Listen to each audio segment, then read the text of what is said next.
Right then, you choppers. Let's hope this works. I've got that turned on, I've got this turned on, I've got this on, I've got that on. Hi, you're with Scott and Ganji Kid, the Super Chuffer. It's midnight, it's always midnight. This is your right ear and your left ear. We're in Super Chuffer. It's midnight, it's always midnight. This is your right ear. Oh, it's all working. My hat's not even... I'll tell you what, these days, my hat doesn't work. It just doesn't. I was at the dentist yesterday, put the hat on like that, lay back in the chair and it just went off. It could come off. The hat just doesn't work. It's not working for me anymore. I just got used to the shape of my head. Do you know when I was growing up?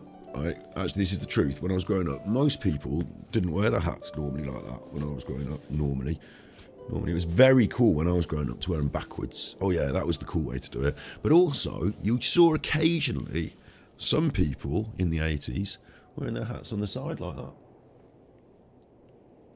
Which does look fucking stupid. Shouldn't have said the F word within the first 50 seconds of my video, but who cares? I've done it now. You chuffers. Right, we're on Genshin Impact today, and I've got my main channel up there in front of you so you can see that. That's the Ganji Kid channel, the Super Chuffer channel. Make sure you go and subscribe to that. On the lives there, we're going quite well. We did a thus this week. I should have done a daytime stream today, but instead I'm doing this stream now on Twitch, and it's a big day on Genshin Impact. I just varied the schedule around, but the schedule... The calendar, which I should have had up ready, frankly. Should have that up ready. The calendar, the Google Calendar, thank you. Looks a bit like this. We haven't managed to achieve much of it. We've been on a bit, but we want more daytime streaming in the week. I'm going to be doing more gaming in the weekends. I actually really want to play Oblivion, but Genshin's providing a bit more super content today, so we're going to do that. On in the daytime tomorrow on YouTube, I hope. And I don't know if we'll get a guest in by next week. But we're getting to the point now where I really have to get that guest in. I'm now clear of the COVID, so that's no longer a reason. I really need to try and get that guest in for the end of this week. But we've got plans for Thus on Monday, which includes a Red Dwarf retrospective episode with some insight from Steve of the Dead, maybe a couple of other people. And we're rocking and rolling. So subscribe to my main channel there on Super Chuffer for my... what I'd call main content. The podcasts, we alternate serious and chuffing, and serious and chuffing on the Thus podcast. And I also do some live stream daytime YouTube stuff. Excuse me, I thought I was going to sneeze then. Over there on Super Chuffer. I used to upload the Genshin Impact playthroughs there, but now it's got its own channel, so you can find me on Ganji Impact. If you're only interested in Genshin Impact, there's the place to find me, Ganji Impact. So that's cool. I'm happy with that. Got a load of other channels, got a load of other stuff. You can investigate to your heart's content. Battery Exhausted is my B-side. And I've also got other stuff. But yeah, investigate to your heart's content. But mainly, make sure you get subscribed to this, you chuffer. Okay, so I can turn that off now. I can get rid of that. That's me. I want me. I'm going to need me. Let's turn this stuff off. Right, and let's get into Genshin Impact. Because today's huge. Today's massive. I'll make sure I've got my chat as well on my window here. Let's pop out my chat. That's you. You're getting popped. It's been a while since you got popped, but you're getting popped today. Right, you've got popped. And the reason today is such a big day on Genshin Impact, I will elucidate. Will I? Oh no, it's loading. It's just loading. It's okay, it's loading. It's okay, it's loading. Everyone was on this, for me, in the UK, 4 in the morning last night. And I'm like, well, I can't... I'm not going to run my stream at 4 in the morning just because new stuff. But, new stuff. So, first things first. Test runs. Alhaitham Story Quest. The new desert area. And look at it. It was supposed to just be this bit over here, wasn't it? They've gone above and beyond again. I thought it was just a little bit on here, but it's not.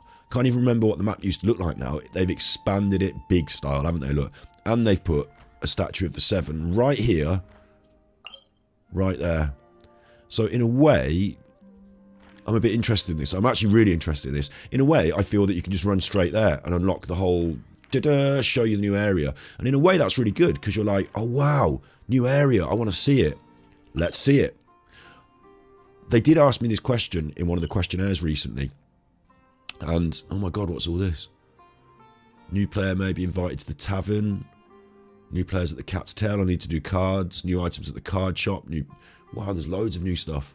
New reputation quests. Of course, it's been Monday. Hello, Cruel. Patch day, patch day. It is exciting, isn't it? It is exciting. I'm going to go through all the excitement in great detail. Have you been doing any rolls? Wait. I'll ask you about your rolls when we get onto the rolling conversation, which is next. But we've got all this new stuff. I'm surprised above my head as well. I've got to get on with. But the thing that surprised me the most, right, is that they put the statue there. I haven't looked at it yet. I haven't gone there yet. In fact, let's do it. Let's just go while I'm talking. So in the questionnaire recently, because I fill in the questionnaires and I give them my feedback. You chuffers, do this, do that, you chuffers. In the questionnaire recently, there was a question. Don't know why I did that. Leave. And the question was,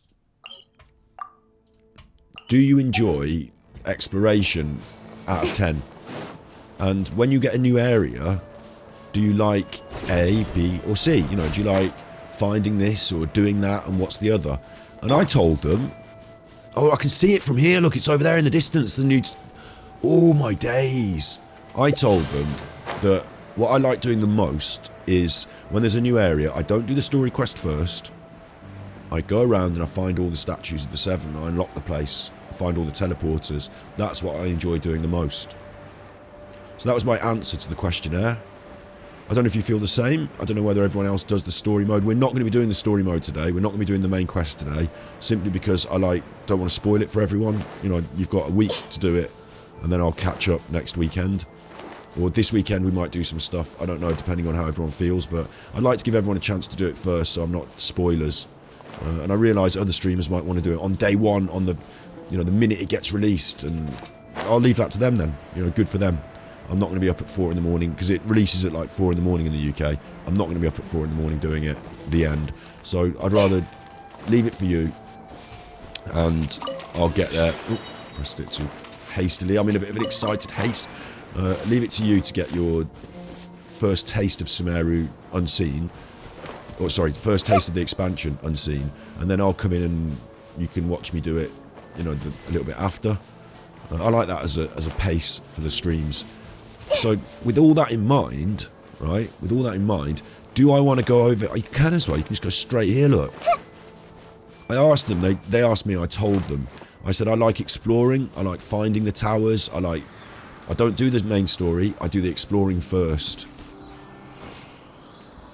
So if I touch that now... Oh, there's all chests over there and everything. Oh, you're juicy. Look at it. Nice. Interesting, because this could go down and it could go in as well, couldn't it? It could go down and in. Lots to see, lots to do, lots to discover. But if I press this, if I touch this, the world will open itself up before those with noble hearts. And that includes me. Oh, look, there's a dust storm. Big dust storm. The world will open itself up before those with noble hearts, i.e. me. And do I want it to open itself up? I'd like to see it all. That's one of the most exciting things for me, is unlocking the map, getting a good look around it before you discover it and walk around. Oh, what's that over there? Oh, I want to go and see this. That's all good stuff. But there's also a big part of me that thinks, don't do that. Don't press it. It will unveil everything.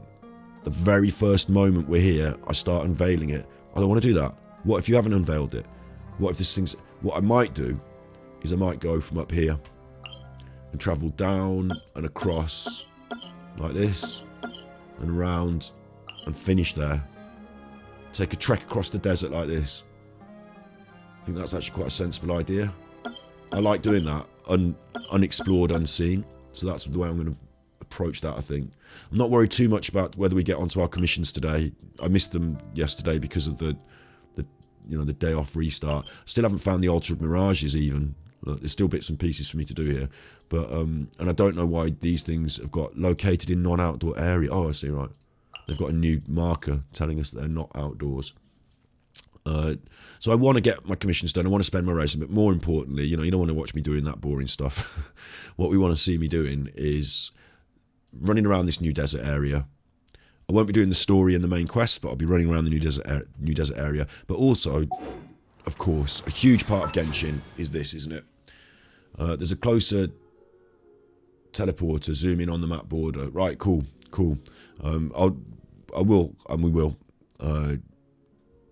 You mean, I read what you mean there. I understand you to mean I don't have to go up there. I can go like over here. Yes, there's one there. Yeah, cool. Cool. Might as well go there now. Teleporter, I don't even know her. So that's what we're going to do. The weather is lovely and warm. I bet it is. Things are about to start getting lively again. Things are going to start happening to me now. We're going to head over there, and then we're going to curve round across the desert and make our way back across it. It's going to be more exciting, more interesting, unknown unknowns. There are known knowns, and there are unknown knowns, and there are unknown unknowns. Known knowns are things we know, and known unknowns are things we know that we don't know. But the unknown unknowns, the things that we don't know, they're the ones that come and bite us. So that's going to be fun. But before we do that, this is huge, right? It's absolutely huge to me. Al Haytham, not interested. Zhao, surprised he's on the banner again. He got a bit of love from the animation crew recently. Fairly cool character. Don't want to pull it. Remember, our history is actually higher up than we thought. We're up to sort of like 60. This is so dangerous now, what I'm about to suggest. But I'm close to pity. I could do 20, 30 wishes and hit pity. I don't want to hit the pity. I don't want to hit Zhao. If I do hit the pity, I want to fail it and get a 50-50 fail and then be ready for the next one where we wish for Hu Tao. That's what we want. We don't need to wish for this little chuffer. Although she's fucking new and cool, we don't need to wish for her because we're getting her free as part of the event. And I even said, right, okay, they're going to give us a free character out of any of the leeway characters, one free. So that's brilliant. You know, that's brilliant. I like that as a concept. I would pick her, the dancer. Well, she's on this banner. Here's another one on the banner that I like.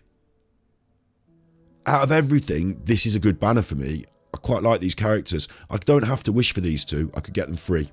So it might be a mistake to wish. I might hit Zhao and then I've fucked up my pity. I'm ready to go for Hu Tao. There's 20 days between now and the next banner. What I'm thinking we do, and this is going to sound like absolute madness, is we roll, and we roll for the little chuffer, maybe, the dancer because we want her, and the guitarist. We don't want to hit the 5-star. It's like the opposite. You're going to do that. You're going to skip the two and just select Yao Yao and Lantern, right? Well, I think we get Lao Yao Yao. Hang on, wait. I don't know about my names. If you're not sure what to do next, shut up, you. I think. I'll take you on a walk. Not you. This. Character archive.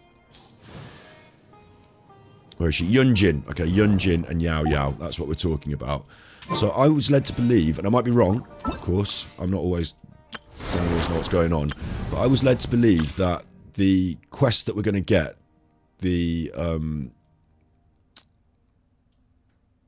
Yao Yao freebie, was going to become, like, we were going to get Yao Yao and another character. I thought we were going to get two. I thought they were giving us Yao Yao as, like, complete the quest, save up all your tickets, invite Yao Yao, and also free to invite any other character you want. I thought we were getting two. I might be wrong. Only one of a list. What, and Yao Yao's on the list sort of thing? No, right. I'm going to do something. I'm going to do something crazy. I'm going to do it. I've been thinking about it overnight. I'm going to wish for Yao Yao, for Yunjin, and for this chuffer with the guitar. Not hit the 5-star. Save my primos for the next one. And absolutely, if Daya comes, Daya, it's a Daya. Daylight come and we won't go home. They call her Dia, don't they? But I call her Daya.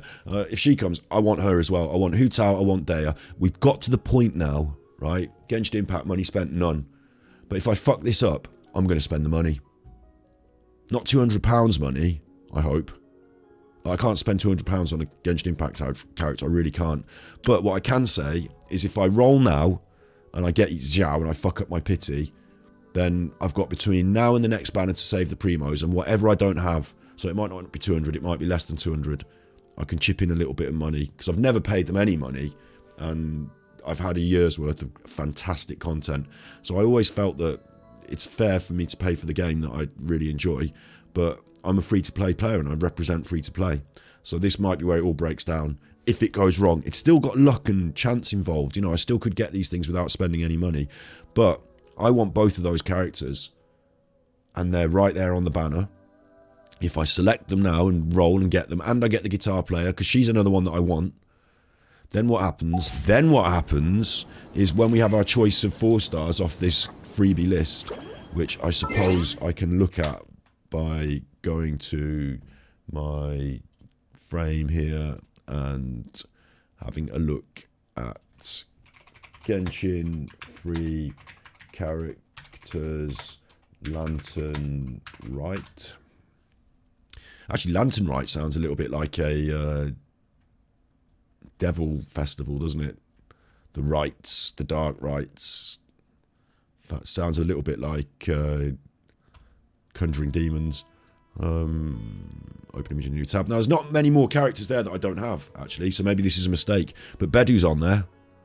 She's cool. And Chongyun's on there.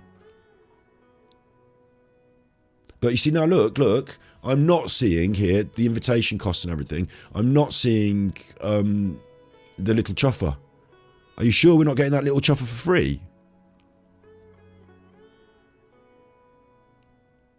Like on this invite list, it looks like no little chuffer on the list. It's important to balance targeting a character, but I also believe it's important to remind yourself it's just a game, and not letting that perfect roll is fine. Yeah, it's fantasy currency. The pick which... Oh, right, this was from 2022. Oh, okay.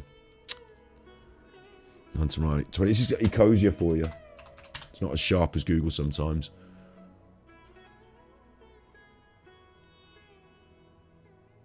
I think I'm going to have trouble finding it, aren't I? Let me do this in Google.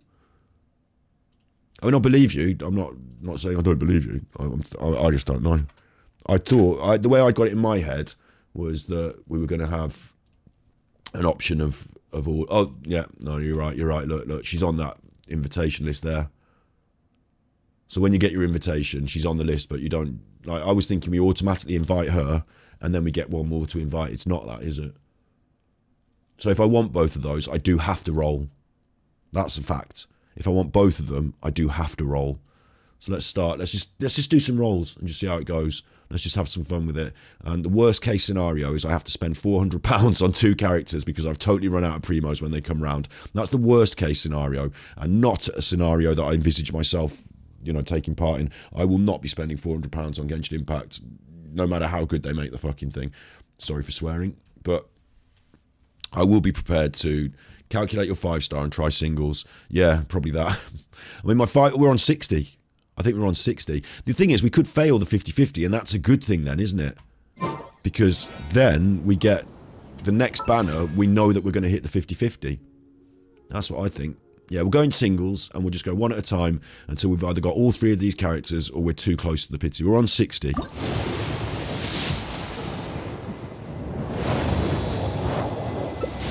Crappy book. When you start seeing these crappy books and crappy bows, it makes you want to push 10 in because it makes it go quicker, but no. We'll do this. Oh, they're definitely messing me about now. What we need... I forgot to text them. Wait, I forgot to... We're going to have trouble because I didn't send a tweet. Send a tweet. Hang on. I mean, it is going to be difficult as well because usually they might not be in the office now, mightn't they? Yeah, they might not be in the office. But, hello at mihoyo. What, am I doing this wrong? No? Okay, hello at Genshin Impact. That'll do. Genshin Impact. Oh, thanks for the primo codes. I forgot that, you know. I haven't been keeping up. I've had a bit of plate spinning these last couple of days. I've not been keeping up, but thanks for the primo codes. I'll get those in a second. Hello, Genshin Impact. I am free to play streamer. Make sure they know streamer. Streamer who is about to wish on the new banner. I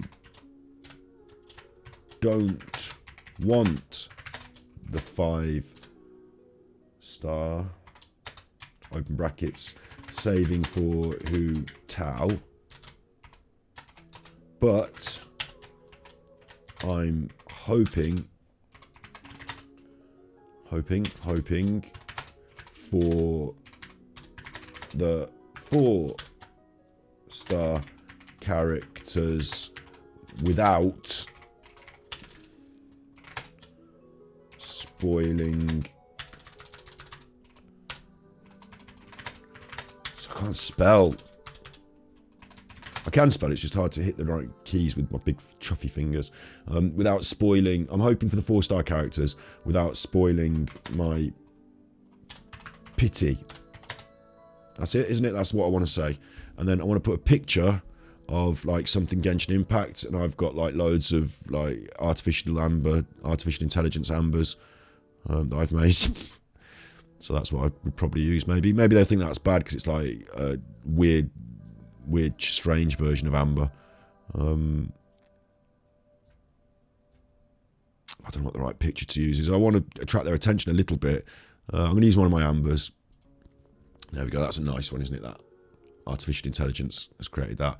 So without spoiling my pity, and I'll also put the stream, the contact details for Ganji Kid. I need to open up a new window, open up Twitch, and go to my channel, and then copy that, my channel's that, and then drop that in as well. And then I'll just tweet them that. Right, so that's tweeted. Now, I'll do the codes next. Oh, look at that horrible picture. I'll do the codes next. My picture's nice. I'll do the codes next. And there were other codes that I've missed as well. Just give them time to read that tweet.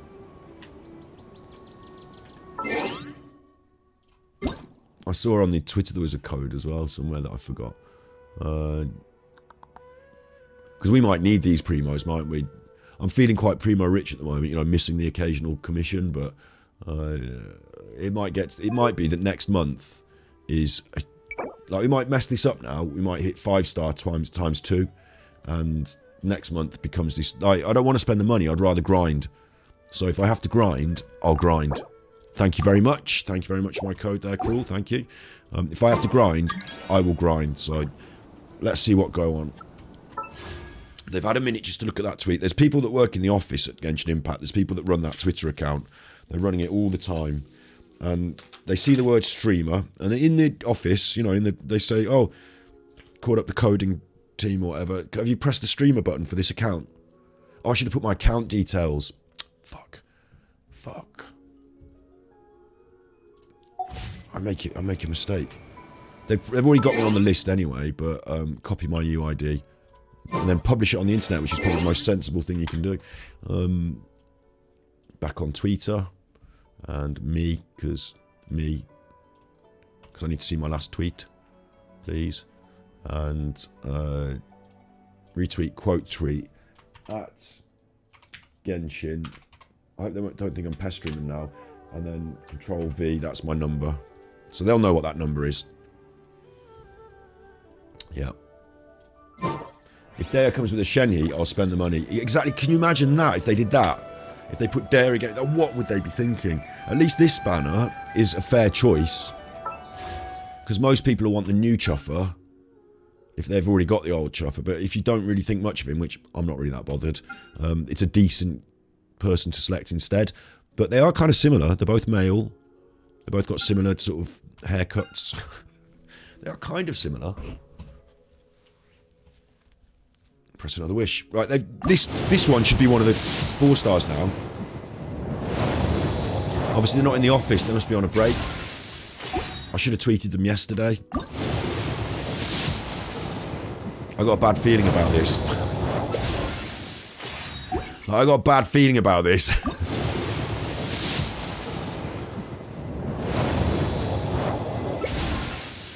Oh my god. And then the problem is, right, is Screen Block by Explorer. Alright, don't worry, they're all good one, Scotty Hottie, professional. I'm a professional streamer. They were all, I did 4 just crappy books. The bad thing about this as well is that once you start spending money in a certain way, there's a psychology to it. Like at the moment, you might say, oh, do you want to spend £3 on some primos or whatever? No, I don't. I'm free to play. I don't want, not even. But once I spend some money and I've got some money on that thing above, over in the other corner that I'm pointing out, not this corner, but the other corner. Once I've done that, then it becomes easier to say, oh, you know, my account's all linked and I'll just spend a little bit on the next one, and oh, they've put Shen here next to Dale. Oh, I'll just buy it. You know, it becomes easier to do that in the future, and it's not something I want to start doing. I want to prove to the world that you can have ultimate enjoyment from Genshin Impact as a free-to-play player, and I want to show it off at its absolute best for all those people that just enjoy it for free-to-play. And okay, the people that make the game, you know, they want money, don't they? And they want the whales and all that. But I'm showing this game off to so many more people that I'm actually benefiting your game. And the more free-to-play players have, the more people eventually might just give you a little bit for your Welkin Moon, or you might reach a new whale or something. Well, if I won the lottery, there's a lot of things I'd like to do first before I buy Genshin Impact characters. But, you know, if I had a lot of money and I was well off, then I would think about spending some money on Genshin Impact, because it is such a good game. So I don't begrudge them that at all. You know, I think you work really hard on a wonderful game, and then why shouldn't you get some reward for that? You know, why shouldn't people? I would pay probably for the amount of time that we've been playing Genshin. I've never subscribed to a game. You know, I've never had a subscription. The last time was Nintendo Online, and I felt a bit bad for that because I don't use it as much as I think I need to for the money and all this. You know, subscription stuff, you pay once, and then even if you don't watch it, you're still paying for it. But with this, and it's the same with what we do on streams, and I haven't got around to my revising of my monetization yet, but we're going to resurrect Patreon maybe in the future. It's important that the smaller producers get support from the people that actually care, isn't it? But for the bigger producers like this, it's still important they get support from the people that care. Like, I love Genshin Impact. Thank you for making it. I will give you some of my, well, a lot of my time. I'll share all your work on the internet and promote it. And I'm essentially a brand ambassador for free. I say brand ambassador, I'm smoking a reefer. But I'm doing this for free for you. You know, I'm enjoying it. But, yeah, if you want to throw me now a couple of these 4 stars, maybe I should do a 10, because maybe you do a 10 and you just get 3 of the 4 stars in the 110 and it looks good. Maybe they want to see that. You know, maybe they want to see that.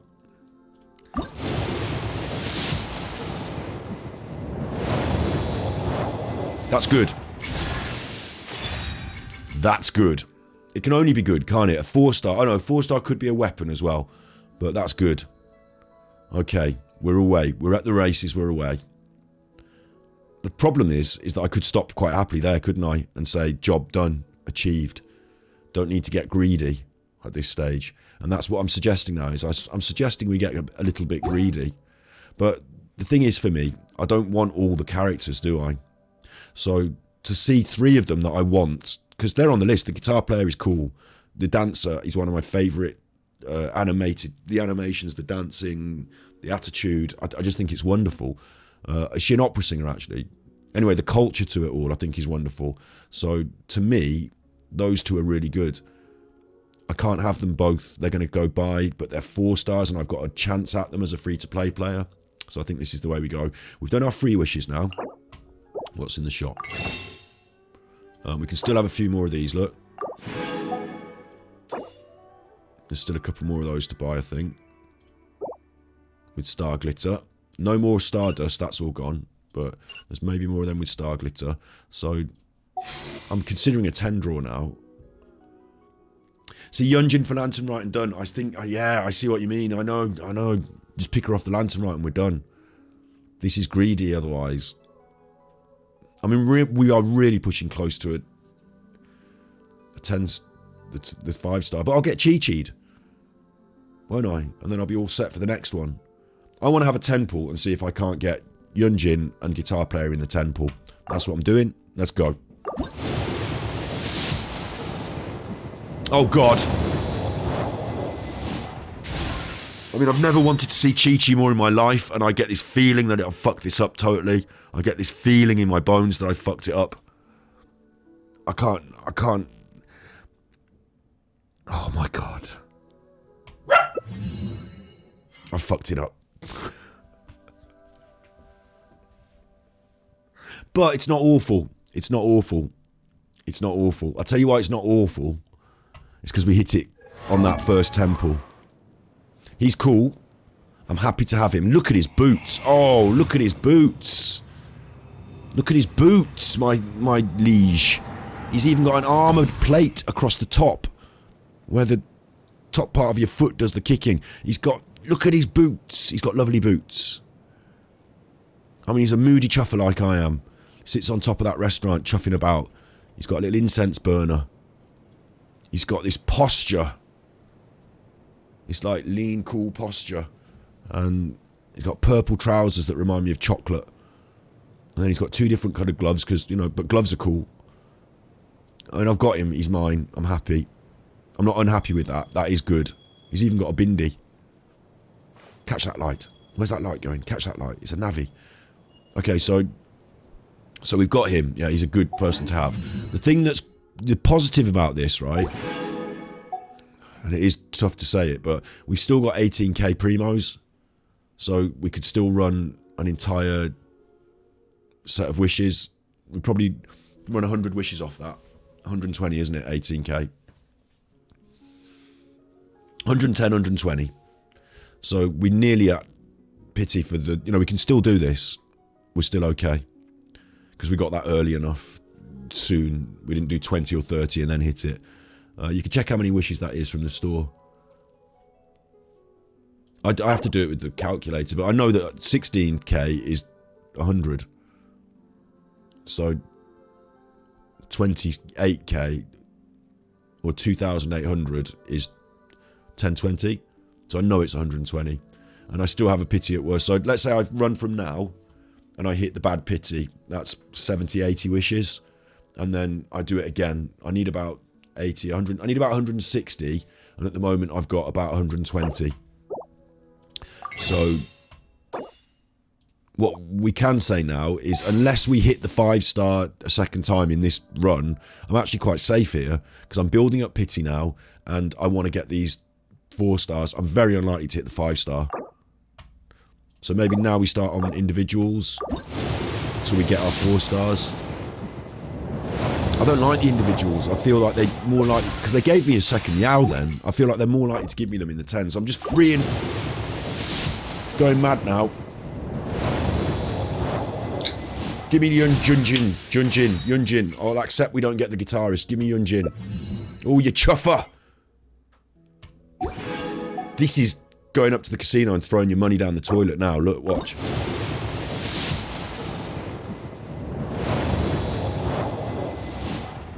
I'm going to have the best little Yao chuffer there is. What's in that? There's nothing in that. I haven't got anything. It's all weapons. What the fuck are you doing? Yunjin, Yunjin, Yunjin, Yunjin, Yunjin, Yunjin.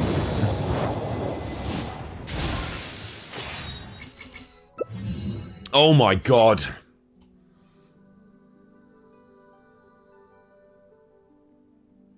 Why are they doing it to me? Yunjin. This is how you burn your primos. Very soon you've got none. We're going to have such a grind next month, I tell you. If she's not in this, I'm considering being in. Oh, you fucking chuffer.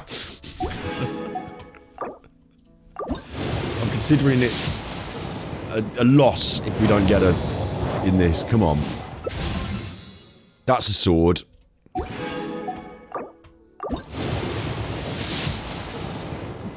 I'm fully committed to this now. There we go. That was bad. Stop. They're telling you to stop. You're right. That was bad. Now look, that was bad. And at least we get to see this from the... Because if I'm always good, you don't get to see what it goes wrong like. And this is what happens when it goes wrong like. Because now I've only got 9k primos. We have no guarantees. Okay, we've pushed the pity up. But the next banner comes round. We're going to need some more primos.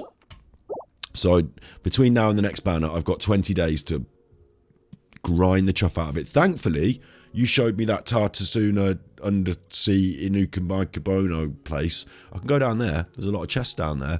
And we've got this new area to scroll and crawl around. A lot of chests around there, I'm expecting. A few mechanisms.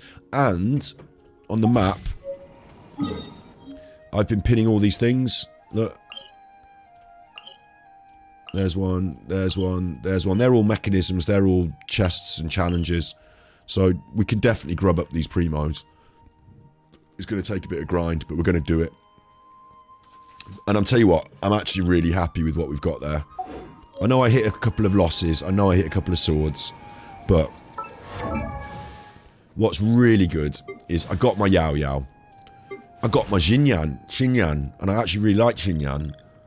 She's one of the coolest characters in the game for me. She plays a guitar, for Christ's sake. I don't know about being scared of frogs. I don't know about having peep-toe shoes in a situation like we're in, where we have to do fighting. But, you know, overall, we've been introduced to her before. She's cool as fuck. She's the American. There's one for Snippies. And look, that is cool. I am happy with that. What weapon is she? Oh, she's a big sword as well. Oh, that's very nice. But this, out of all of those three, and I haven't really experienced this chuffer yet, so I don't know, but out of all these three, this is one of the coolest characters in the game for me. I actually really think she's cool. I saw her, thought she was brilliant, wanted her. She's got cool boots on.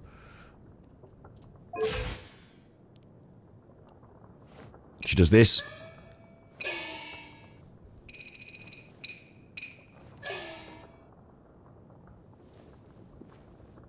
A bit of Tai Chi involved. Like, I'm really pleased we've got her. And look at this. I would never have rolled on a banner. Like, you know, there are some characters I would just say I'm not rolling on. So I would never have got Zhao. Now I have Zhao. So that's actually a positive. I've got to look at it in that way. I've got to say this is a character I would never usually have had. And now I get to explore, investigate, enjoy a whole new character. I'm glad we've been saving up the books, because we've got 4 new chuffers to upgrade. But of course, one of them...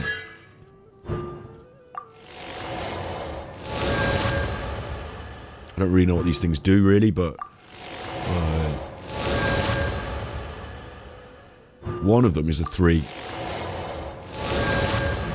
A 3. No, a 4? A C4?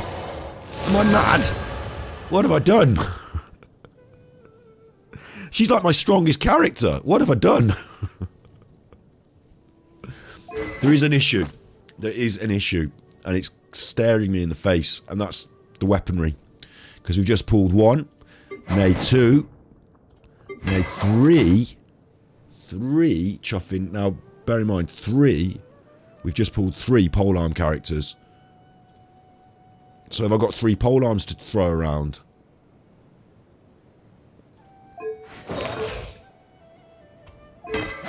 Oh, he kicks it when he flicks it up. Oh, he's cool. He is cool. Which polearms do we have to throw around? I've got 3 legendaries hanging out here that are not in anyone's hands. So, first of all, the Missive Wind Spear. It's got a great big eagle on it. I'm going to put that in his hand and say thank you. It looks good on him. It just does, doesn't it? To me, it just does. It's refined up to 5, so it's a top-level weapon. Okay, I haven't upgraded it, but it's the right sort of colours. It's blues. It's got that turquoise, sort of pale blue, just like his hair. That really suits him. I'm glad we've got it. I'm just going to put that in his hands and say thank you. We did get a new spear. The Favonius Lance. It's a boring lance. It does kind of go with his colour scheme, but it's boring. And then we've got a second one of those already up to level 40. That's in backup. So we can either hand him a Favonian Lance or a Missive Wind Spear, and that's it.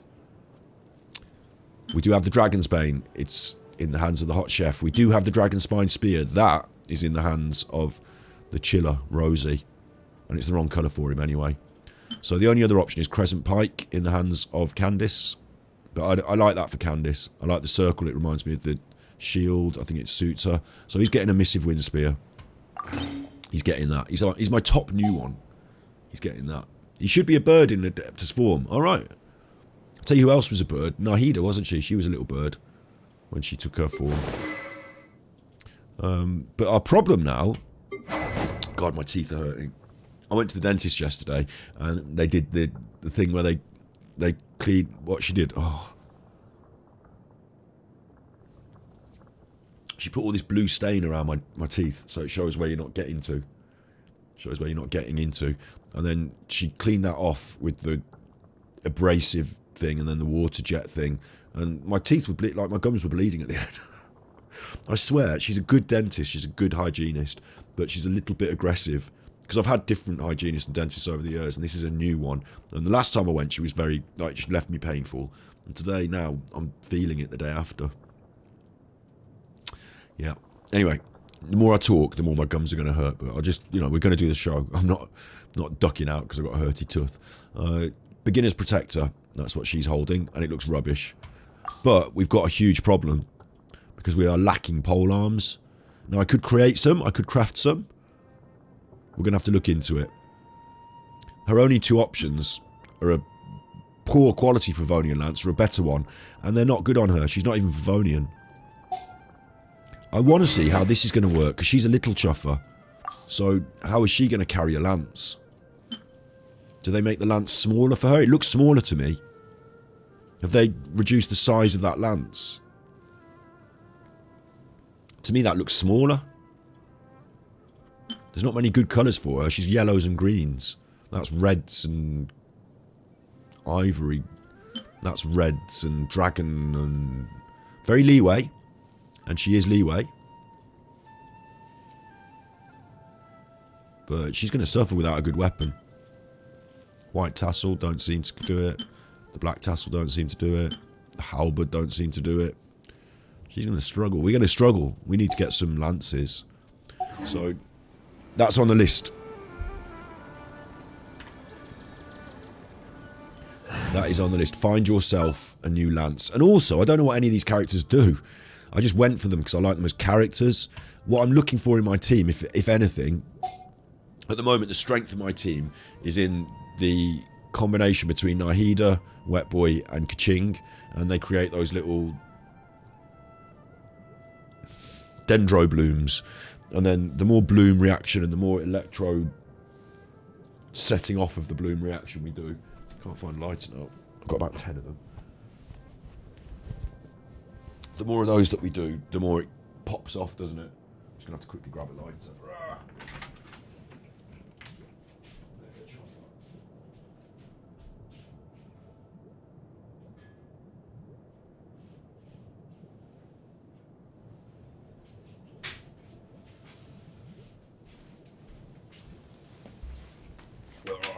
Mega chuffy. You're a little boy. You're a good boy, you. You're my dog, yeah. You're a good dog, yeah. Daddy not cross. He just did that sound because he was looking for a lighter. You're a good boy. Oosh. Yeah, so the great power... I've got a green screen going on. Didn't notice how... It's just where the green paper runs out. Anyway, don't worry about the green screen. It's just a little mark above my head. Yeah, I'm looking, though, to replace... Hello, Bob. Oosh. Oosh. I say that every time I sit down. Tyson Fury says it when he's punching. Oosh. It's the sound of my arse hitting the cushion. Oosh. I'll finish what I'm saying here and then I'll quickly address Bob and some DSP-ism quickly. I want to replace Chi-Chi. She's one of my best healers. I love her. She's brilliant. But I'm using her every time, and even when we vary the team, and this is a great example, this team doesn't benefit from having ice on the team. It doesn't benefit, but I leave her on there because she's my best healer. Hit and heal. That's what I like to do. So I'd like to replace her. What? My best one? Yeah, I'd like to have a different option in the healing slot. And at the moment, my different options are Dory, but healing is limited to being out on board. You know, you need to be out to get healed, and it needs to be a mega special. So you don't always get the healing when you need it, and if you do switch to a character that's dangerously damaged in the hope of healing them, then they might get killed. That also goes for my Sayu, who does good healing, but you need to get that area of effect mega special going, and once it's going, it's healing progressively, but you're not guaranteed. It's not like with Chi-Chi, you pop the move and then you hit and everyone's getting healed. It's not so much like that. You pop the big special and then everyone's getting healed a little bit less quickly than Chi-Chi. So she's good but not as good. And then finally, of course, Barbara. Just not squad worthy for me, just not high enough on the I don't know what scale you'd call it, you know, the cool scale or whatever, but she's cool, she's interesting, and we could do with leveling her up and giving us that option. She would probably be the most natural fit in the squad that I've got now as an option. So I hope, and I don't expect, but I hope one of these new characters could be a healer. That would be nice, especially if it was Yao Yao. But I don't know what they do, so I'm going to learn what they do as we go on. Yao Yao is a healer. Oh, yes! I go purely on character on who I think is cool looking and has a cool attitude. But the fact that she's a healer, that's brilliant. So she's going to be interesting. They're going to get themselves killed right now if we come across any fights. So I can't legitimately... lead the way. Follow me. I can't legitimately put them all in for the runaround, but I'll put her in. And let's level her up as well. Let's have a look at our books and... I mean, Yao Yao's the one that we want to level up, isn't she? Even though she's not the 5-star. We've got 240 books, look, for Christ's sake.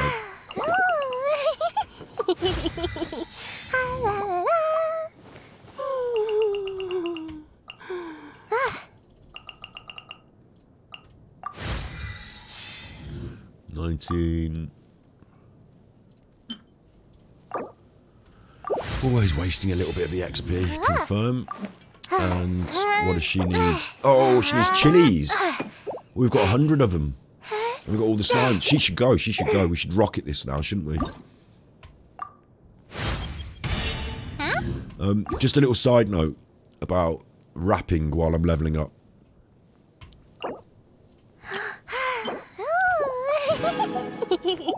My new rap. My new rap about Dark Side Phil. I did it as a little message to that being said. The show's on tonight as well, 9:30. Alright, you. She's making a lot of noise. The show's on tonight at 9:30. It was on last week's, that being said, catch up, my little rap about Dark Side Phil. I did it as a message. I had to do it really quick to fit it into the 1:30 for the message, so it sounds better on my recording of it. They liked it, people thought it was cool, and the suggestion was that I give Meerkat an acapella, and Meerkat can make a beat, and I've already got a beat, I've already got a track, but what I'm going to do is I'm going to record the best version of the vocal over that track, and then hand it unfinished over to Meerkat. He can use the acapella if he wants. I'll send him separate elements, the acapella, the beat, the bass line, the this, the that. Thanks for saying it was incredible. You have to see the world for yourself to appreciate. I'm going to send it all over to Meerkat. I haven't got it uploaded and ready yet, but my idea is thus. My idea is that I send it over to Meerkat. If he wants to do a remix, he can use the track elements I've made or not. It's up to him. I can do my own original mix. He can do a remix. And then the other thing that he can do is there are other rappers out there in the community. So like King Jad does rapping. Someone else did a message over Biggie Smalls and Tupac changes. So other people can submit their acapellas as well. We'll have to sort out what BPM it's going to be at. So it'll be at whatever I've done my original one at. And then I send it all over to Meerkat. Hopefully other people join in and send in their verses as well. Meerkat can amalgamate them all into a group collaboration track. And then on top of that, to make a music video for it, it would be cool if we all just did a little 3 or 4, like if you all do a 10-second video clip on your phone, or choose your favourite Phil clip, or send in a picture or whatever it is, and we get 30 of them, then we can easily make a music video, like just by cutting up all those clips and just wanging them together. So, and then a couple of pertinent bits of Phil, you know. So then there's an editing job for somebody, or 2 people might want to make different edits, or, you know, but what I'm hoping is that it can be a community creation. So I've got some lyrics on there, Meerkat will put some music on there, maybe he'll put his own rapping on there, maybe King Jad will put his own rapping on there if they feel like it. You know, we can make this community creation, and then a community video, hooray. If there's any money to be made, maybe it can go to charity, but it'd be nice just to be part of the community, to do a community, so that's my idea for that. So I just wanted to get that off my chest now. And hopefully that will come together in the next couple of weeks. I've got to do my part by recording the acapella properly. I'm hyped and I'm ready for it. I just need a bit of free time to do it. Something on your mind again? Let's work through it together. Right. 2 heads are better than 1. Cheeky chuffer. I'm doing my character ascension.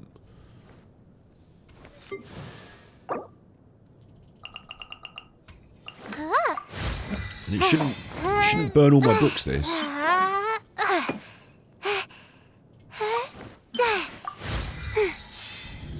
Whoops.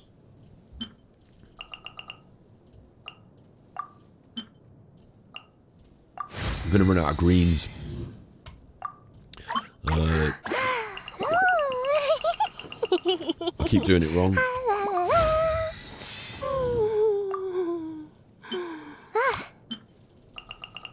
I'm going to run out of greens, look. I'm going to wasting EXP. It's alright. It's alright.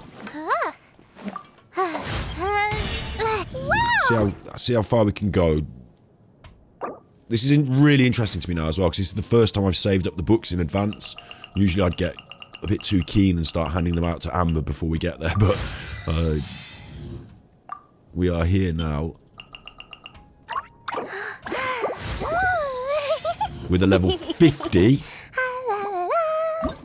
Still got enough stuff to ascend. The chilies, I didn't realise I was going to need chilies. I've been cooking the fucking things. I've been making food out of them. Didn't realise we were going to need them. And what are these? Dendrohypostasis. How come I've got loads of those? Oh, I'm not... Wait, I'm not giving up my...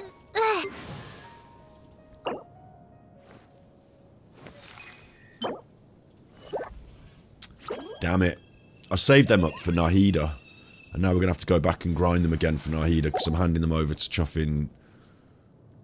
I always do this. I save them up for one character, I hand them on to the other.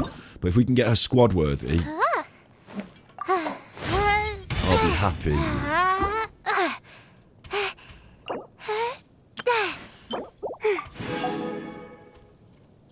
I'm not so happy about her making all those funny noises all the time.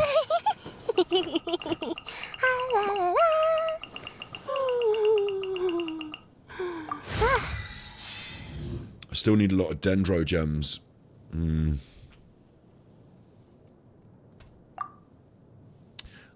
I aware of the current Pastor Eric Miller drama? No, I'm not actually. This is not a Dark Side Phil episode. This is a hang on. This is not a Dark Side Phil episode. This is a Genshin Impact episode. So I don't like to go too deep on the wrong subject during, because like I'm going to upload this to Genshin Impact, and I know there's cross contamination in the episodes. It's fine. It's fine. What I would say, right, and I'll do this. I'll take your questions and I will deliver, and then we'll get straight back to Genshin because I do love it, of course. I want this on, and we're talking about Pastor. I'm not going to go too deep into his personal circumstance because I don't know anything about the Chuffer. The only way I've been introduced to him is through that being said. I don't watch all of the all the detractors over the years. There's been a few of them, and maybe the people that make the clips, the people that do the "this is how you don't" plays. I watch a few of those, but I don't watch all of this extensive historical. I've been into this I've been aware of Phil since he has been. Well, I've always sort of maybe since people have been detracting, but since he did the thing where he jerked off on the internet. That was, where he accidentally jerked off on his stream by mistake. That was a bit of a, wow, have you seen this guy? And I was like, yeah, I think I have seen that guy. I don't know who he is, but there he is now. And that leads in, doesn't it? Then you watch the rabbit hole video, then you watch this, then you watch that, and then now you're into this wonderful community of people all having fun. So the thing about that is Eric Pastor, okay, where would I find this? Lives, What I will say, right, is that... How do I explain this? So, this is a community of online people. I've been in different online communities before, like the ASMR community. You don't know anyone. Like, you don't know them. This is quite important, actually. So I will do this now, because you're here and you've asked me for it. ASMR meetup. I talked about this the other day. This ASMR meetup that I went to. Now, I didn't tell the story the other day either, but I'll tell it here. This chuffer in the middle here, that little chuffer.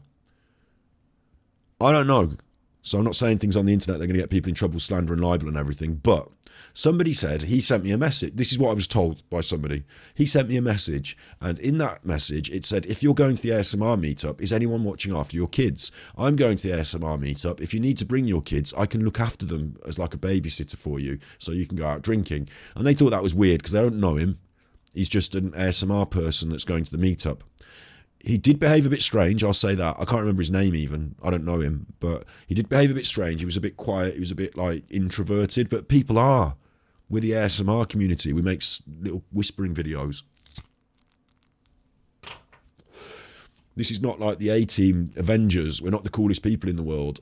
Like, honestly, no offence to any of these people, but they will understand what I'm saying. Like, we're geeks. We're freaks.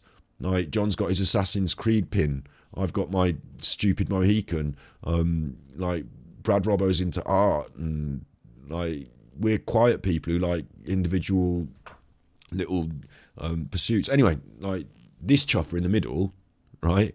The word on the street was that he was a chuffing kiddie fiddler, essentially. This is what they were saying about him, right? Not a good chap, not someone you might want to leave your kids with. I mean, I didn't have to worry about that because I didn't even sit next to the chuffer. He was there for a bit in the day and then I didn't see him again. But they made like these conversations, and then it turned out, and this is what I'm believing from being told and seeing, it turned out, right, that he admitted to this on the internet and was like, I need to get help, and like, you know, went off to get help.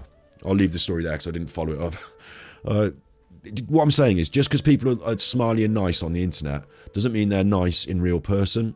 And some of the, not anyone in this photo, but some of the other people in the ASMR community were directly mean to me. One of them sent me a message, this woman, to say, who do you think you are coming into the ASMR community?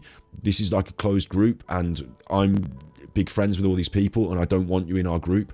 And I was like, well, fine, fuck you. They can make their own decisions. I don't want to be your friend either. You can fuck off. But, you know, this is a problem to me that people are being weird and cliquey behind the scenes. So communities like this seem really lovely on the surface, but they might not be that lovely deep down, and you don't know any of these people. You watch them on the internet doing their whispery videos, you know, just I don't know any of these that are coming up here. Look, tits, it's another tits. Wankers, they're such dickheads. She's got her tits out on the internet. YouTube's managed to accidentally leave it a bit of side boob, lower boob, and she's managing to make some views out of that. Like, why don't you go away and let us do our ASMR, you idiots? And like, do you think that woman who's, you know, deliberately using her tits for views is a lovely person who's nice to everyone and just wants to share kindness? Or is she maybe a selfish chuffer who just wants money? And like, there's a lot of that in the ASMR world now. You can't trust any of these people. They all pretend to be the, you know, the anime girl. They all pretend to look wonderful, but actually they might be completely like this one, what's she doing with her mouth sounds, cocksuck simulator, like desperate for money and attention on the internet to the point where you pretend to suck a dick. So like, some of them are just like dickheads, honestly. Some of them are pedos even, like I just explained. So I just don't with these people anymore. I just don't. I thought they were all nice people. I've met some nice people, but in the main it's balanced out by people who are not that nice. There you go. That being said, community, okay, I don't know anything about Pastor Miller, and actually it does cast a shade on what I left as a message today, where I left a very nice message today saying about positivity in the community. The pastor is an American, and in America, being a church leader gives you some authority and status. I worry about that. I'll say that outright. I worry about that. I don't know, again, I don't know anything about this, bear in mind. I just know that if you want to put yourself in a position of power and status through a religious system, that no one can therefore question you because it's God and all this. And one of the things that happened on this episode, and I don't know exactly where it happened, so I'm not going to be able to find it, but if you watch this podcast episode again, the question of redemption comes up. I don't know if it was me that left the question. No, this wasn't a phone-in, was it? This was just discussed with the pastor. So the question of redemption come up. I bring up the question of redemption, talking about dark side feel all the time. What the pastor said, which amazed me, was he has no time in his life for redemption here. He has no time in his life for forgiveness of Phil. And I thought that was ridiculous, because that's a premise of your religion, that you're supposed to be a pastor involved in the church. Maybe you're not a real pastor. Maybe you're using religion as a status symbol. You know, maybe you're a fake. And there are loads of them out there in America. You know, there are loads of those evangelicals who've got big cars and loads of money and they, you know, feed off the congregation. I got a bad feeling from the pastor from day one. I'm not going to go out there slating someone I don't know in a community that I'm not really, you know, I don't know everyone. I'm not really deep, and I'm not a pillar of this community. I'm just a part of it. So it's not for me to say the pastor's a chuffer, but I didn't really get a good vibe from him. And I'll tell you for why, and I told you for why. It was that he was not about forgiveness, love, and charity. And that is the premise of the religion. So if you're not going to outwardly, I don't know what you do quietly at home, but if you're not even going to outwardly, on the surface, in public, do that, what are we saying now? What are your morals and values? You know? Whether you watch him as a reality show, which reality show... So, yeah, I get that's true. Some people like to get angry at stuff, too. Yeah, that's kind of fun, too. So, as long as it's... So anyway, yeah. And that was Meerkat explaining that he didn't consider Phil a human being, that he watches him like a reality show. And I'm not digging at Meerkat here because we're starting to get on actually now. But it does worry me that people might say, oh, it's a TV show, therefore not a human being. Hang on. Like, it's still a human being that you're turning into a show for your own entertainment. These are deeper conversations about ethics we can have. But I didn't ethically get a good vibe from Pastor Eric Miller. So a good detractor who seems to go on completely off the rails. How would I find out what he's done? Pastor, and maybe it's not for us any. Maybe that's enough that I've said my piece to your question now. Pastor Eric. Tips Phil? Maybe it's different to what I think. Maybe he's being nice to Phil and they don't like that. Don't worry, I don't want to derail. Okay, we'll discuss it somewhere in a different space then, like in a different time. But I will get to it and I will directly deal it. And I'm glad that you brought it up. And like, you know, we'll carry on with Genshin now, like as promised. And it's just that was an interesting tangent. But I'm glad I got to say my point about it. That, you know, it's about love and it's about kindness. And oh, that's the wrong one. That's what it is about. Not Darkside Phil, not Genshin Impact. The whole thing. Like, over and above that. Like, we're human beings. And the reason I'm streaming to you and the reason that I attempt to buoy us along and create some positivity and vibes or whatever, and that I don't want to be too negative, even though I can complain an awful lot about shit, is because we're human beings. We have positives, we have negatives, we have light, we have shade. But overall, we need to reach out hands to each other across the world and try and help us to move forward together. So that's where I'm at. And after everything I've said about the pastor, I would also say everyone deserves forgiveness, including him. So if he were to show some contrition and say, I should have been nicer, should have, you know, then I would say, good on you. Like, well done.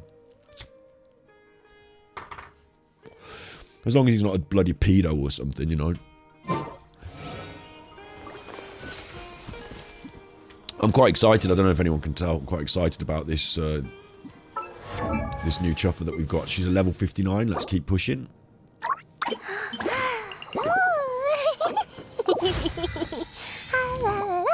Hi, la, la, la. Level 60. Run out of green chunks. I can get them. Surely I can craft them up.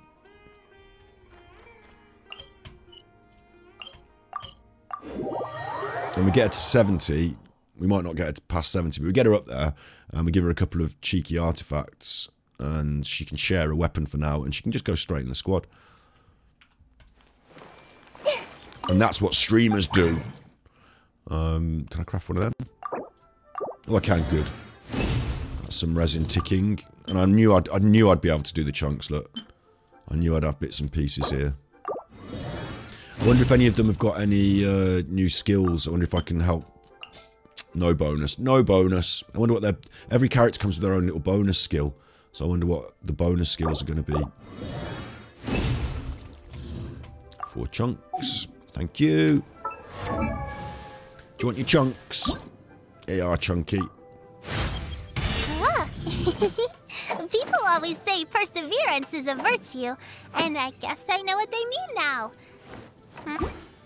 She sounds cool. I'm yet to learn all about her character and have her talking to us all the way through, but she sounds cool. Very pleased with where we're at here.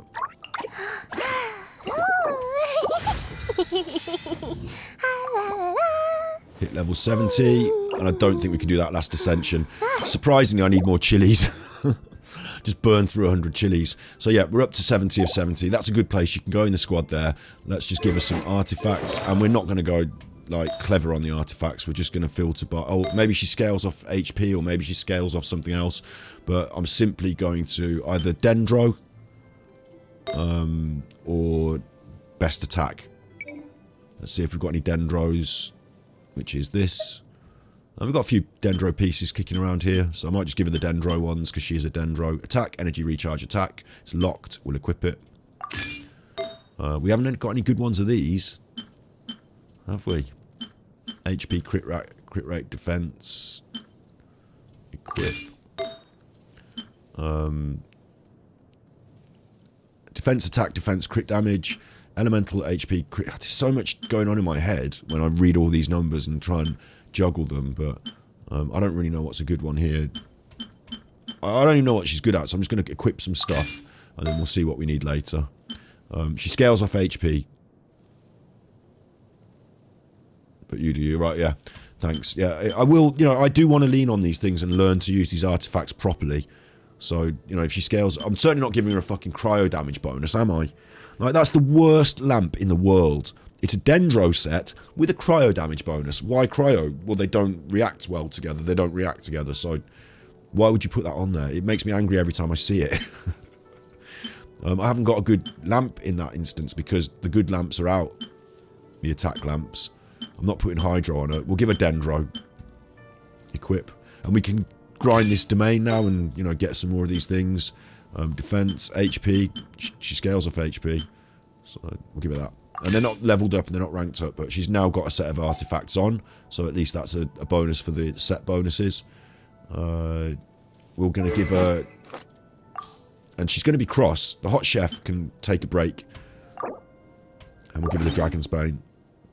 But the hot chef is cross now. That's my Dragon's Bane. What are you doing giving it to her? Why is she running around with it? It's red and she's got orange on her. It's a colour clash. It looks a bit daft. Don't look right. But it's the most leeway weapon and it's highly ranked. So, Hydro or Pyro. So we're not having that. That was a ridiculous choice. What was I even thinking? Let's switch back. So what about this? An icicle. Cryo damage, that's no good. She can have the crescent pike then. She's not having the wind spear. That's not even leveled up. I mean, she could have the Favonius lance. It's not leveled up. I'm going to give her Candace's pike then. At least she's got a weapon for running around with, but we need to equip her a proper weapon. What they say is true. And now, even though I'm on a big primo grind, I'm going to ignore the primos and that, and we're going to do the exploration. Hooray. So already in what has been an incredible stream thus far, in just the first hour, we just managed to hit an hour and 7 minutes. And in just the first hour, I have won my characters, won a 5-star. I've won a 5-star. I've explained why we're not going to do the story mode till maybe next weekend. You know, the main story, let everyone else do that. We've leveled up Yao Yao. Like, we're well away. And we've got a C... You're right, 4 new characters and a C4 Yao Yao.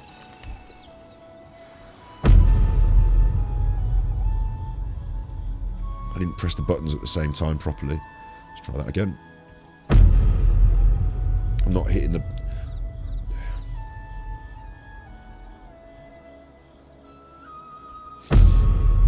That was worse, if anything.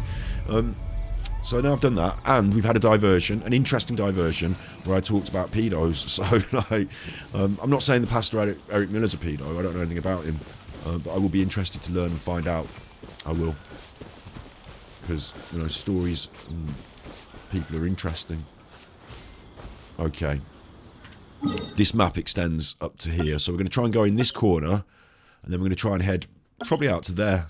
And once we get there, we'll try and head south down across it and just see what we see. If we see anything interesting, we can divert and have a look. We're not going to do anything deep and meaningful, and, you know, we might unlock a few teleporters, or we might unlock a few... Eventually, we're going to unlock the whole area. But I don't want to necessarily, you know, get dragged into a story or a main quest thing, or, you know, we'll take a look at some things. If it looks interesting, we'll come back to it. Let's go. And we've got a new member of the squad who is useful to the squad. Theoretically a healer. I don't even know what she's going to do. You know, I don't look into the wiki beforehand or anything. I just, like, play with them and learn.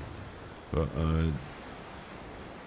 we have got a whole new team, you're right. I could run around with the whole new team. A whole new team. New fantastic characters. I pulled a C4 Yao Yao. My Yunjin's here. And now I've got a Zhao 5-star. Something that rhymes with here. But actually, I think what we're going to do... Because if I put them on the squad and we get into Something any... on your mind again? Shut up, you. Let's work through it. Yeah. If I put her on the squad and we get into a fight, then we get killed. So I'm going to just have the one. Just Yao Yao. And what we'll probably do is we'll... they're going to crush me, yeah, exactly. Like, we will be destroyed. What we probably do is, we've got enough books. So we do Yao Yao today, then the next stream we put a new character on, we level them up with the books, we do some grinding if we need to, and then we run around with them. We give them each an individual stream as a new character thing, so that's what we're going to do. Interesting, I haven't even done the fashion show on her yet. I really should do a fashion show stream, because I love the fashion element, and she's got quite unique clothes on. Are they shorts or bloomers? What's going on there? Am I seeing her underwear?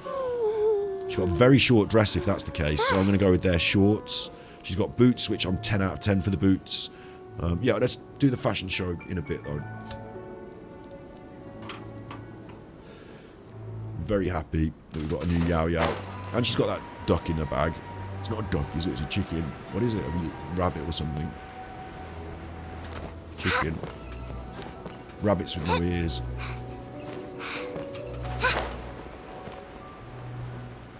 Oh shit, what? Paimon! Paimon won't let me go there. So now I might have nosed this up a bit. Gonna run out of puff. We've got to get over the wall. Build the wall! Build the wall!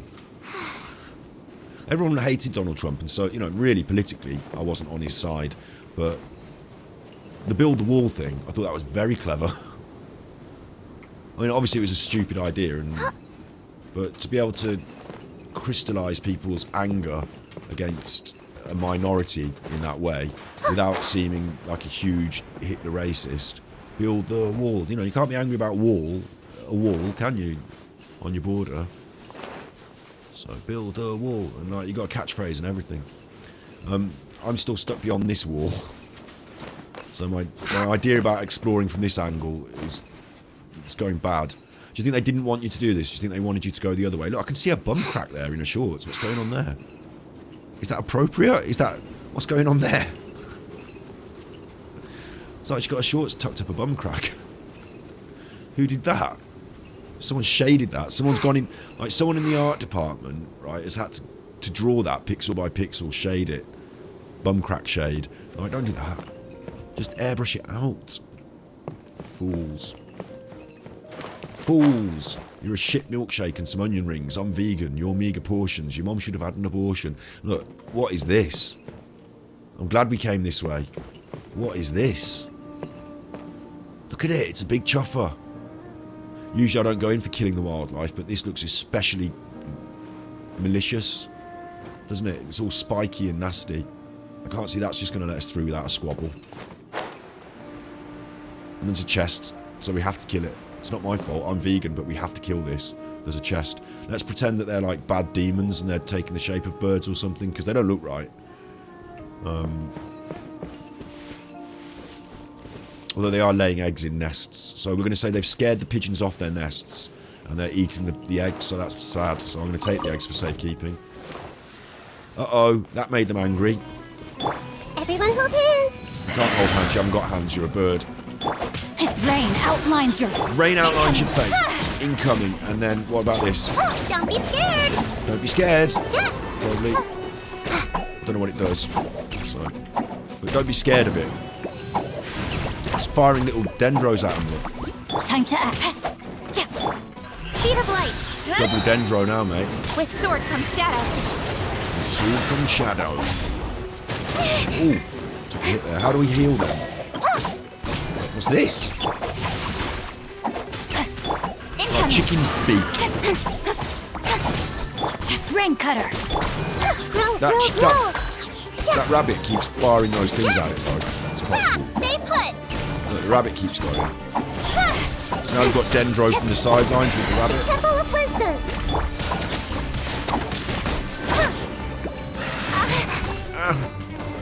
Don't know my sword. Don't know my sword? You will do. Picked up loads of chicken legs there as well. I don't know how these birds... That bird's got 3 legs, 5 legs. Don't know how that happened. Treasure hunting. I'll take that. A valiant Thank you. endeavor. A marked shell. What? A desiccated shell. What? Oh, they're from the animals we killed, which is harsh, if anything. But we did kill them. I'm going to now have to have a quick look at the character select. That's a big McNugget. Being vegan, I think it's naughty that they're having us kill all the animals, but we did pick up all those chicken legs. I don't want to do a lot of anti-vegan stuff in the game, but it's a game, not real life, and you know, at some points I'm forced to hand over those legs to people as quests. So let's have a little look at what's going on here. Oh, I didn't do a talents.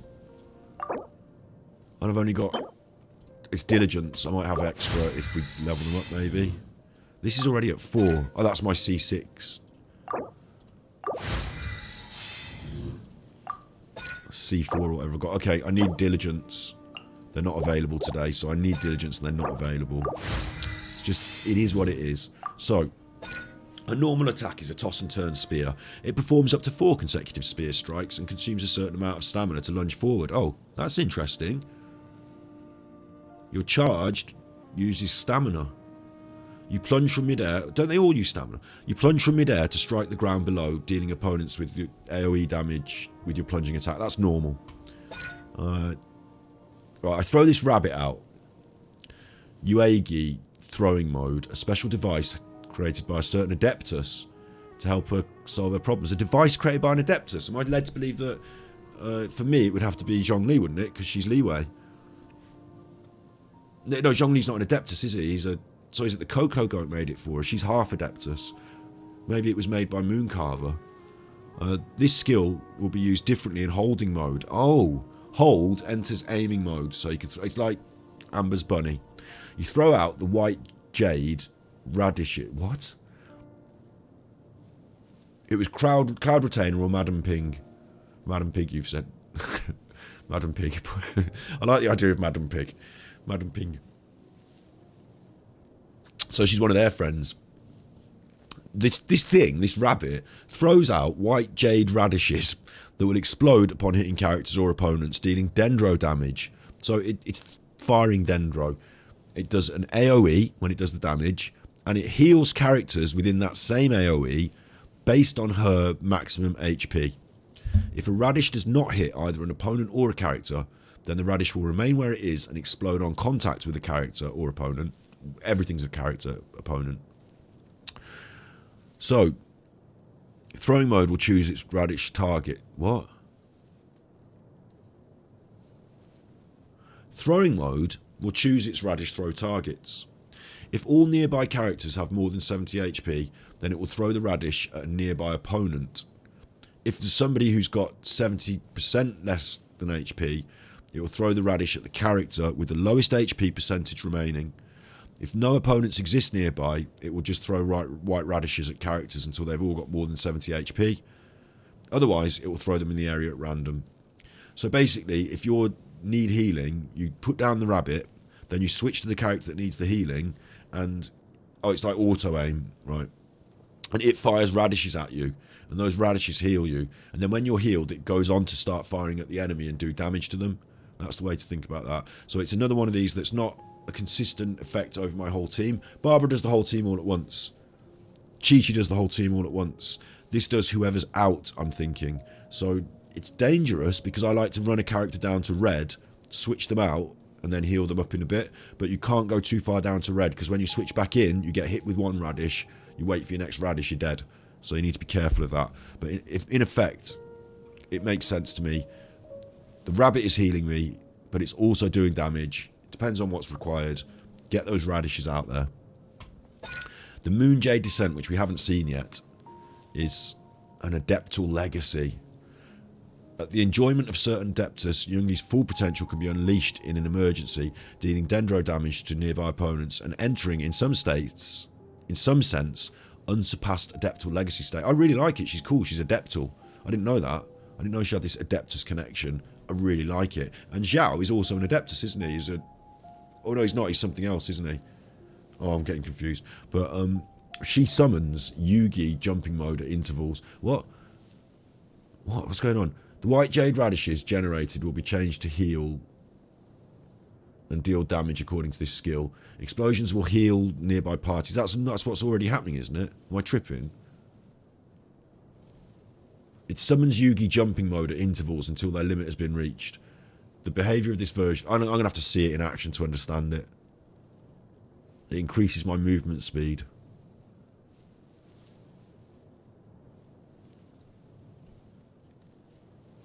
The Adepti legacy state will end once she's off the field, and all remaining jumping modes will be cleared once the state ends.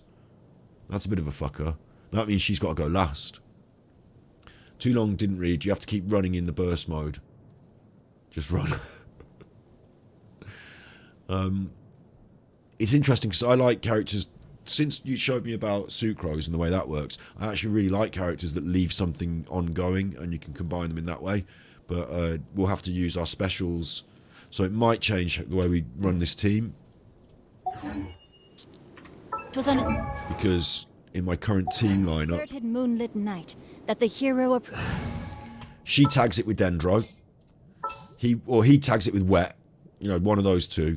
That creates the bloom, and then after that we start hitting with the Kaching. But these other effects are ongoing. Like her Dendro effect is stuck to it. It's like ongoing, and his wetness. Once we've done the rain cutters, they pop out all the time. You don't have to stay on him. But my Electro character, her special move, you have to be her. It's not ongoing. So maybe I need to switch her for an Electro character that's got an ongoing special move, like an area of effect. And once I put that up, then I switch to her, and it all goes like haywire when I do her special. But I have to stay on her. So maybe it's that. You want to go out there with your mommy? Go on then, doggy. And that's why they've given Lisa a new costume, isn't it? Because it makes sense to put Lisa in your squad. I'll keep an eye on you.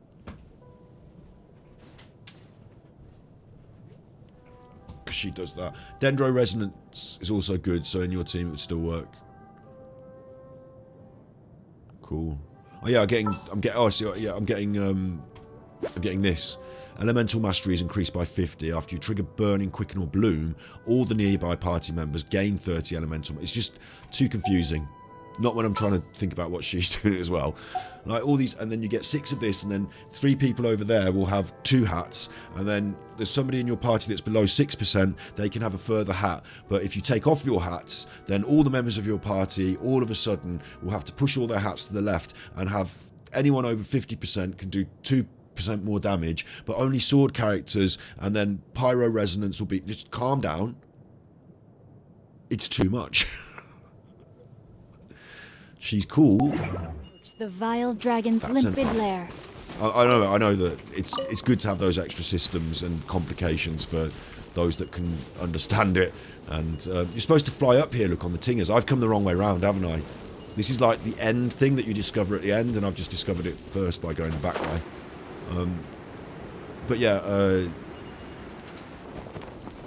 I will be interested in those extra aspects of the resonance. I just can't get it in my head all at once.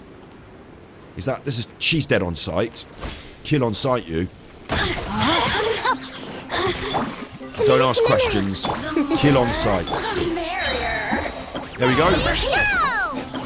Now I'm doing this thing. I've got a special... Did it last? Did it work? Is it still doing it? I've got no way of understanding her special. You're in for a little shock. Come a little shock. Witness the power of Gugwa. Is she hiding in the bush? Get out from behind the bush, you. Now I'm cutting the tree down. This way, journalism. Sharing my knowledge. Sharing my knowledge. You're in. Ow. What? Dead. Oh. Who turned up here for a little bit of a Barney? Outlines your... Go away. What did she say then? Rain, go away. I've got 2 of those rabbits out. Yeah, don't be scared. Don't be scared. This way, journalism. Let's spark things up. Now I need my big special. I should have saved that so I could do the 2 specials at once. Stay put. her to shut up. She could do with attacking a little bit quicker for me. This... I'll tell you what I really like. I really like this, actually. And it goes for the other one as well, doesn't it? Pop her in quickly. It also goes for Yunjin. What'd she say? Oh, shit! Grow. Now this got involved. Now it's going to have to die. You're up. I'm Leap. Let me weave you a verse. Sorry.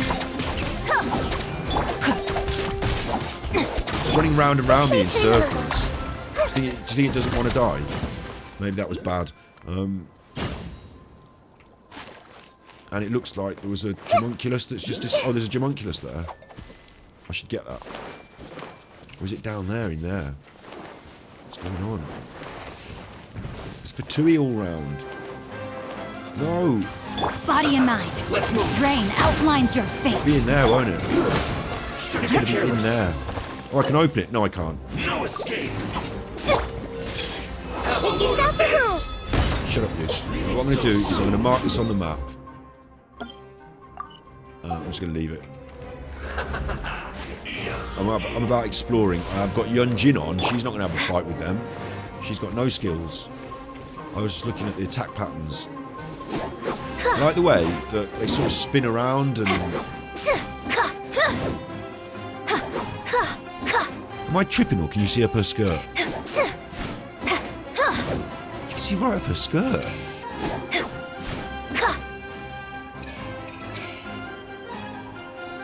I hope they're leggings and not just like thin tights. I like the fact that they spin around and they're like affected by the weight of the weapon. Oh, see, she nearly toppled over there, like affected by the weight of the weapon. I really like that. It shows, like, it makes it feel more. I don't know what the word is. It's like mouthfeel when you're eating. It makes it feel more real. It makes this is a good little touch in the physics there and the character. Right, let's put our other character back in for some killing action. If we're going to be doing killing action, we'll have Lisa. We'll go around with Lisa. I'll keep an eye on you. And we've got this little chuffer. She doesn't seem as little as the other little chuffers. She is, isn't she? Or is she slightly taller? Maybe it's her bells on her head. I assume they'd use similar character models, you know, the basic character skeleton. So she'd be the same height, but she just seems a little bit taller. Whoa!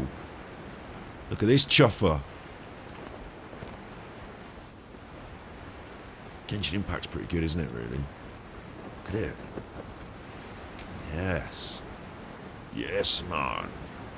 Dunes of Steel. That's an album title if ever I've heard it. The Dunes of Steel.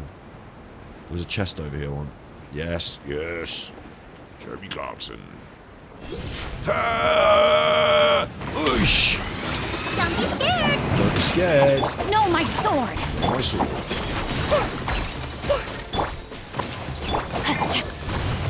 I want to get Lisa's effect going. You're in for a little shock. Come a little closer. Right, let's see this healing go off then. You away. You're up. I got 3 of those rabbits. And I think they were healing Lisa then. I might be wrong. I think they healed Lisa while she was off screen. Rain outlines your fate. Commit it to memory. Share my knowledge. This might hurt a little. Come on, let's go. Don't be scared. Commit it to memory. I'm finding the healing an issue. Rain cutter. Rain cutters also heal me.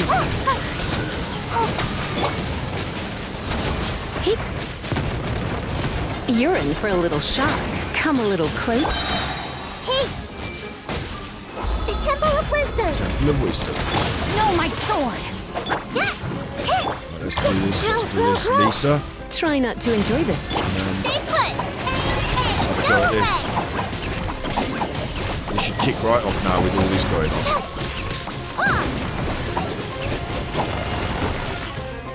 There's one down. This one flew out the way of the range of the thing. I see everything. 84s with her weapon. Make yourself a move. What's going on there? You're in for a little shock. Blitz. You, Blade. You're up. 100. Ah! I'm hitting for 100. I'm hitting for 100. Attack 797. That's got base attack of 400.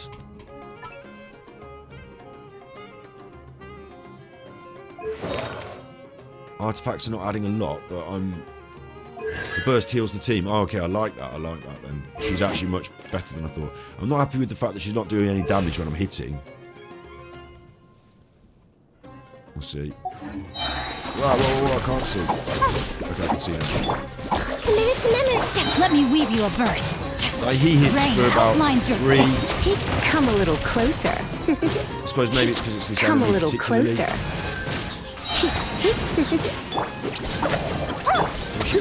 Oh, where's it going now? Did I kill it? Yes. What do you think, cutie? What do you think, cutie? Smitty Chill's having a dance. And there's a Jamunculus again. Oh, okay, we can get that one. We can have that. No doubt.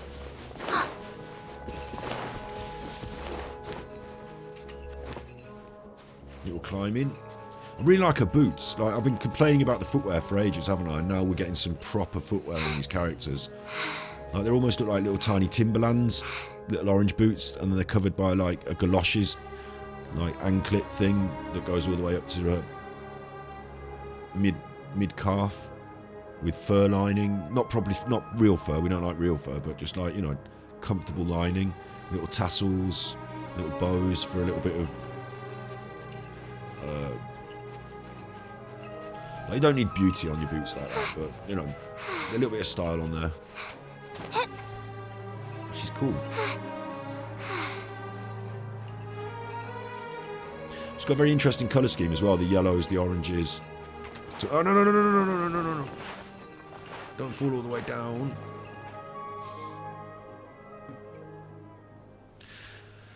Fine, I'll go with someone with longer legs. We'll climb with someone with longer legs.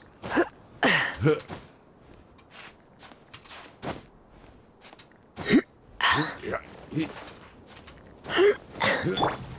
here we are, and that's my Jamunculus, thank you. Dendroculus. They can carry on. Oh, look! Cheeky, it goes down as. No, oh, no, I'm dead. Ah! No, how am I going to stop myself? Ah. Master.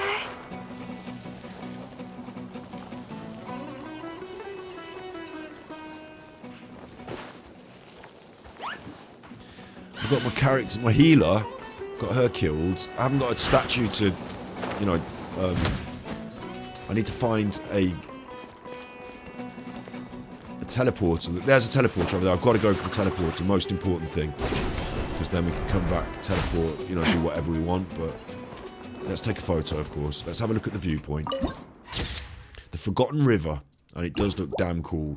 Crocodiles down here, who I'm not going to mess with, because even though I can easily kill them, I'm going to go and Time to make act. my teleporter, my Janet Street teleporter. There we go. This is I don't know what this is. There's a chest over there.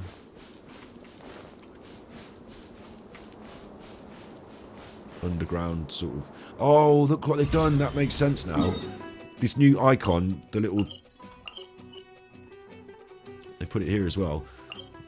This little located in non-outdoor area. It's a strange icon. Like two pieces. It's like, it looks like a sandwich to me, but it's two pieces of paper, or one on top of the other, or something. But what that means is underground. Now they can mark the teleporters, we were saying we want 2 layers on the map, weren't we?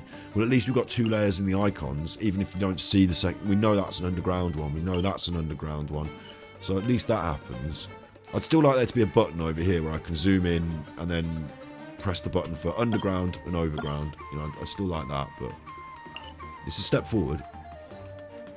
So that's a useless teleporter to me now. I can come back here, but I'll have to climb up the bloody walls to get out of here. It's the only one I've got, isn't it? I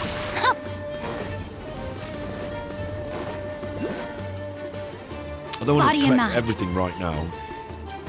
I can climb up there, can't I? Yeah, okay. I don't need to collect everything right now. I just want to have the exploration through the zone. And I know that I'll be leaving some chests and I'll be leaving some homunculuses. But let's heal her up. Oh, I could have used revival items. What am I doing? I'm stupid. We've got a free revive. Let's take her back.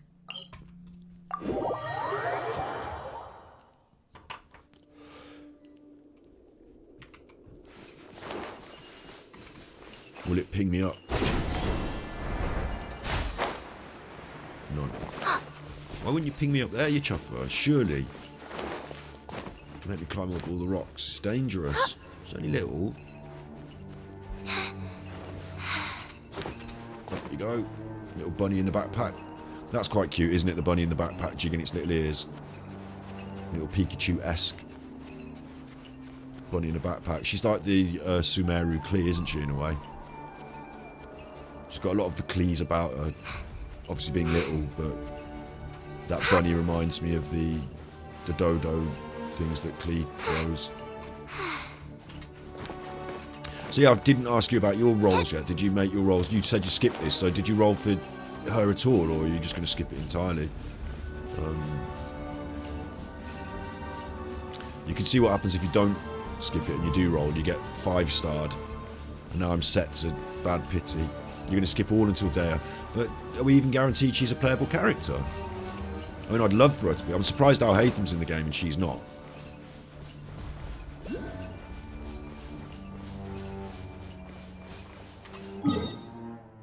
Can't mark. There was a Dendrunculus over here. Oh, they did the drip marketing. Brilliant. There's another Dendrunculus that I left earlier. I mean, there's loads of stuff, isn't there? I don't need to mark it all right now because I know that there's loads of stuff. 100% coming next patch. That's not next banner, is it? That's next patch. So we've got some time to save up the primos at least. But I will be spending them all on Hu Tao and then grinding them up again. So, oh my god, I've got a lot of grinding to do. I'm not missing Dea. That's going to be the real break point of whether free-to-play is possible. You know, if I can't grind up those primos for both Hu Tao and Dea, then that's the first time it's hurt me. I mean, I hurt myself a little bit today by doing this, but we got a lot out of it. I'm happy with it. You know, we only did maybe 30, 40 wishes, and we've got 4 new characters, including the 5-star, so we've actually done quite well. I want to head south, and it's that way over these rocks. So, let's go. Oh. You alright, you little honey churl? Oh, you're awake. Don't be scared. Oh, that rabbit's going to shoot you. It doesn't do anything. The rabbit's just doing nothing. Look at how it's not even killing a hilly churl. 200. Rain outlines your fate. That's 2,000, obviously. Right. Now with that, surely we've got both. Yes, we've got both wet and dendro. So we're setting off the blooms, yeah?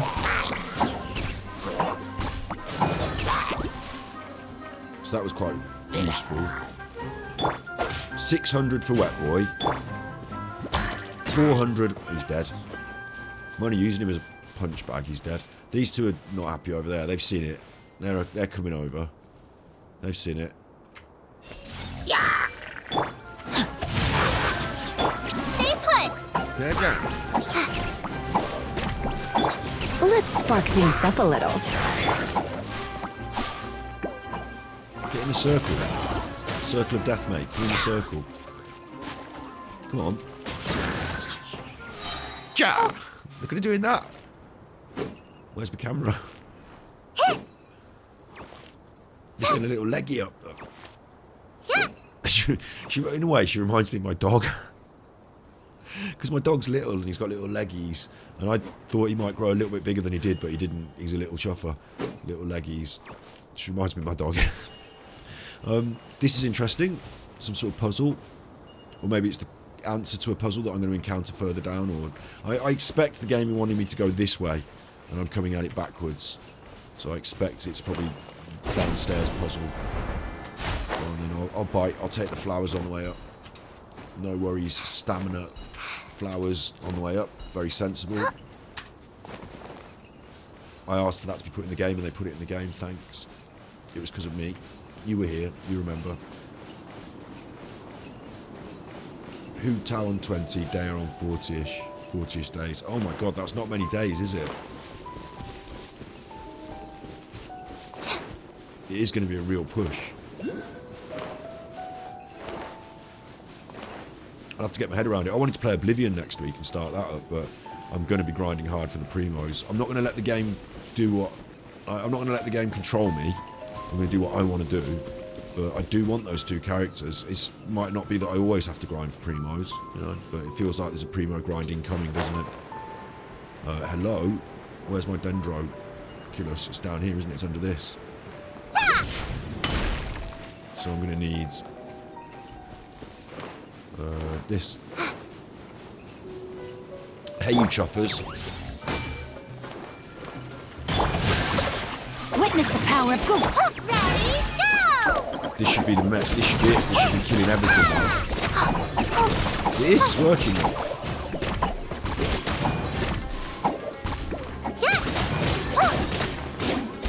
Her and Wet Boy together, look.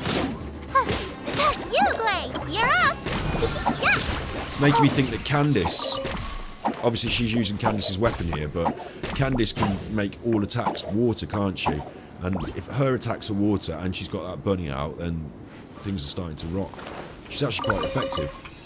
She's gone straight in the team. She's got a slot in the team. Chi-Chi's out. Chi's in. I still love Chi-Chi. I'm not going to give up on Chi-Chi. Chi-Chi's still my best healer, but, you know, Chi-Chi's out. Yao Yao's in. Lots of fun. That's cool. It's interesting, actually, that... Nice. Tell you what's really interesting to me here that I'm sort of thinking and feeling is that I'm getting replacements for characters I already have, but they're different. So Chi-Chi, little, sword, these tick boxes, little tick, sword tick, healer tick, cryo tick, but this is a different form of healer, so it's an alternate. And well, why do you need things that you already have?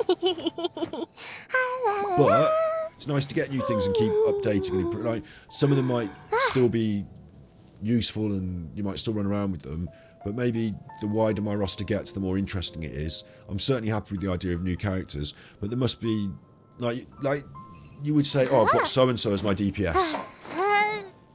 So why would I want to roll on a new DPS?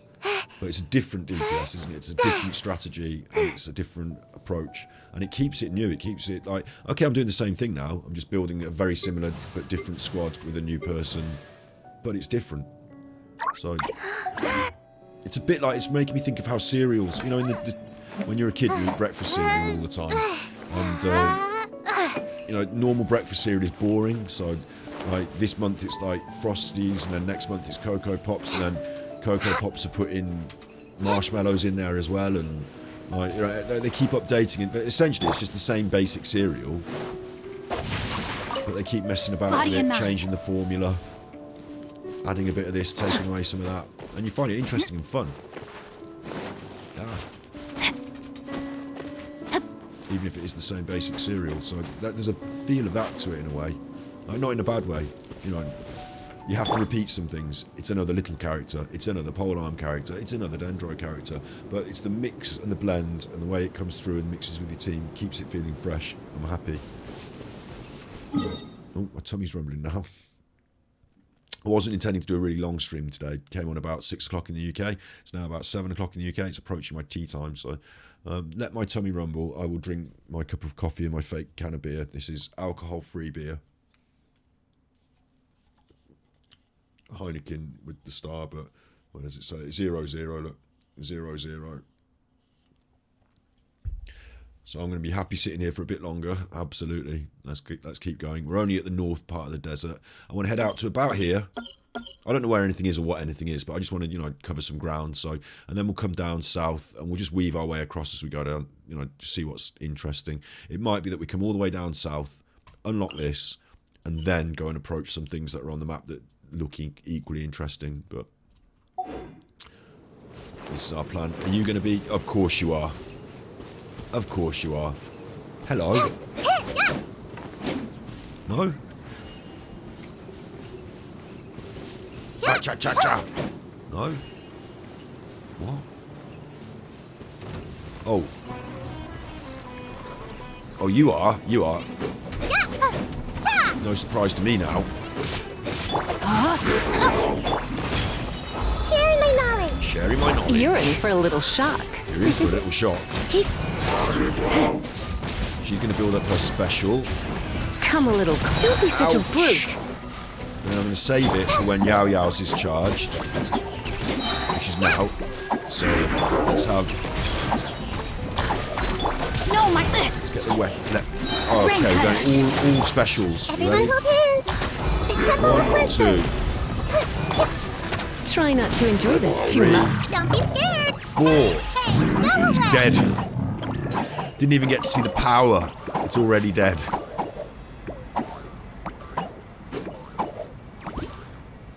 I actually really like that pose she does. Got a little leggy going on. Yeah. She like pokes it at you, the pole arm. That is surely a shorter pole arm than when I see it in the hands of Candice. Surely. They're able to scale the pole arm for the character. So why can't we change the colour? What the fuck? I hate them myself. That was from a film called Tremors, wasn't it? Is that what's been... Is there like a little Easter egg in the... This is all too... Look, it's not just killing the baddie, is it? It's also the podia, is it? Have I got to do some more stuff here? This might be worth coming back to. This is definitely some sort of boss fight. But how am I getting to engage? I think I've actually got to do these podiums with the Dendron. I am Dendron.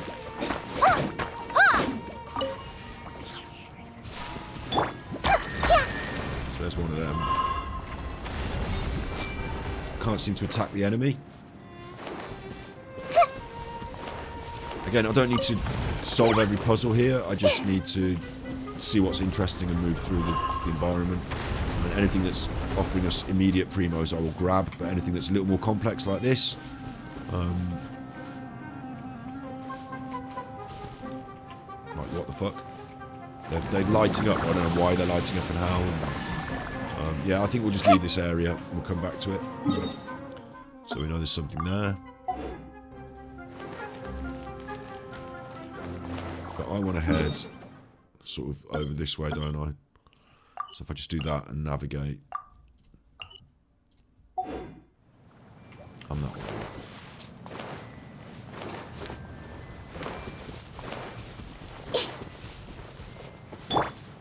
Yao Yao Beans. And I tell you what, I like the fact that she's got a name that I can easily understand and repeat. Because whilst there's nothing wrong with having what to me are exotic sounding names, of course, as an English-based player, it is a little bit frustrating sometimes when I can't even read the name of the island. And it's not because I'm a complete idiot. You know, I'm a bit of an idiot, but not a complete idiot. But it's because they're confusing and difficult groups of syllables that I'm not used to. But something simple like Yao Yao, like, is easier. I have to call Jing Kui. I have to call Jing Kui Wet Boy because I can't remember it. But Yao Yao, I think I might remember it. Yao Yao Beans. She's little Yao Yao Beans. The Sands of the Three Canals. Here they are. They're the Sands of the Three Canals. So, point of interest on the map. Got no idea what's going on. But I'm heading over here to see the wide range. Oh, achievement complete. The perfect sandstorm. What?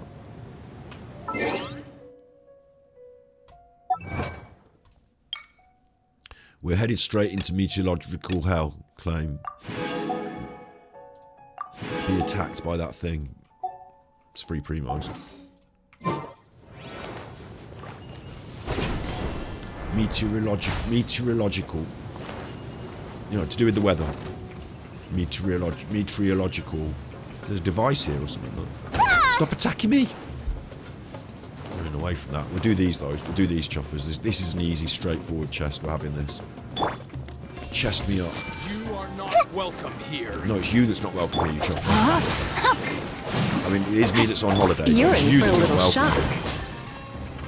here. Come a little closer. Don't be scared. Don't be scared. Because he's only a little rabbit firing acorns at you. Radishes. Radishes. Yeah.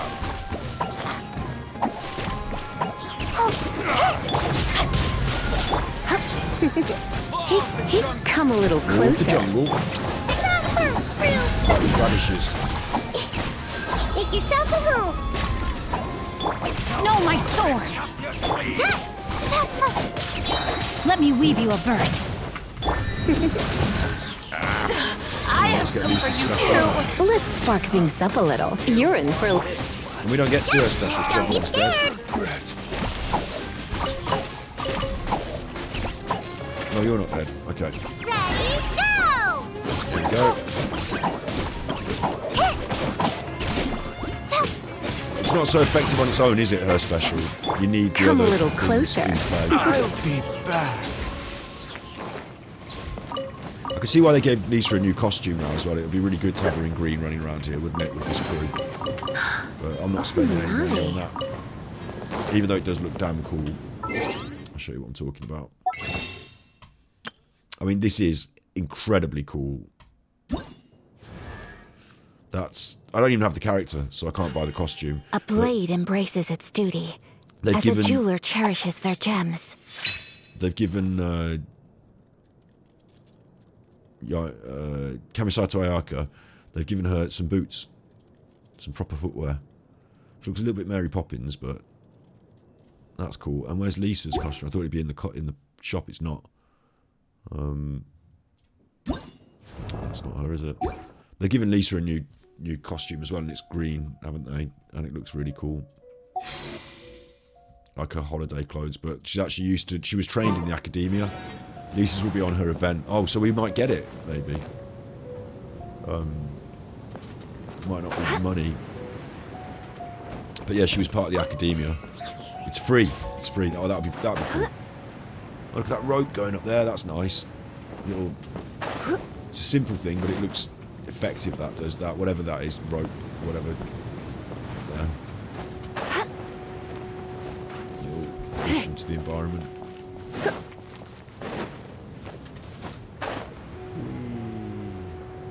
I'm heading sort of north. This is right out into the desert corners here now. And at some point we will have to go, you know, right into the corners to see if there's a primo up there. But this is what's on offer at this end. The barren, the desert corners, the right up to the edge. They don't want you off wandering about up there, so they've left it inhospitable and difficult. There may be one interesting enemy up there or something, but once you reach the borders of the map, Paimon tells you to come back. So whilst we do skirt the borders every time to find every last thing, there will be a limit. So I'm not going all the way up there now. We'll come and do those limits another time. Because there is time. I know there is. In every area, I have examined every corner, so there will certainly be time for that. Now let's start heading south to this. And let's delete that. And anything we see along the way, we should be able to visually see in this area, so we can pop to it. And then this last corner over here, we'll have to do slightly separately. But this all makes sense, yes. Okay, south. Mechanism.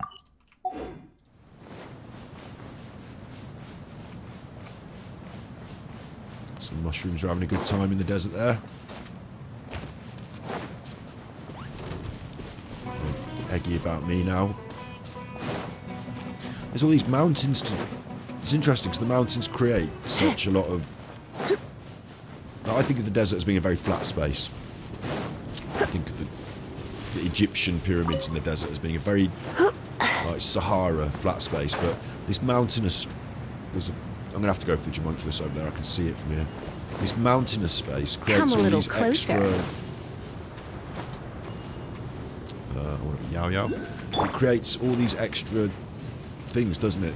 You can go in and through and round. It's lovely that there are more of these henna berries, because now that grind's going to be a lot easier because there's more places to find them. Okay, okay. Stay put! I see everything!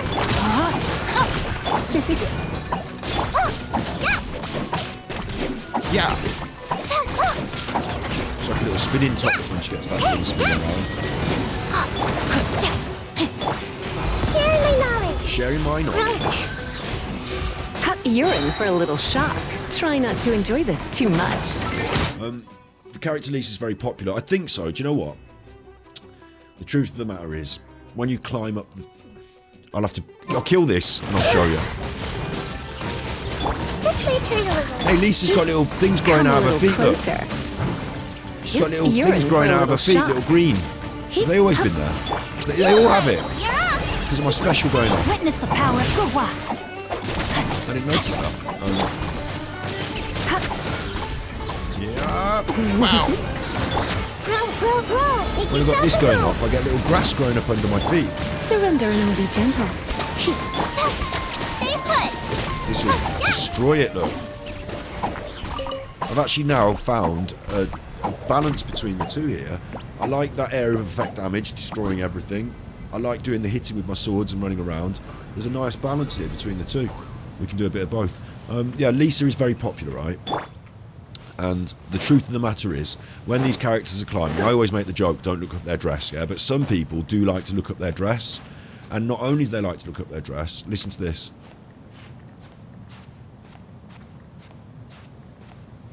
Is she going to do it? And she make noises like, huh, huh. And she's, or do I have to press that? No, she's very, very quiet, Lisa. In one of the languages, you have to jump. There you go, she did one of them. In some of the languages, depending on the voice acting and how quick you hammer this space bar or something when you're climbing. Yeah. She makes these noises, and some people find the noises a bit sexy. So, like, Lisa was one who was known. I think it was Lisa, and maybe Rosie, but Lisa. She was known for making these sexy noises, and like she was in the game. You get it for free, so she's like a guaranteed. Like the game gives her to you when you meet her. She's got a bit of a seductive quality about her as an actual character. She's like, oh, hello, cutie, and like, sit down. She's kind of flirty, and so you combine all those things. Everyone's got her. She makes sex noises. She's a bit flirty. She is a popular character. She's on her way to becoming a great ASMR. Yeah, she can look, her boobies bounce when she does that. That's not to do with ASMR, but and she's wearing stockings and little shorties. Like, you know, there is a sort of, out of all of them that you get early, and her shoes, I suppose, as well. More dress shoes, aren't they? Like, she's definitely got more of a sexualized aspect to her character. It's okay for women to be sexy. That's fine. Like, I don't think it's like, oh my god, she's sexy. But I don't play video games like this for my sexual thrills. Like, in fact, if I found myself getting turned on by video games, I'd question what I was doing rather than. I don't know how to explain that. I think Today's it's okay. no good for going out. I've read novels. Did that I have been- say that yesterday as well? Stop it, you. I've read novels that have been like, you know, but your imagination's doing the thing, isn't it? So, like, I think it's okay for art to have sexualized aspects to it, but and for you to register them humanly and be like, oh, sexy, hello. But I'm playing a game because I want to like kick ass and fight bosses and, you know, all these reasons, and I'm less playing it for. I want to create a sort of pseudo relationship with a character in my imagination, and I get thrills out of it. And I think if you were to go down that road, even, I don't know, because we'd have to interview someone who did find those feelings out of this, but wouldn't it be therefore the case that they would then go on and watch cosplay or like reenact, like people would dress up like this in real life and you go, oh, that's sexy. You know what I mean? Like, you really want to have sex with a real person, or do they want to have sex with the actual? Right, she's bored of it. But do they want to? They might want to have sex with the actual characters, like anime style. I don't know the answer. But yeah, so she's a bit like that. I've got a question actually while you're here in chat as well, Bob, about this past It's stuff nearly quickly. time for afternoon tea. Like, we're not doing a huge diversion on it by any means, but you say you've gone a bit off the rails. What, if you know, you can tell me, please. What specifically is it that he's done? Like, has he done something bad to somebody, or is he? Like, he's not done any pedo stuff, has he, or anything like that? Like, you know, like nothing horrible or weird. I'd like to know, and it'd be easier if you knew, just to tell me in chat now, rather than me having to dig through it all and try and find it. Do you know what I mean? Oh, there's Haley Cho there. That Haley Cho's busy, so I'm just going to leave them to be busy. This is a mechanism. Mechanism.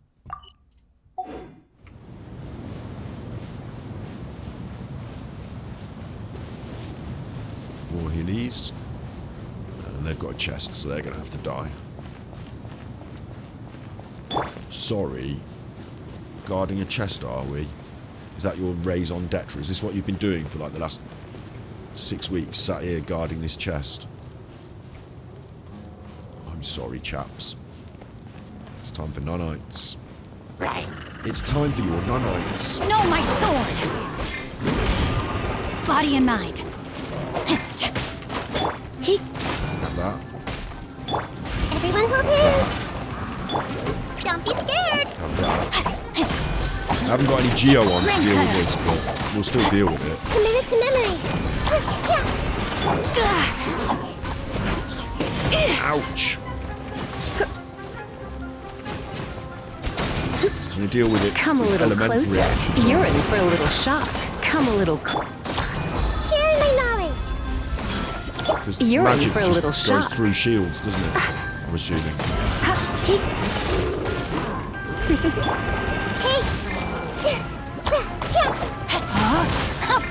Come a little closer. Try not to No, enjoy that, this too and much. Do this. Uruguay, you're up. Go get him, Uruguay. Go get him, Uruguay. Uruguay? Did she say? What country? Go get him, Uruguay. Now we've got problems. How am I going to get that bird? Stay put. This may turn a little. This is an archer challenge if ever I've seen one. Everyone hold hands. Got it.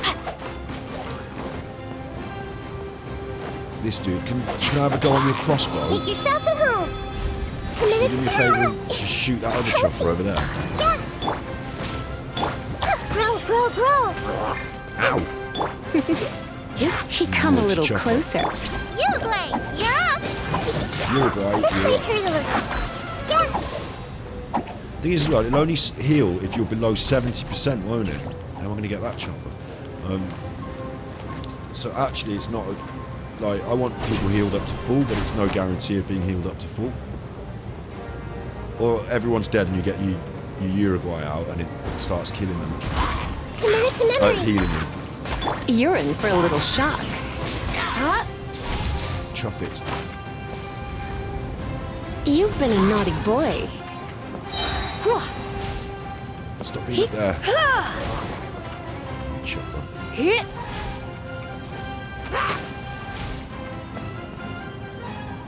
Can you be up there, you chuffer? Yeah, hey. Dead.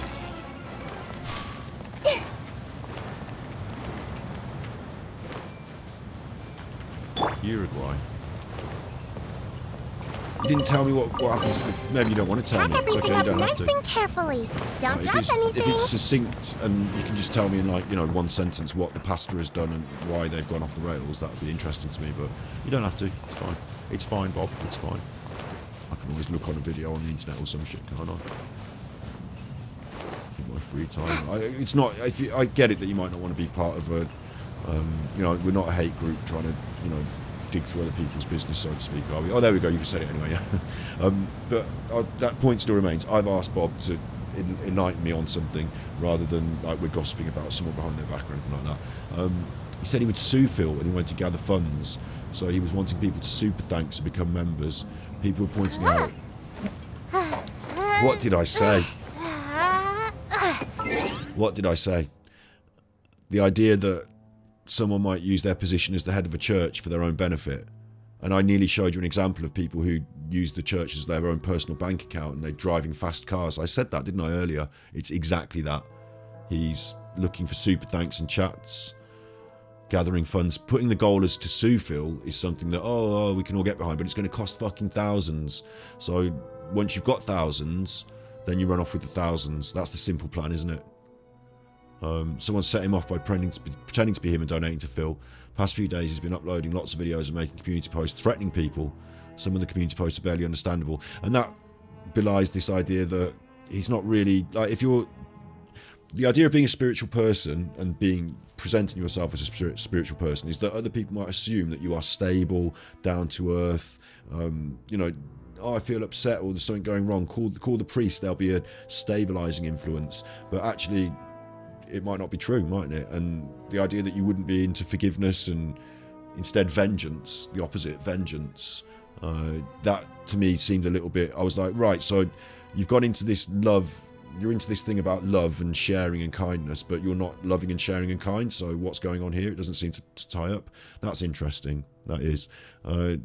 It would seem to me on the surface, and I don't know, maybe he really legit wants to sue Phil, maybe he's having mental issues, that because sometimes people run away with ideas when they're having mental issues, like bipolar or somewhere on that spectrum. We'll say there is the idea, I mean, I have that problem. I'm coming off my antidepressants and sometimes everything's flowing really fast and I'm yammering and I need to calm down, instead of harnessing that and trying to have a million ideas and we're going to write a book and we're going to start a film and I'm going to make this and I'm going to drive to America and I'm going to, calm down with your big ideas, calm down. So it seems like a bit of that, 6 of one, half a dozen the other. But I would say it is interesting that because money is the heart of what Phil does and there's a lot of money being thrown around in his streams, I felt this jealousy, I would call it, that I look at him and say, well, how is he getting that money? I'm struggling.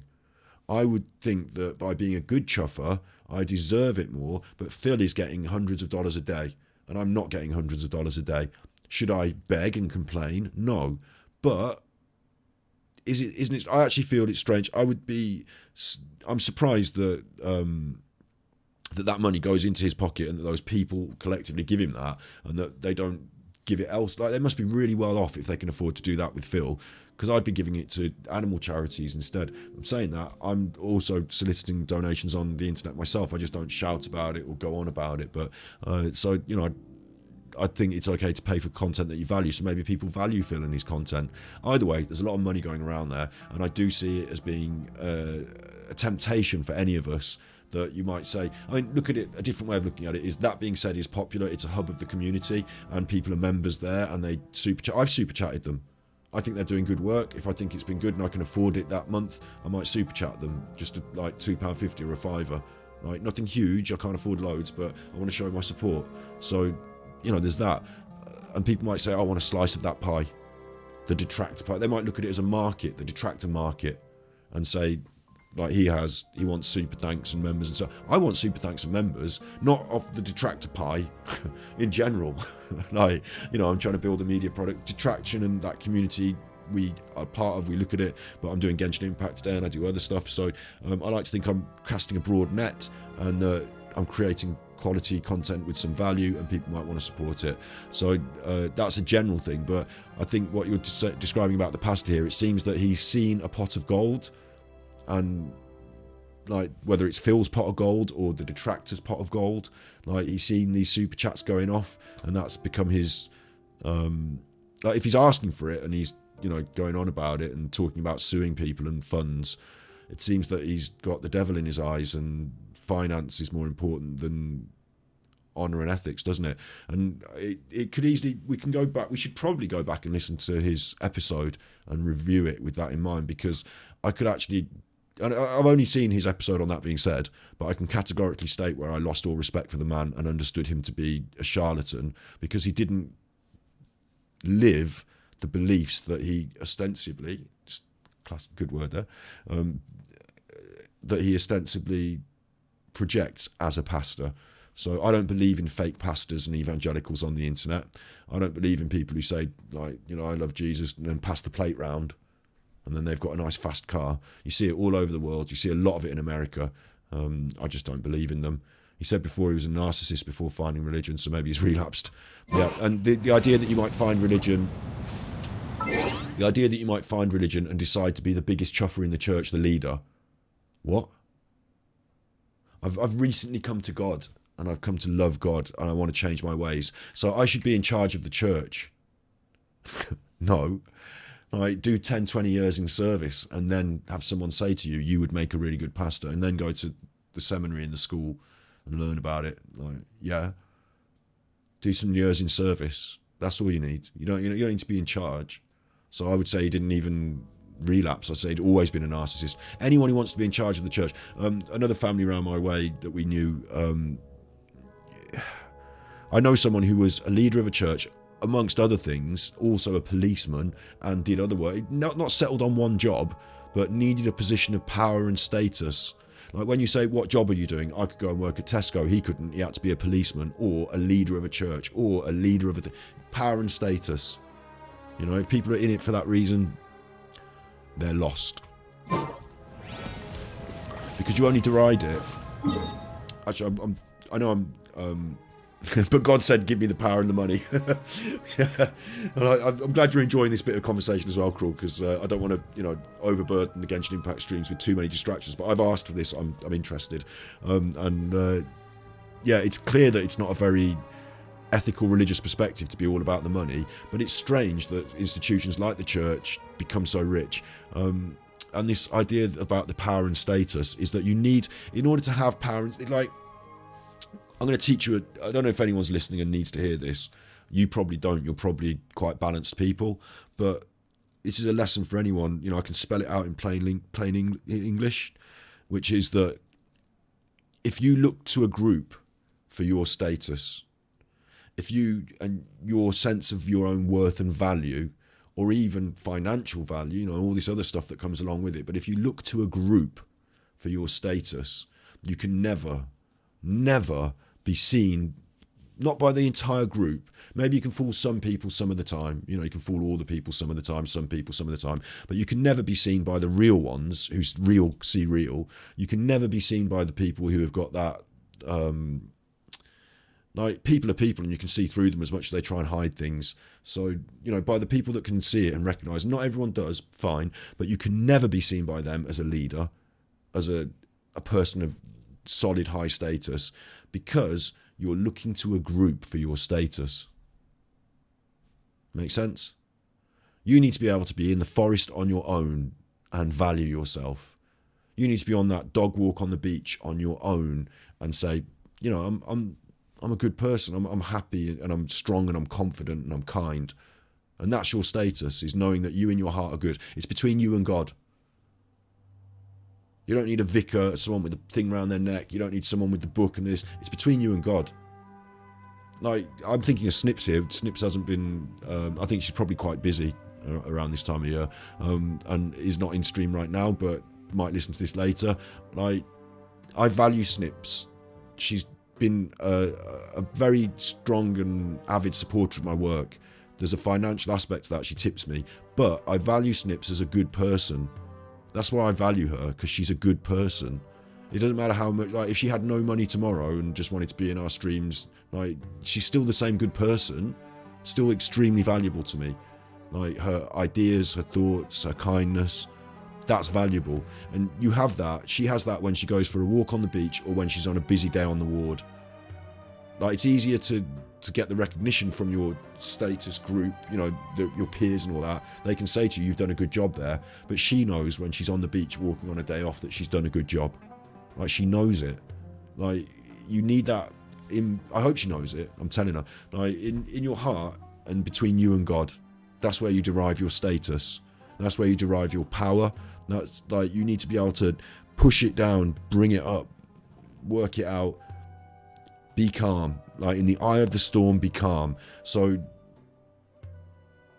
to go to a group and to say, and it's very similar to streaming as well, and other aspects of, we talked about, I made my bones with the ASMR earlier, didn't I, and stuff, but it's similar to that. If you're looking to this group and you're saying my view count, my subscriber numbers, because when I have an argument with someone on the internet, it doesn't happen all the time, but every now and then we have it. It's only really the ASMR community.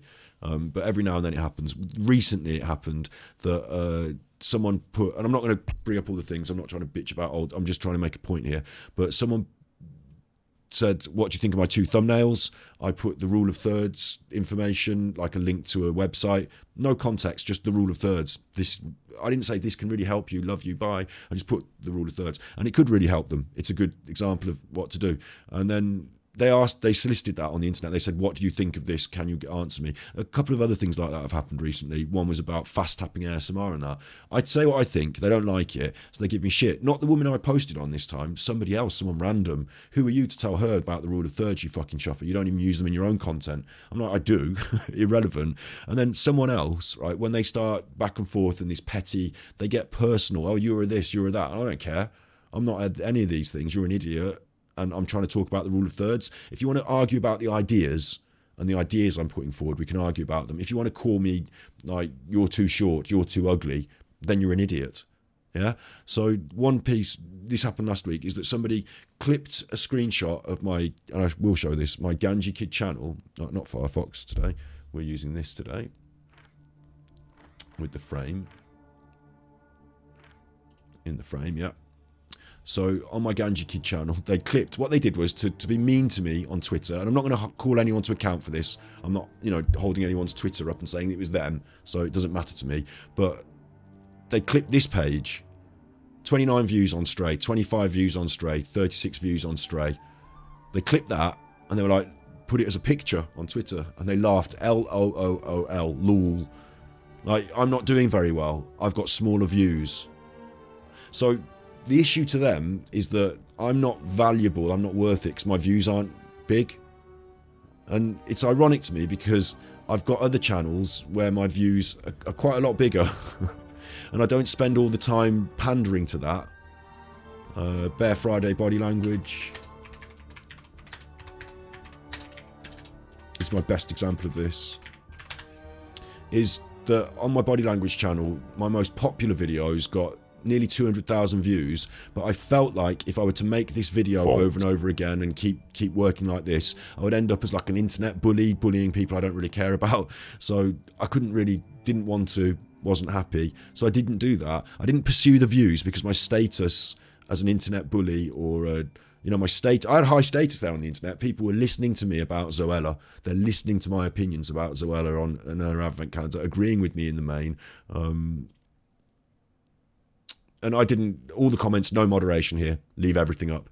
It always freaked me out. She acts so childish when she's a grown woman. She's literally 27. I'm a psychology student. I do lots of research. I got super excited. You did an awesome job.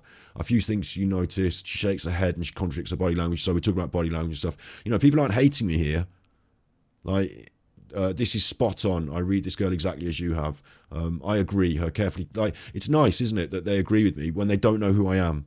And I have no personal iron in this fire. I can't take their agreements and their love and their I can't say, right, I'm a super chuffer because all these people on the internet agree with me. They don't know who I am. They're not agreeing with me. They're agreeing with the ideas. So the ideas are good. It's not me.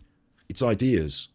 So if you want to talk about ideas, I'll talk about ideas, and I won't feel personally hurt if you don't like the ideas. We can talk about the ideas. If you want to go on Twitter and bully me for not having enough views, then you're an idiot. And this is the shame of it. And it happens, listen, this happens every time I get in an argument with someone from the ASMR crowd about ethics of ASMR, sex in ASMR, whether fast ASMR is good. I've got my opinions and my feelings. I'm not being mean to anyone. I'm talking about ideas, and someone will take it too far and I want to show you Twitter really because I want to prove it. But at the same time, it's not about me dragging someone over the coals. It's about a concept. So what's important, and this is why I need to bring it back, and this is what I'm talking about here, is if you want to talk to me about views, I can show you the view counts I just did on one aspect, but it's not about that. What it's about is I don't take my status from having 100,000 views on the internet. Otherwise I would have pursued it. There's the proof. Otherwise I'd have taken the money and kept going at them, because I was earning money from that. I'd have kept, bitching about Zoella and whoever's this week's drama thing, and that's not me. So I don't derive my status from this. I can throw my computer in the river tomorrow and I'm still a good chuffer. I can throw my computer. Before this, I cut people's hair. I was at the dentist yesterday and I was talking to the receptionist about this very thing. She said, what was the best thing about being a hairdresser? And I was like, well, for an hour you get to talk to somebody on a one-to-one basis. If you're good, you'll get their hair right and they'll be happy with you and they'll come back. And when they come back, that's every 6 weeks, and you develop a relationship, you're friends. So I derive my status from my qualities in my heart. We'll throw it on you way before the water. Yeah, if you want to stand next to the river and catch my stuff, fine. Doesn't have to go. Well, let's say we have a terrible disaster. We had the COVID recently. I know in those situations, you're not going to see me clinging to my computer, desperate for the money or something. I'll be out there helping the people. Like, I cared for my nan. Like, caring for my nan was more important to me than starting my streaming. Like, I had the opportunity. I was at home. I could have streamed every day, but there were other things going on. I know where my qualities lie. I'm not blowing my own trumpet. I assume this of you. I assume this of you as well, Cruel and Bob and everyone else. I said it about Snips. There are people out there that don't derive their status from a few views or from other people. You can't. If you're deriving your status from other people, then those people change their minds or go away or whatever. And then what? Well, who are you? Who are you? What are you? So the people that bullied me for having not enough views on Stray, they didn't even click on the lives and see that my recent episodes are doing quite well. Thank you very much. That thus hit 400 views on John Bennett. That's like, to have 100% of your subscribers watch your video, and it wasn't all my subscribers, but to have the same amount of views on a video as subscribers is quite good. I'm lucky. Half as many in a day there for the Prince Andrew episode. Good. I'm lucky. This is going quite well. Genshin Impact, loving it. I don't know what NID means. Bob, sorry. But like, what I'm saying is about, sorry, typo, yeah. The truth of the matter is that this reason I'm talking about it is because of that pastor in the Dark Side Phil community. Someone online who's looking for a bit of status from a community. Someone online who's looking for finance from a community. Someone online who's misguided, because that is not the play. If you're starting from that point, and it's the same with the ASMR titty wobblers, it's the same with all of them. Yes, you might get some status, you might get, some of them do get success and status and whatever. It's hollow. It's a hollow victory. It doesn't give you anything at the end of it. You still sit on your own at home feeling like a chuffer. And the others that don't succeed, well, then you didn't succeed, and now by the mechanism of the group, you are nothing. So ignore all of it. If you can meet with triumph and disaster and treat those two imposters just the same. If you can meet with triumph and disaster and treat those two imposters just the same. If you can keep your head when all about you are losing theirs and blaming it on you. If you can trust yourself when all others doubt you, but make allowance for their doubting too.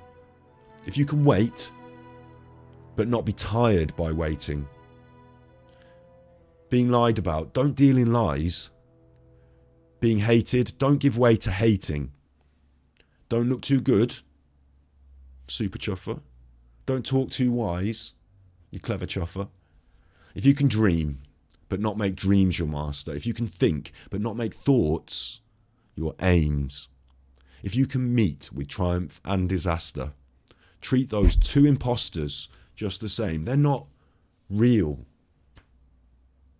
If you can bear to hear the truth you've spoken, twisted by knaves to make a trap for fools, or watch the things you gave your life to broken. Stoop, build them up with worn out tools. If you can make one heap of all your winnings, risk it all on one turn of pitch and toss. Have a go, have a crack. Put it on the line. Let's put it on the table. Let's have a go. Let's risk it. One turn, win or loss, lose. Start again at your beginnings. Never breathe a word about your loss. And that's not if you feel sad because you've lost someone and you feel hurt and upset. It's let's not complain about the things that have gone against us. Oh, it's not my fault. Dark side feel I can't do it. No one told me. I was this, I should have had that. If you can force your heart and nerve and sinew to serve your turn long after they're gone. Long after they're gone. All you've got is your heart, your nerve, and the little tiny stringy bits holding it together. Serve your turn long after they're gone. Hold on when there's nothing in you except the will that says hold on. Your will. Hold on. If you can talk with crowds and keep your virtue, or walk with kings and not lose the common touch, if neither foes nor loving friends can hurt you, if all men count with you but none too much, if you can fill the unforgiving minute with 60 seconds worth of distance run, yours is the earth and all that's in it, and which is more, you'll be a champion.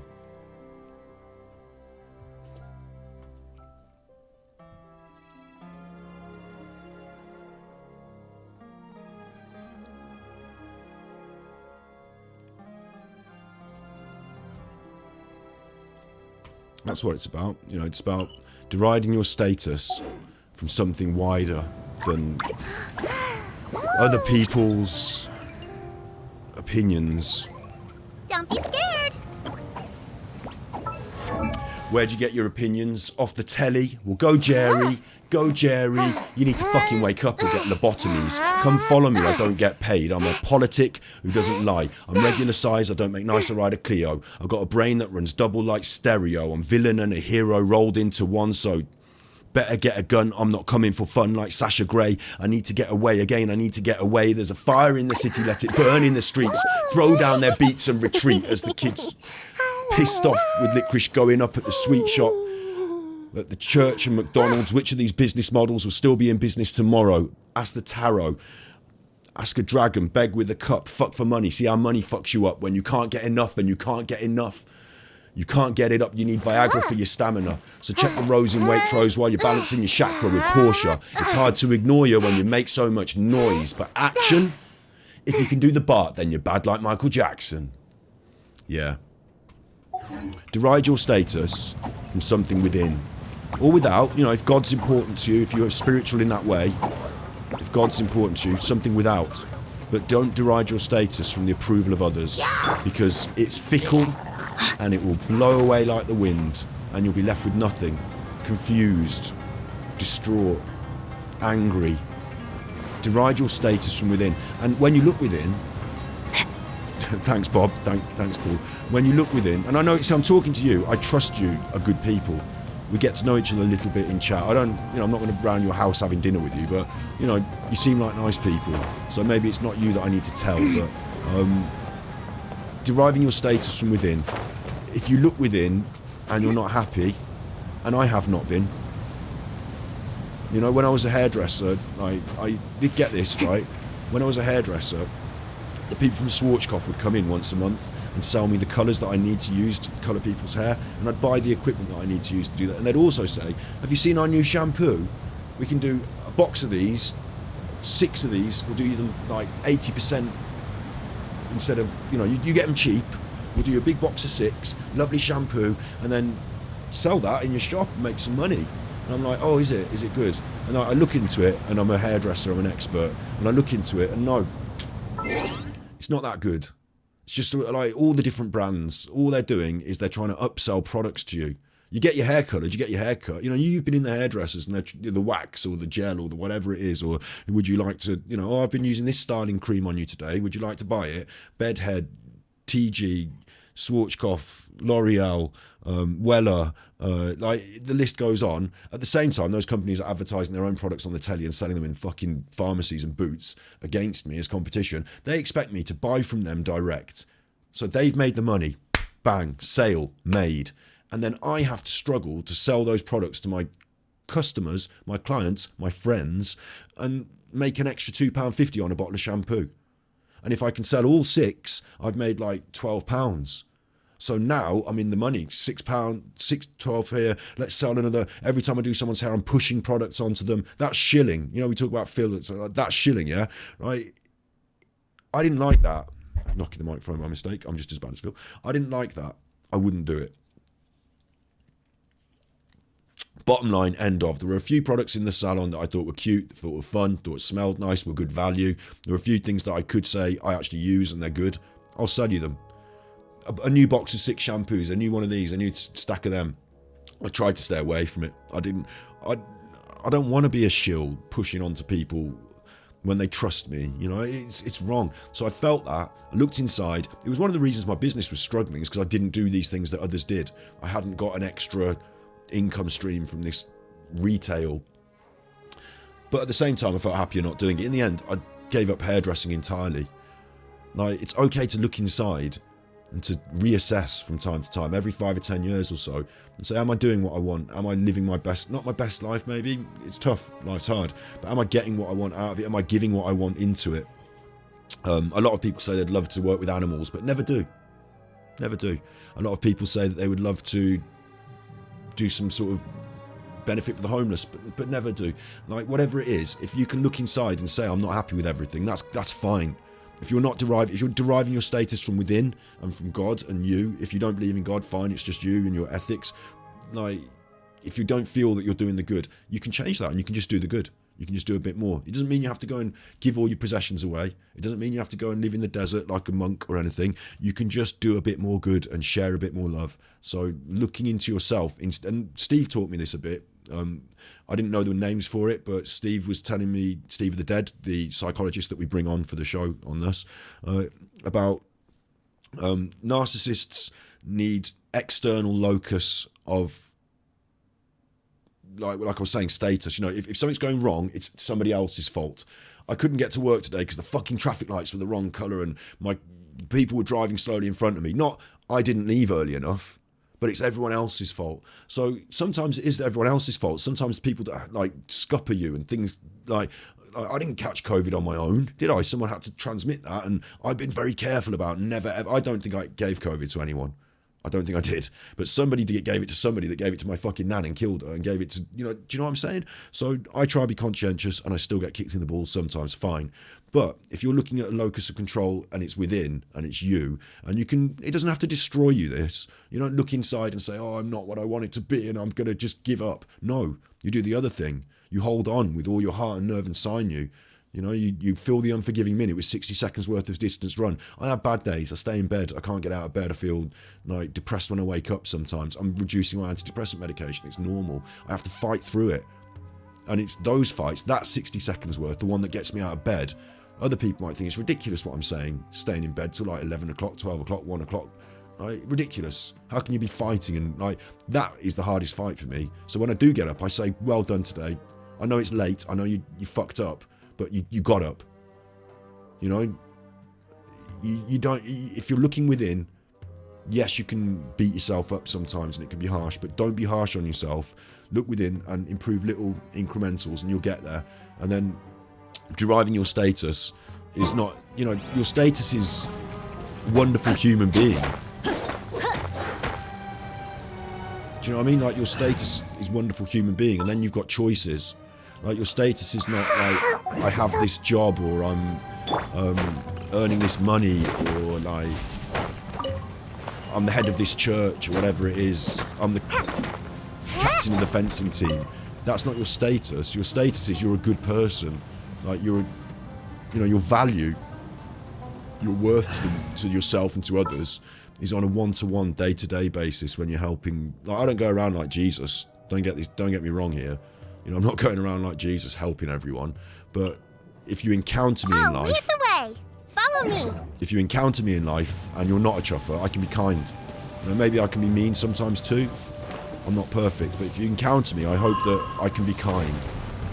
And people might, you know, I'm probably not going to have a statue built after I'm dead of me, but there'll be people who remember that I was kind to them. Sand, grease, pupa, what's this? I've gone off on one there. I'll pull it back round now and we'll just carry on playing Genshin. Here's my, this is a Sealy and I'm taking it. I'm taking it. I wake up, I feel bad, knowing you're not there's enough to make me feel bad. Don't think I'll give it up, and I try my best to live by God in an honest way. And I don't need your judgment day mistakes and all of your hate, you know me. I'm always taught that I should turn the other cheek. I'm not waiting for the world to be given to the meek. Well, I'll take it, and I'm waking up, and I feel bad, and knowing you're not there's enough to make me feel bad. Don't think I give it up. And now, Mary, you had These two will last faces. us for days. Wow. Mary, you had two faces. I've seen them both today. Don't need your judgment day mistakes and all your hate. You know me. It's one of my songs, that is.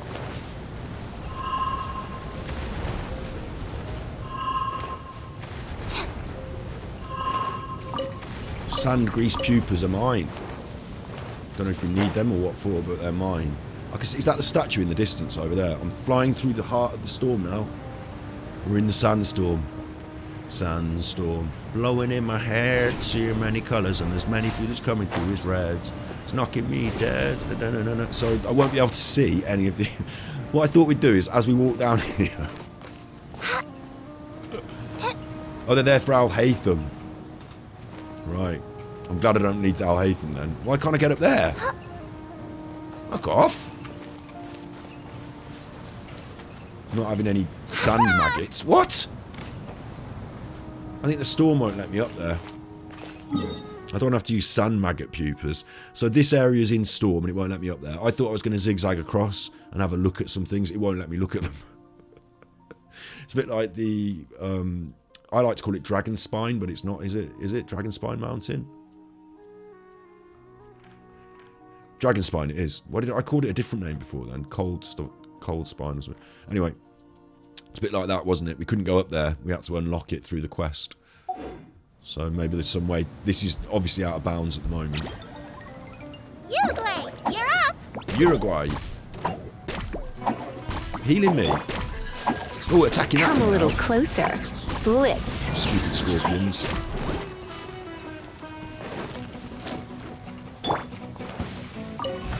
I'm not having all these fights. I'm on the way out, mate. I'm not... No. I'm not getting punched. I'm just having a cruise. I'll go this way then. I'll go this way. Stop it. Stop fighting me. Stop fighting me. I want to go away from the storm where I can get some visibility. Achievement. What was that? How I get these achievements? The blind Wenut crashes across the desert, and yet even such reckless charges do sometimes yield results. So that thing that's coming up, that worm thing, has opened something, or smashed into something, flat out. Is what I'm thinking from that. Where's my mouse gone? Oh, there it is. So, I don't know, is it smashed into something over there? I cannot deal with it. I don't know what's going on. Wounded Shin Valley. That's if you walk into something and crack your leg on it. Ow!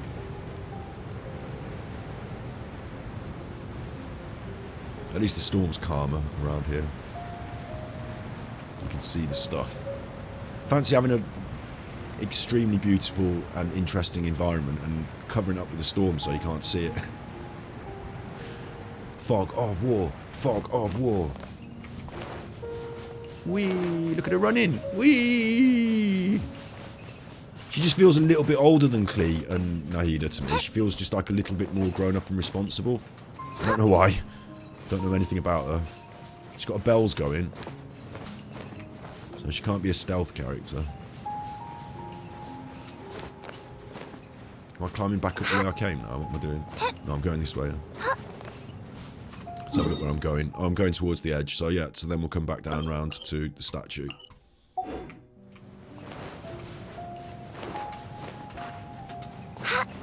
That gentle piano in the background is lovely. They do such a good job on the music and the general aura of the game. The ambience. The ambience.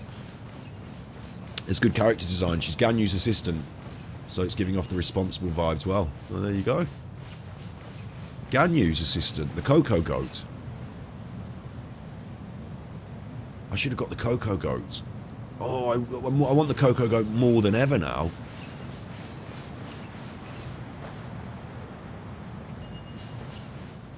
I was considering changing my name as a streamer to Cocoa Goat. I think if I was a woman, I would have done it, but because she's female, it's confusing. But like Cocoa Goat is a good name for a Genshin streamer.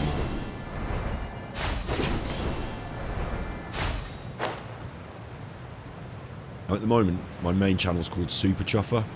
Obviously, it's at Ganji Kid still. I'll keep at Ganji Kid for a while, but I'm bouncing around different names. Super Chuffer at the moment. She goes to the restaurants and gives off the instructions for a vegetarian diet. Moves the papers for office work. She's a little admin.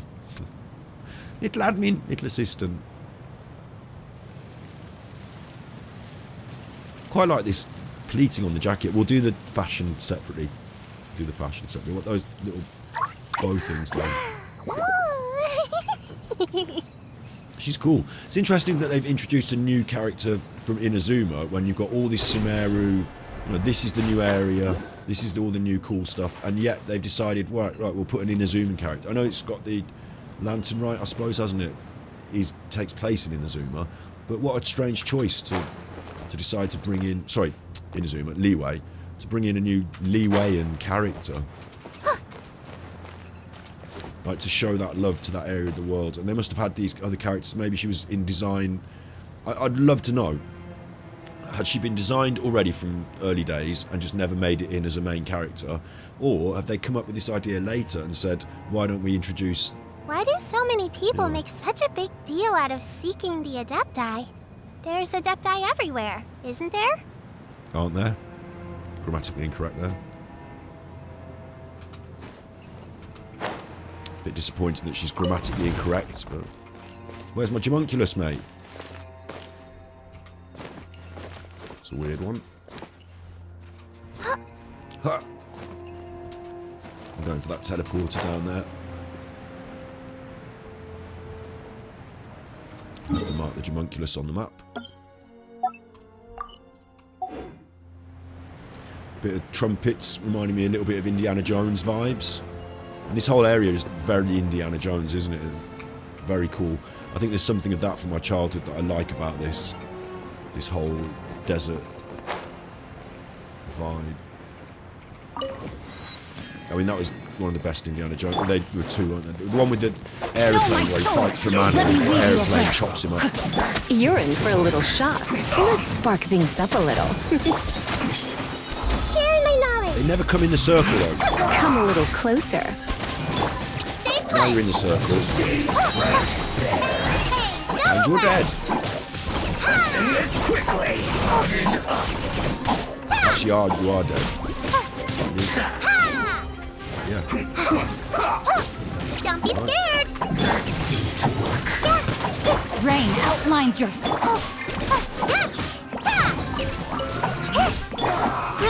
Roll. Why is that dude up there? Well, how's he got up there? You're in for a little Time to... This way through the little.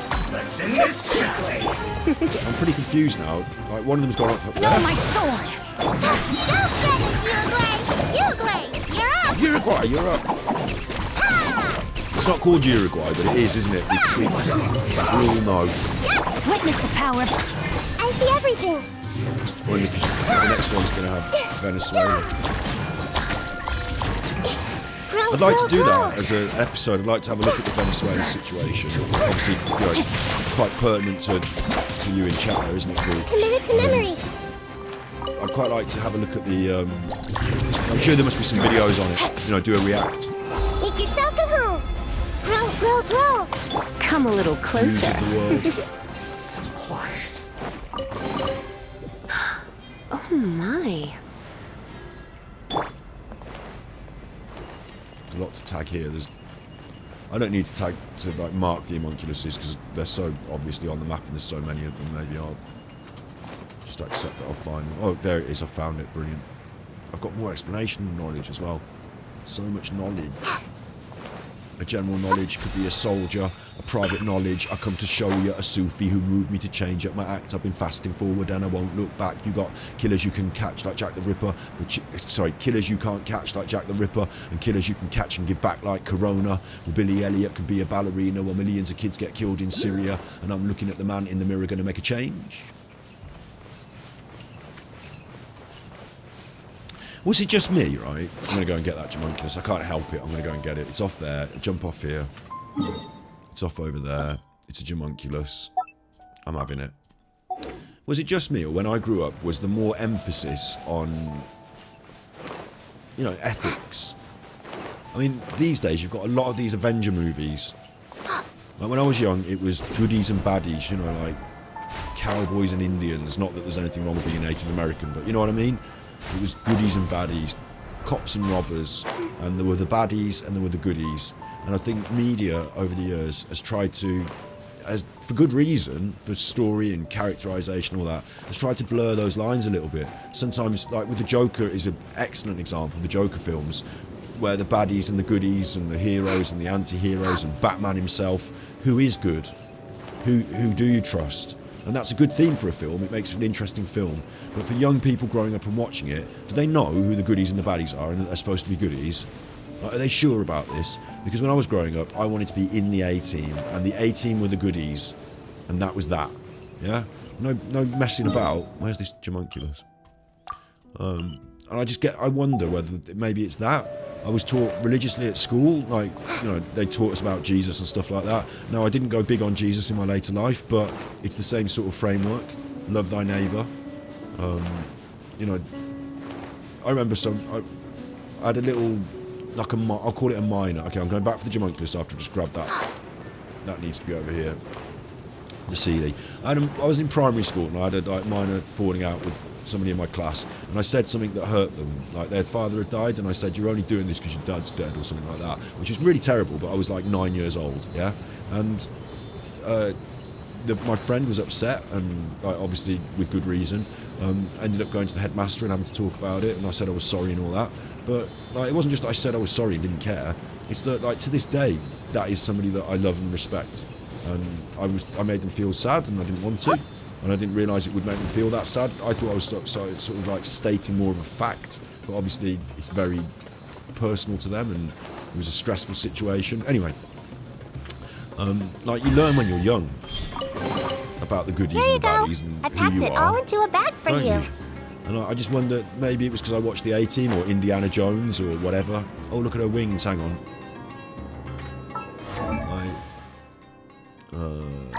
Let's have a look at her clothes, let's have a look at her wings. Thank you, got my leeway wings, they'll do nicely. Thank you.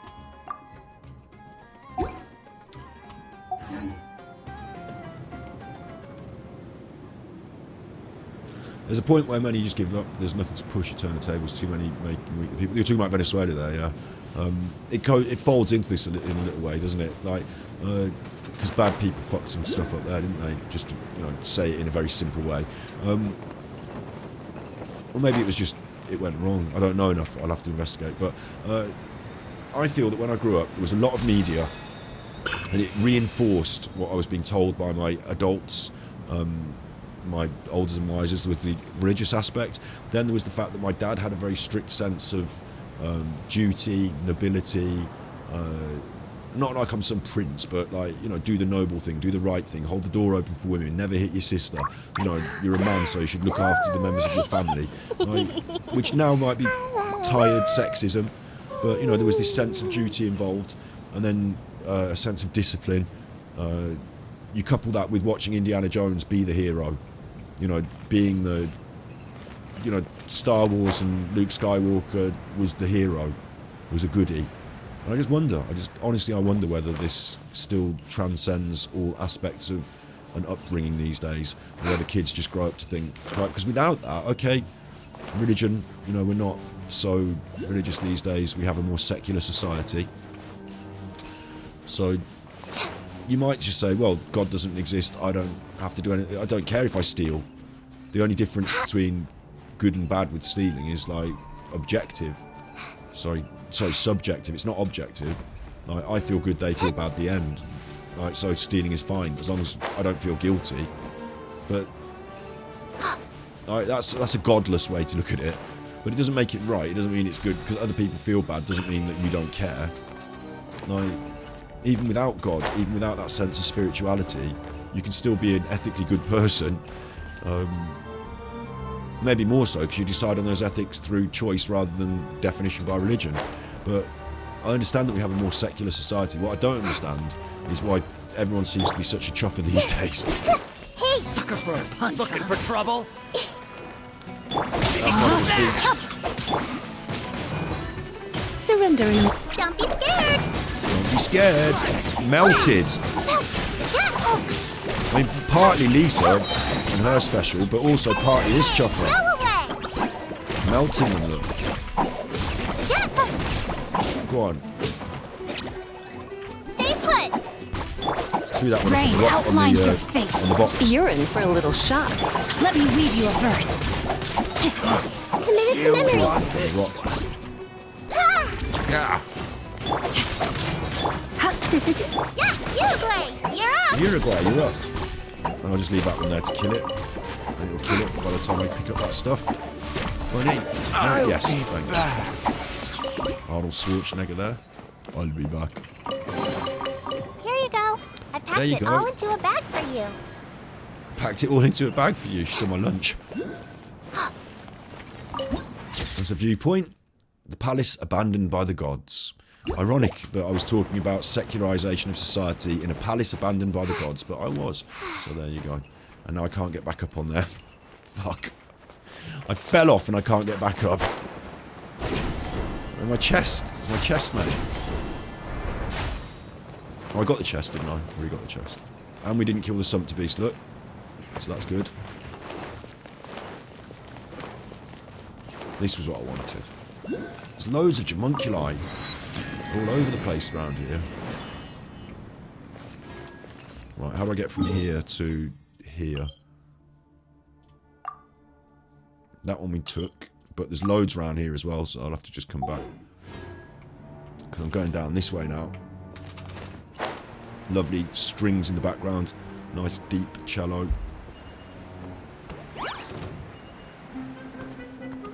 Always gives a nice foreboding vibe. Not killing every mushroom. We haven't got time for that while we're on the voyage of discovery. Although, no doubt, at some stage soon, I'll require like 20 mushroom spores and I'll kick myself for not killing every mushroom. There's another code for a way in somewhere I'll have to remember.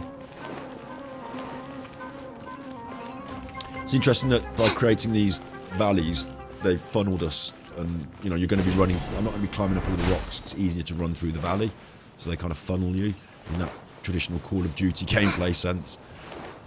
But we're totally open world still. Tanit camps. The Tanit camps. Probably saying it wrong. There's no one here. Carrots though, a cabbage and a carrot. There's somewhere to cook you. There's a cooker. Cook. And a little tent that you can go in. And some tea. But there's no one here.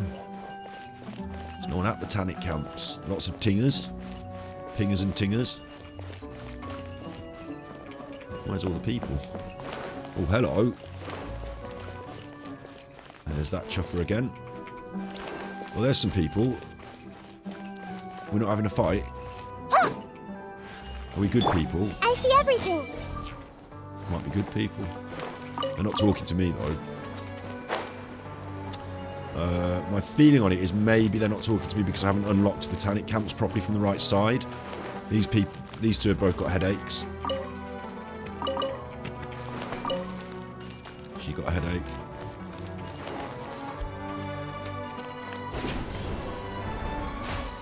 You know, maybe I'm supposed to come down through. He's got a name. I can talk to him. He's blindfold. The winds will inevitably sweep the dust and sands aside, but from what may we find the power to invoke the presence of the wind itself? Right, see you around, you nutter. No, you're a nutter. I don't... It's the first time I met you and you've said that to me, first thing you ever said. So, as far as I'm concerned, you're off your rocker, mate. You didn't say, hello, my name is whatever. You were like, row, row, the winds. The Tanit encampment added to the archive. It's a bit like where Candice lives. So where am I now compared to... Why do I have to go up? I'm going up the wrong way now. There's Huey. Huey, that's an interesting name. And Mendas. You can't talk to them though. I need to be up there. I'm too low down. I'm at the Tanit camps. You'd find it depressing to look over the Venezuela thing, maybe. It interests me, and I haven't deeply just, you know, put my thinking cap on about it. But it's your situation still, kind of, yeah. I get it, yeah.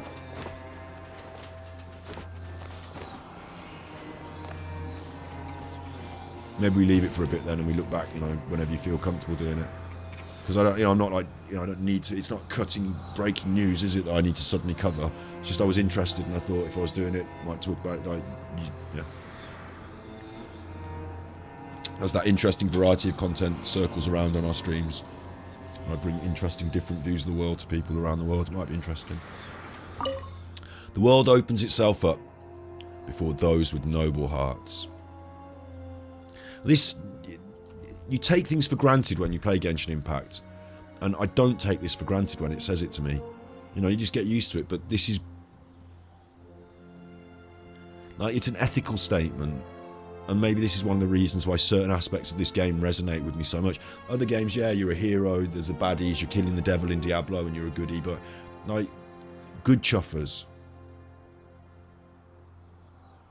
Sense of nobility, you start with the Knights of Mondstadt. It's got the hierarchy.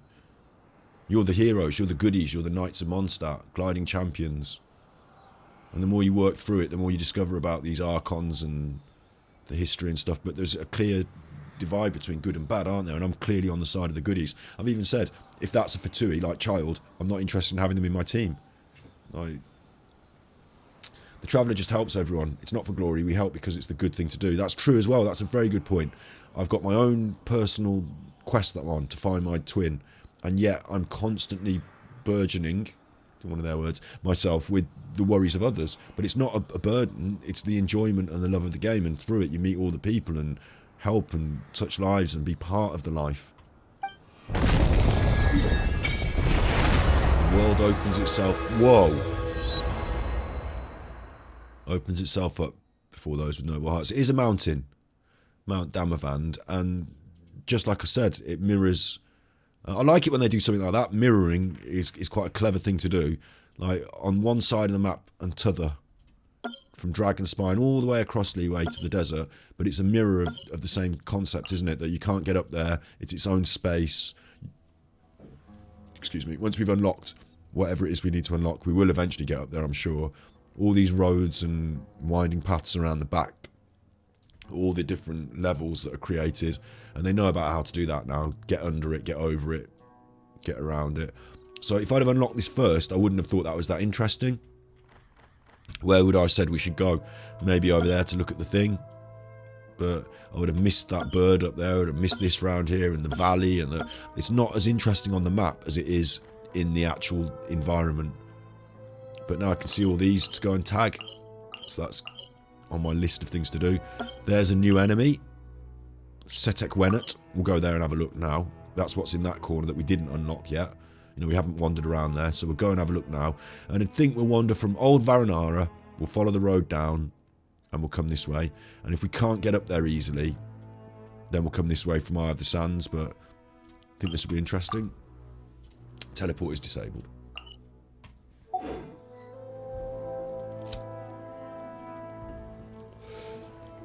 Incidentally, I've got loads of these things for you, Chuffer.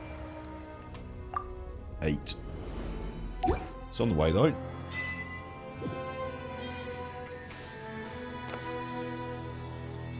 And I haven't checked this. Lots of investigation, look. Lots of stuff we discovered. So that'll be primos.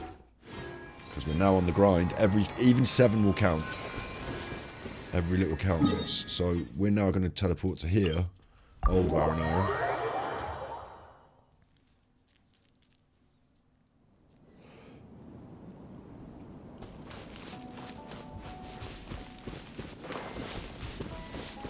And I thought the road would just take us through, but it doesn't look like that's happening.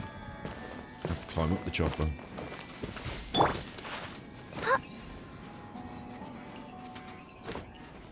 I can hear an Abyss Mage. Since we put Dendro so prominently in the squad, Swirl is not as much of a combat option, and those Abyss Mages do like a good swirl, don't they? They do take a good swirling. It's over there. Ganging around. I'll leave it for a bit. They do... Oh, no, there's one down here as well. They do like a good swirl. I'll leave it. This can't be right, can it? Into the desert like this. Can't see anything. Follow the Sealy. You Sealy buggers. Follow the yellow brick road. Follow the yellow brick road. Where's it going? Going to lead me into danger. Look, there's one of those giant chickens. There's another one of those giant chickens. I'm going to have to get the giant chicken. Sealy can just wait. There's a chest involved. The Temple of Wisdom. Temple of Boom. Indiana Jones, the Temple of Boom.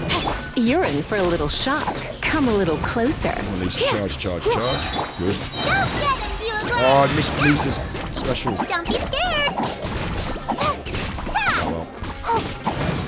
It is what it is. Oh, I see now, there's a green effect going on when she's... Her special's going on. Make yourselves at home. But I wasn't seeing because I had multiple specials going on. What's it doing? Some loopy fire attack. Commit it to memory. Created this thing. Come a little. Yeah, this way, Prince. Let's spark things up a little. Uruguay, you're up. Go on, little boy. Rain outlines your... Rain cutter. You're in for a little shock.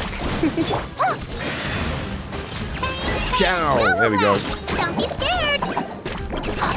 Oh, I see. I run and they do the hit. I get it. I'm not actually more powerful now, but I've got loads of those rabbits that do the damage, so I pop them out and run away. I get it. Sharing my knowledge. Get out. Firebombing me. Come a little closer. Uruguay, you're up. Uruguay.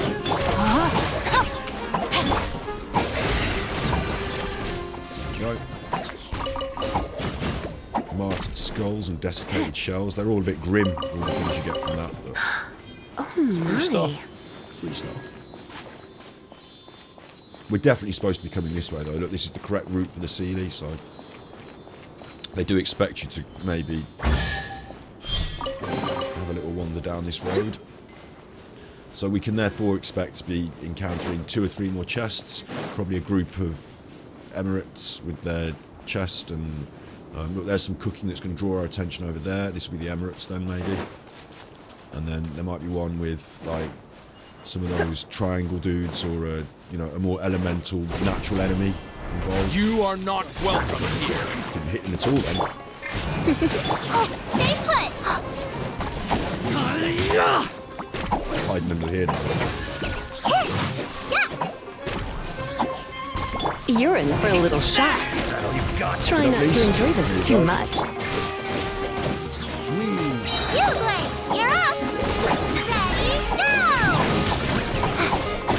You'll die quick, because you're being electrocuted and you're being hit by the Uruguay.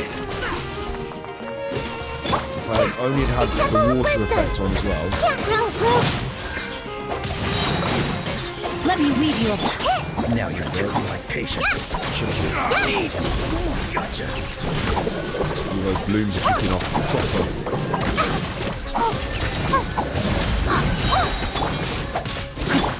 Will. Don't be scared.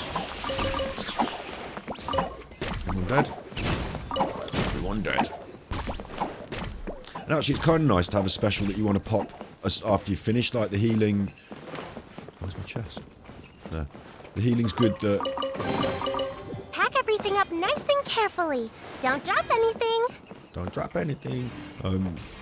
When you finish the fight, usually you're finished, aren't you? But then you can press this and get some use out of it after the event to heal people up. So it's quite useful. It's interesting to see a special in use when you're not in combat, if you know what I mean. I could run from tag a teleporter there, but... oh, go on then. It's right there. It better be anyway. If it's not, if it becomes complicated, I'll leave it. But because we are going to fight that boss, the new Time boss. to act. Body Even if and I don't mind. need to fight the new boss, I want to see it. Time to act. I've got a feeling it's a bit like that one that's down the chasm, but a green version. Hep. Switch to Yao Yao. The only thing that's negative for me about Yao Yao is this bum crack of hers that looks like she's sat on something soggy, and she's wearing these bloomers, and it makes me wonder whether those, like in England, a pair of big knickers like that are considered underwear. So you wouldn't want to see someone's underwear, like, you know, you'd probably want another pair of trousers on over the top or a longer skirt or something, but maybe they're not. Maybe they're just interesting shorts. Well, I'm going to say they're shorts, because otherwise I can't live with it.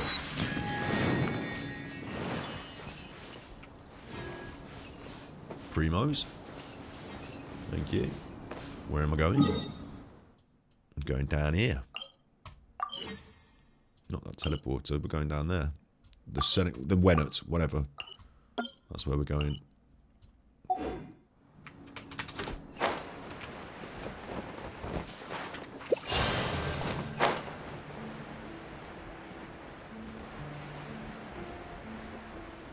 This is cool.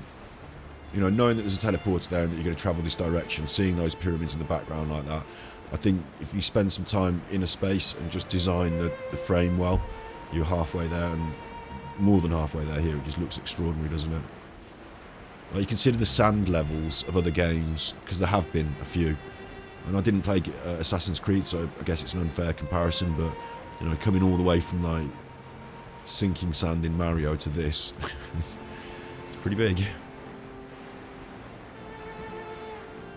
It has the black line under the white, so you think they're shorts. Okay, yeah, I'll live with that. They can be shorts. Very strange looking shorts. I've never seen anyone wearing a pair of shorts that look like a pair of underwear. Like, big bloomers. Bloomers is maybe a British word, but... And it's ironic that she blooms with her special effect.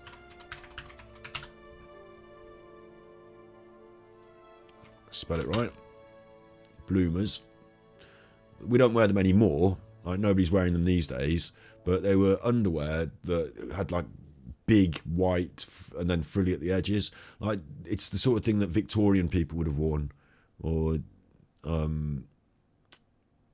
like, you know, when you're wearing multiple layers and you're a lady and you're wearing, like, a big dress and stuff like that, you would have bloomers rather than, like, you know, little knickers that women wear these days. Like, these are not modern underwear. These are very much like Edwardian or Victorian style bloomers, probably more Victorian. But so in England, you would have seen these in, like, comics, and when I was growing up, it was like old people in comics, like an old lady might be wearing a bloomers, or you know, old Gladys's bloomers are on the washing line. You know what I mean? They're not considered like a common form of underwear these days, really. More considered like comedically old Victorian style bloomers. So I don't know if you have them everywhere in the world, but certainly we've heard them in England. And now I said it, yeah, now they look like bloomers, don't they? Now I've said it, but maybe that's just acceptable. Maybe they're just shorts. They're just shorts, it's fine. This is mine, although it's not a proper chest, is it? This is one of these that's got, like, something for my teapot in it. Body and mind. Right, Rain fine. outlines your You're in for a little shock. Surrender. Hey, go away! This should kill you, right? When I say kill Spread you, your wings and raise a storm! it's done half of her. Just the specials. Where do you think you're going? Shit, what's she doing? Running away, running away. Real bad!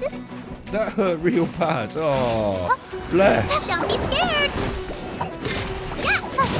Come a little closer. No, my sword! Share my knowledge! You might not. Rain cutter!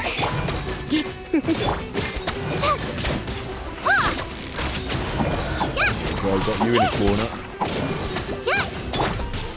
Where do Backed you into a think you're conga. Goodbye. But we'll meet again. Shut up. Backed you into a conga. Come on, you coward! That's obviously a reference to on our stream where that guy said he got backed into a corner and he had a flower pot on his head, but he actually got backed into a conga, and I spent about an hour talking about how backed into a conga was one of the best puns I've ever done.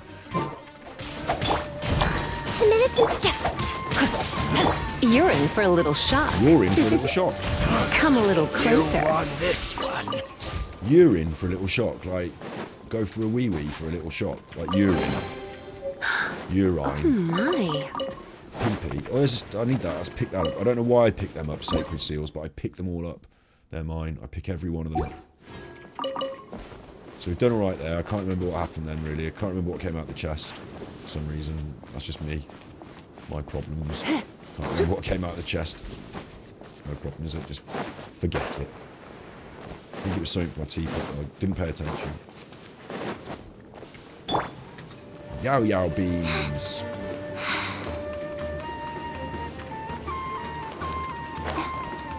There's not so many. I thought we'd be seeing more of these cacti with the flowers on.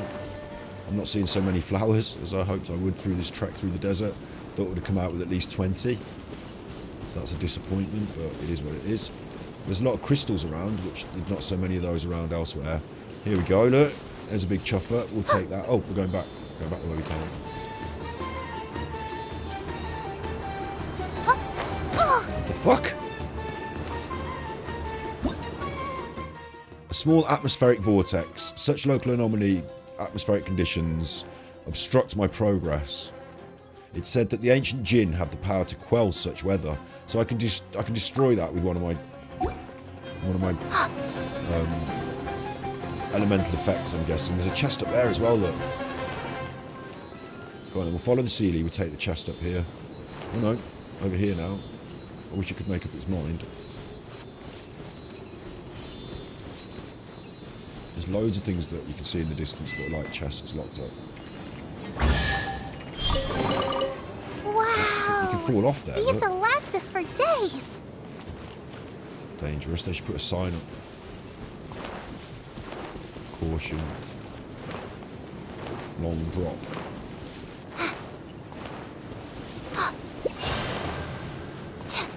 Here we go. Oosh! You are not welcome. Ready, go! I didn't put the effects on. Let's spark things up.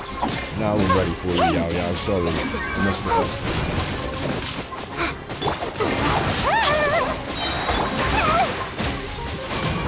The Temple of Wisdom. Let me weave you a verb.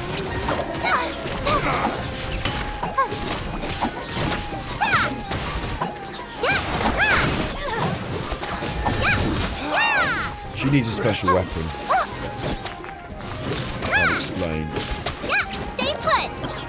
Yeah, this made her look. You're in for a little Thank shock. you, everyone.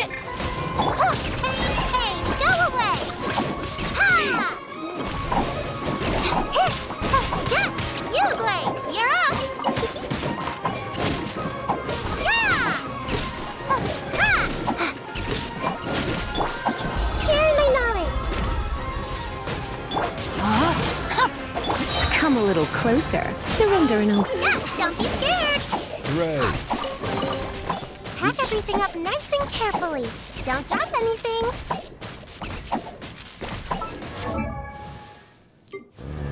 Next person with an artifact that we want to rank.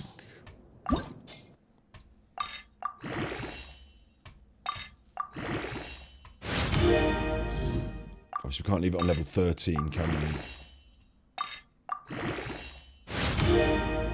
14 will do. Yeah, so I think the reason she needs a good weapon, or a special Can weapon, we take a sneaky peek? is that I want to say is thus, even though it's completely wrong to say it like that. And the more I say it, the more people just assume I say it like that. But it's a philism, yeah. A Philistine that I am.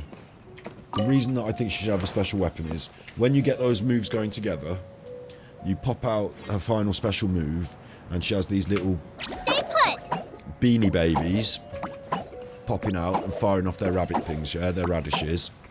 So then you're either, like you said, run away and run away from them. It's an option, but I want to do damage. I'm keeping this character on. Her effect is not radiant ongoing. I'm staying on her. I'm setting off the radiant effects, the ongoing effects, and then I'm switching to her. So when I'm her, I should be able to do a bit of damage, as well as the radiant effects. I don't like the fact that she's so puny on the hits. And yes, I haven't done the artifacts. Yes, I haven't chosen a special weapon. She's just got a reasonable weapon out of my armory. But she needs a special weapon to go with her that when you're doing those hits, it's fun and it gives you an extra. Because you could spend more time being her, doing the hitting. You're going to spend, like, out of all the people in your squad, when she's on the squad like that, I assume you're going to go through, like, she's not DPS, but when she's on, she's on. Do you know what I mean?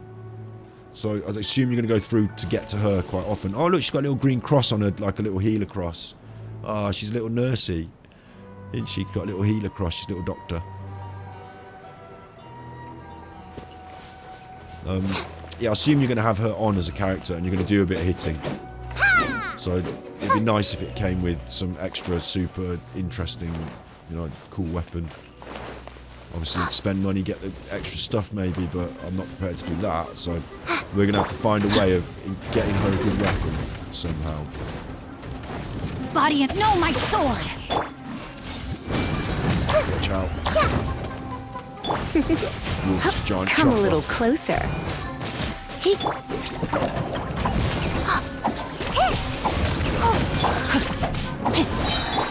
That thing stays out. Rain cutter. Support as well, isn't it? The bunny Rain stays out, outlines your fate. You're in for a little shock. but her major special doesn't maintain. Let's spark things Oh up no, a no, no, little. no, not the arms. Make yourselves at home. Not the arms. Uruguay, you're up. Oh, I killed him. Ready, go. Yeah, it's bang.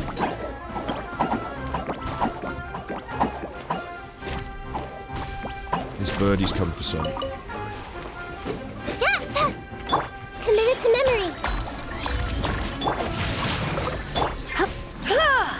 Oh, now all the You're in birdies for a getting little involved. I don't want to shock. kill birdies. Come a little closer. You're in for a little shock. Come a little. Witness the power of good. You're in for a little I'm not shock. for killing birdies.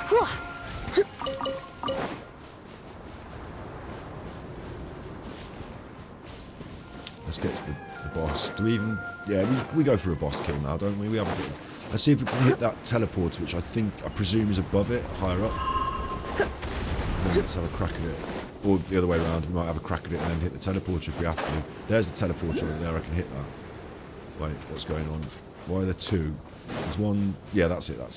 And it's a viewfind. Perfect. Like it.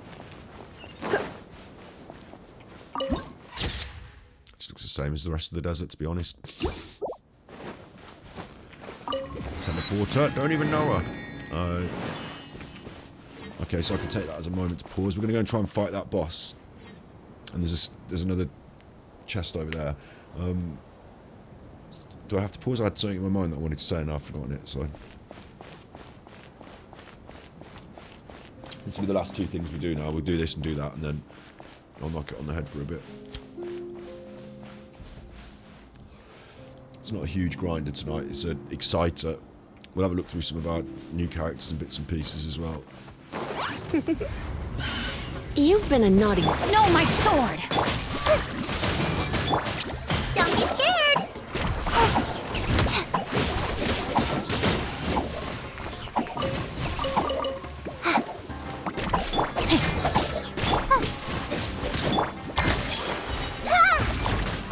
Come a little closer. Try not to enjoy the. They always go out the circle. Get back in that circle. I'm only fighting you if you come over here. Thank you. This made her look.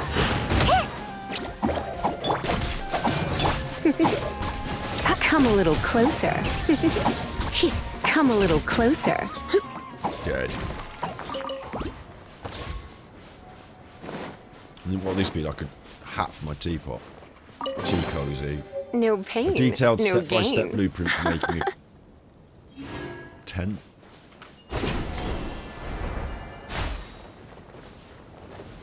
The fact that I can see crystals there make me think, and the fact that that's Geo, it makes me wonder. Or am I getting it, am I using it to pop the crystals? Is that what I'm supposed to do?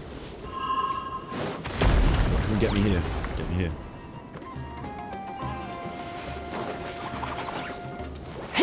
No? You're in for a little shock. Sharing my knowledge. I thought he might come and kill me here and then pop the crystals for me. Okay. There's a chest over there I've left. Which will probably be like a flag for my teapot. I wonder who this gift could be from. It's a gate. So where's this chuffer? Is it maybe downstairs? Oh, whoa, whoa, whoa, it's one of these, it's one of these. They like doing this. Reminds, lovely touch, because it reminds you of the very first time you found that King's Regisvine, the Cryo Regisvine. The very first time you fell down that hole into the Cryo Regisvine. The Wennet tunnels, and there it is, down the bottom of the tunnel, the bad chuffer. So let's have it. Setek Wennet. Got no idea. Committed to memory. Let me read you a verse. Rain outlines. Stay put. Yeah. A little bit of damage. We're going to need to have some food on. Not so much for defense, more for attack.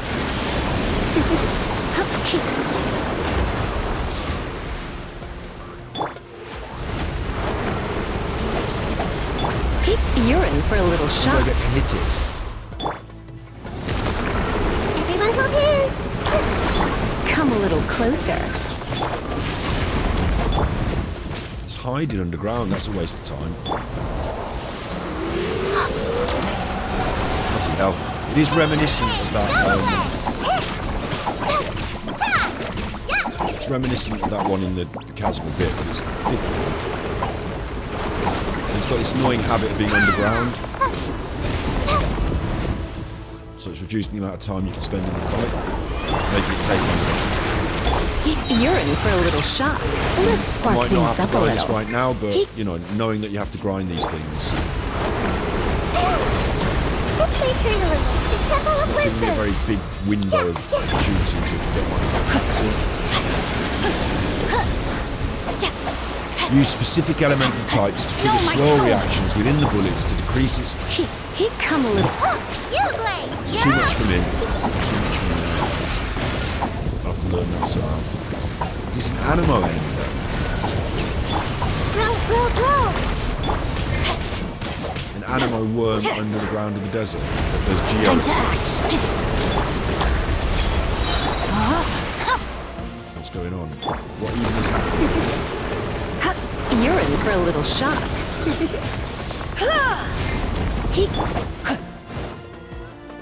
It's not really hurting me at all, is it? Rain cutter. You're in for a little shock. Stay put. No, it's not doing me loads of damage, but... Come a little closer.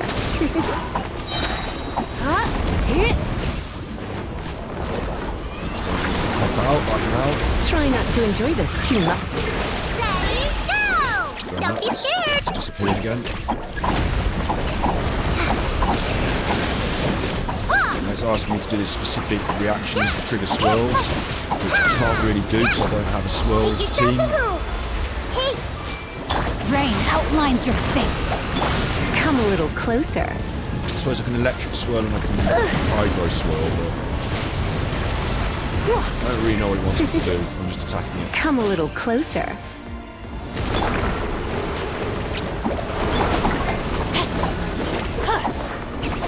You're in for a little shock. I'm overcreep it's the way down now. Blitz. Bloody hell, it killed Lisa. Carried away. I did stand in front of it, but it killed her. Body and mind. Yeah, I was healing. The techniques will have to come in now. Give me those radishes, you chuffer.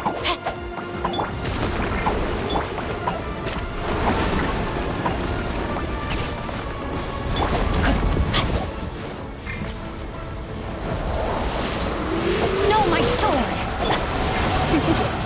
oh, stay put. I see everything. It's interesting that when Yao Yao becomes your healer, Witness the power of so, Gua. oh wait, that's Committed to memory. The Temple of Wisdom. let's kill first. Now. You're in for a little shock. Discuss second. Come a little closer. You're in for a little shock. He who controls the spice. That's a Dune reference. Oh shit, shit. It's not dead. Go get him, Uruguay! Oh, the ground went all funny.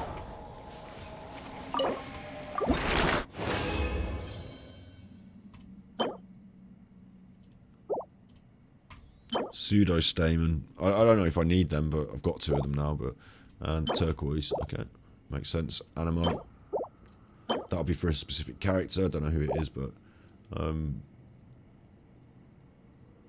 there's a good weapon, but it doesn't follow the weapon character aesthetic you use. Oh, it has to.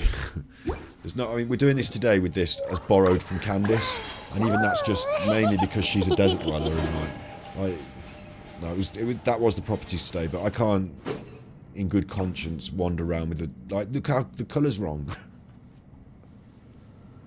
Please let us transmog the colours of the weapons. If that was green, it'd be fine. I'd have no problem. Or even yellow or orange, but just it's the wrong palette. It's a cool palette, and she's a warm palette at the end. So yeah, it has to be at least from in the right range for a permanent weapon for her. So yeah, there will be good choices, but it has to be a balance. Because look, it looks wrong. Yeah. Achieved a lot now. I'm happy with what we've done.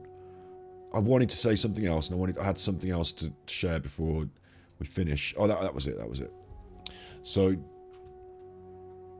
obviously, I'll be back with Genshin Impact this weekend, and I'll be back probably tomorrow night, maybe. I was going to play Oblivion on Twitch in the weekdays, but, this is big new Genshin stuff, so it takes precedence. I wanted to just quickly say as well about, on YouTube, so, I bang on about the channels and the support and all that, and the subscriptions. What I'm really lucky about this week is I hadn't kept this. We said about dumping all the videos on there quick. I'm still behind, and they're not. My Genshin card streams are not going to suddenly get a lot of views. But remember the other day we did a react to Asmongold, and I just reacted to Asmongold and then put it up on the internet the next day. That got 210 views. Genshin Impact streamer reacts to Asmongold. An hour and 58 minutes stream, 210 views.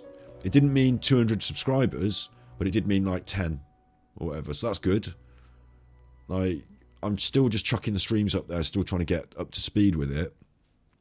But it is obvious to me that it's irrelevant what I write about card games and Genshin and Nilou Story Quest. If you want to make a Genshin Impact stream and call it Nilou Story Quest, that's one thing. That tells an accurate story about what's going to be on that stream, and it's got a nice thumbnail and that, but no one, if you do a Genshin Impact stream and you entitle it Genshin Streamer Reacts to Asmongold, it doesn't matter whether you're reacting to Asmongold's latest bag of crisps that he's eaten, or Asmongold likes hot dogs. If you're writing Genshin Impact and Asmongold, that gets a lot more traction.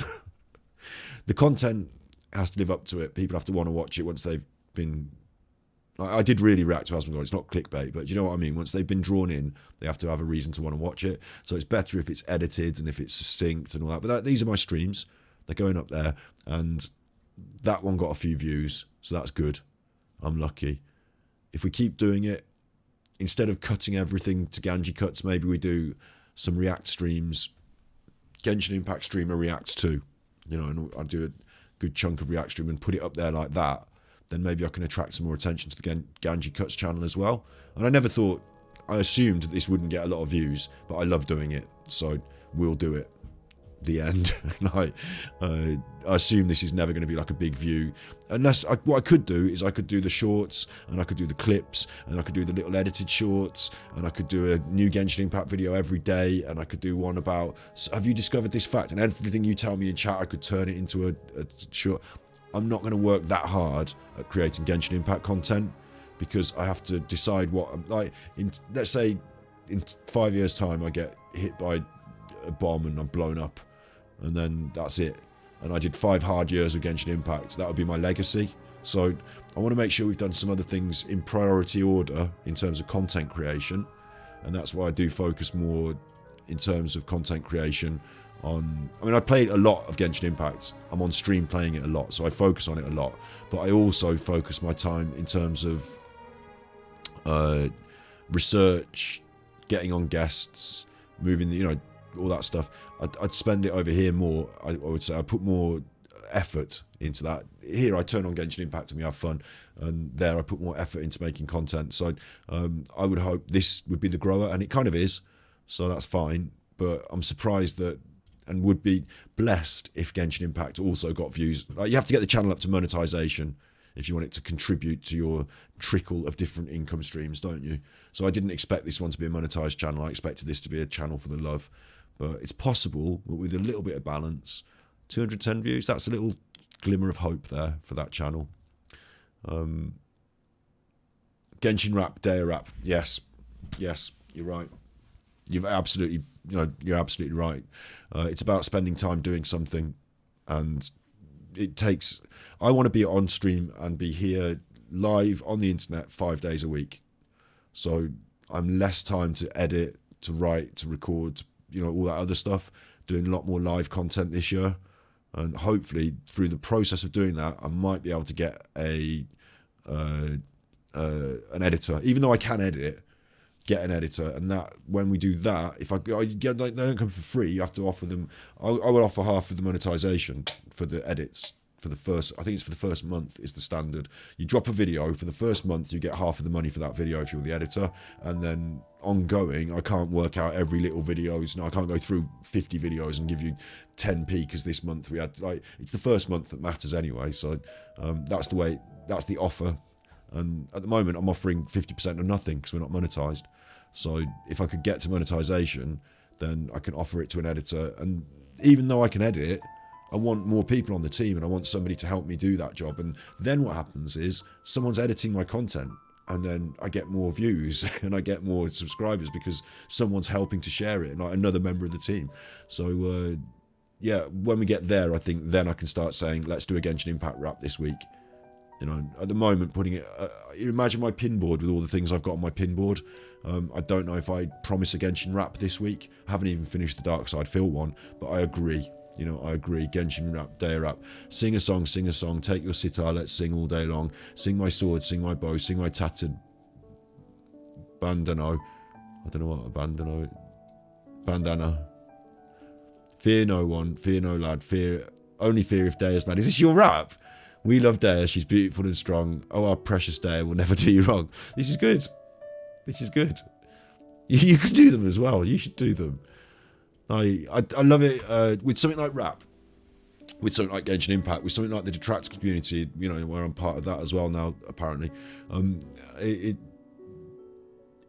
There's enough to go around. What we were talking about earlier with this, a song sung by the members of Blazing Beasts around the campfire from the wiki. All right. The gorgeous thing about these sort of things is, it's funny that pastor seemed to make a grab for a slice of the pie, when actually the pie, it's not a pie with slices and limited quantities. It's an ever changing feast where people are bringing different dishes, and there's enough to go around. There's more than enough to go around, and you actually help each other. I'm not in with the ASMR, I actually felt like I was in direct what's the word? Not conflict. When you're a business and you're competing in a direct competition with some people, producing a very similar kind of product, trying to differentiate oneself, trying to have a unique selling point, direct competition with some people. There's other people like me, oh no, people are watching them and not me, or that sort of thing. But I don't feel that with Genshin Impact. I don't feel that with rap. I don't feel that with maybe I shouldn't have felt it with ASMR. I don't know, maybe I was wrong. Or maybe it was the way other people approached it, like it was a business, and the way they were doing it, competitively, and nicking each other's ideas and all doing this, don't get me into that, moaning about them turning something I loved into a marketing tech trick, Don't get me into the idea that something I loved and was helping people quietly in a niche on the internet got turned into a marketing trick. And it certainly did, didn't it? YouTube pushed it, didn't they? Oh, have you heard about this thing? No. Oh, is it interesting for a little story? And it helps YouTube to rise in the public consciousness because it's this interesting story that YouTube had no part in creating. They just were the platform that it was created on. Yeah. Anyway, the marketing aside, if no, I was saying about rap. If you want to rap. You know, if you want to chat. If you want to make Genshin Impact, we can all, like, I think it's nice to be part of a thing that, by getting Steve onto my show, hopefully I help his numbers. I'm not the big person, I haven't got the loads of numbers, but I'm doing something different with him that helps him to appeal to a wider audience, that helps him to be seen by a wider audience, and we have a small audience ourselves. It's not a huge audience, but there's certainly some people that have come to Steve through my content, even though it's a small number. And the same with the whole That Being Said community and rap and everything, yeah. So I do think the rap is a perfectly very good idea. It is. I should work on it more because it's accessible and understandable and entertaining.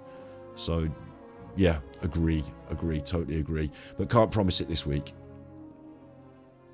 Can't promise it this week. I don't know if I should thank Genshin Impact with a tweet because I got 5-starred, but we haven't gone totally overboard. We haven't ruined it today. We've done a good one today. We certainly have. We have unlocked all of this new area, and it feels so much. I tell you what, when you zoom back like this, it feels so much more cohesive now. It did feel like there was a bit missing, you know, this what's up there, but now it's much more like a swathe of land that you're moving through, isn't it? Like when you think about it, this could go off in any direction, but we've gone through Leeway and now through Sumeru and onwards through the desert, through the net. It's almost like you can keep moving in an almost linear fashion in the way the old games used to. This level, level 2, level 3, the desert level, then there's this, the ice level, and like it's like through. And it's hard to say on such a big map. When you've got freedom in an open world game, you sort of just discover it in all different directions. You know, you start off in Mondstadt, you don't feel that you're moving west necessarily, but we have expanded west. Obviously it's expanded down here as well. It feels a bit like stuck on the edge down there, but there's all this northern area that we're not going to work through. I assume now that we might get this unlocked here next and then start to come back up and on ourselves and round, and it might be like a big circle in a way, or a spiral that takes us into the center, or you know, maybe we end up back on ourselves over here at some point. You don't know where these. There's all the southern areas here as well. So we're in the middle now at the moment. We're opening up a swathe across the middle of Teyvat, and there's so much more to go. But it's really interesting the way that sort of maybe happened organically, but now you've got this sense of, you had it before, a sense of movement through Leeway to get to Inazuma, but now you've really got a sense with the landscape and the way this has opened up of the changing environment. Obviously, we have an equator on our planet. I don't know if they have one there, but there's an area where things are the way they are, and it's not like pockets of this, pockets of that everywhere. So it feels more cohesive and more natural to be moving through these different environments now. Fontaine's more close to Mondstadt, so we're going to be back up here again. Probably around here somewhere. Maybe this is the extremities down here at the desert. But you certainly understand what I say about that as well. The more desert should be Natlan, I think. More to the, all right, there's another place even more to be stuck on. But you understand what I'm saying there about that sense of moving through and it becoming more cohesive. They've done a really good job on that. It's a big new area. It looks lesser on the map because it's a big mountain wallop down. Yeah, but it goes under, it goes through, it goes round, and there are warrens, there are temples, it's a big new area. Maybe more so. Maybe this will even feel more so than this first part of the desert. Because in this first part of the desert, it was this that was very much populated and interesting. And then over here, the big pyramid is interesting, but it's bare and sparse in between. There are things that, pop up in between, but it's a big flat area like I explained. I imagined a desert was. So at least we do have that. But it can become boring, can't it? Big flat area. So now we're underground and then we're overground, and that's that. But this is much more an interesting and I think rich environment for that reason, being able to follow those mountain roads around and down and in, and of course the main story is going to bring us here and something's going to kick off, so I'm looking forward to that. Then there's this little cheeky corner up here where they put a cheeky birdie boss, and I'm sure we're going to have to deal with this giant chuffer in the desert at some point as well, because we've had to deal with all the others, haven't we? That's now called Lost Nursery.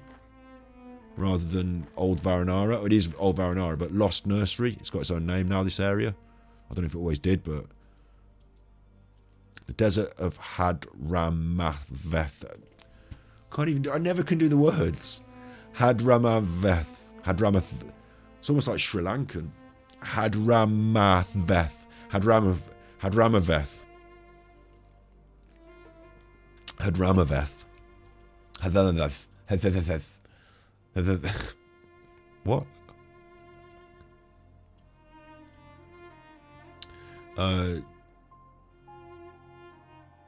Looking for more cave systems yet. You're not going to spoil, but maybe my mind will change about that if I do a certain quest.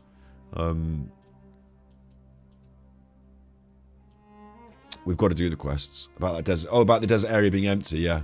Well, we did some stuff here. You know, like it's not completely empty. We have done a bit of stuff right here. I just feel like, and maybe you know, like down here there's underground more stuff, and I'm sure there is. But in terms of like when you look out across the landscape, you just see like a big flat empty area, whereas here you see all this up and down and in and out. I won't doubt that there is probably more content in here than because I haven't even unlocked the Altar of Mirages. So, but here when you look at it, it's just like, you know, it's like looking at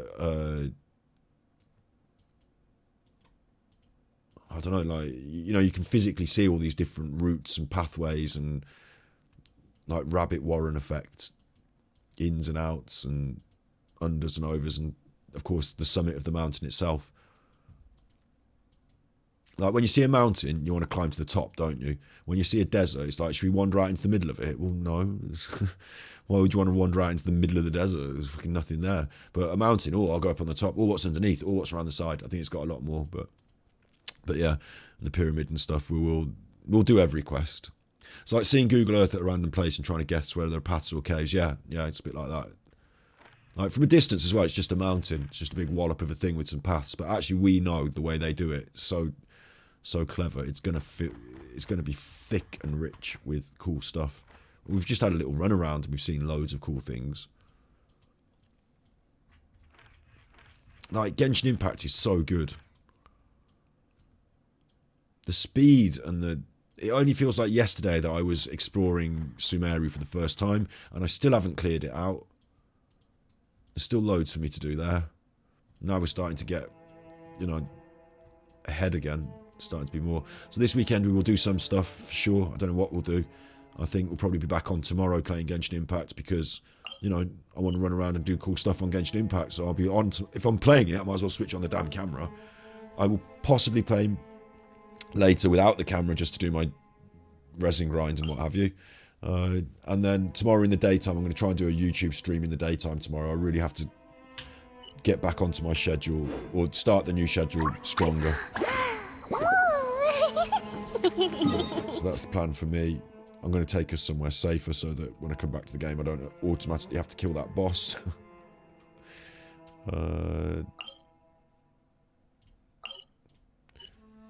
Just up there. And yeah, we've still got interesting streams where, like... Why do so many people make such a big deal out of seeking the... Adepti.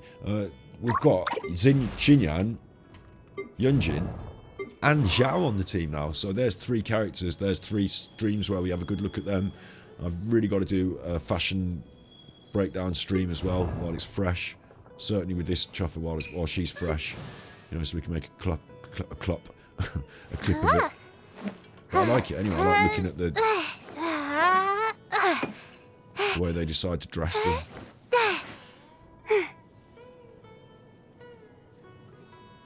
Oh, test Zhao's skill. Yeah, that's a good point, actually, yeah. And I think I did... Adepti? There's Adepti everywhere. I think I did have him as a test run once. And we got him as a test run today, haven't we? Evil shall be dispersed. So we can do that test run maybe quickly.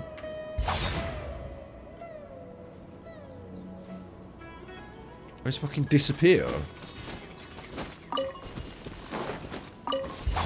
Yeah! It's quite good. It's pretty powerful, isn't it? To be able to do the vanishing act. Quite like that, yeah. I don't really know what it does. He's got a polearm, and that polearm looks little now with him as well. Maybe polearms are the same size with everyone. I'm tripping. Try gliding now and then do the E. It's the chuff.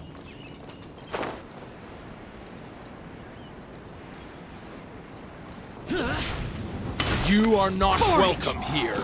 I've got magic skill. Oh no, I'm ready. I'm level 1. I'm level 1. No. Level 1, mate.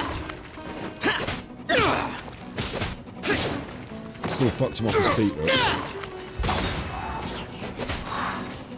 Level 1. Hey!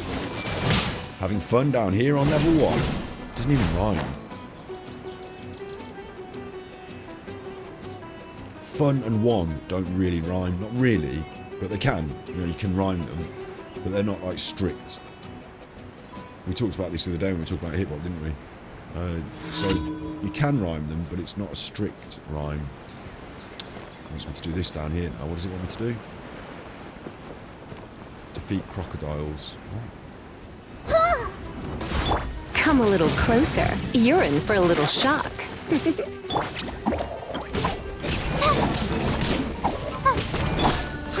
Bro! Chopper's not going to help me. This thing's He's really cool. little. I know he's going to be cool. I know I'm going to have fun with him.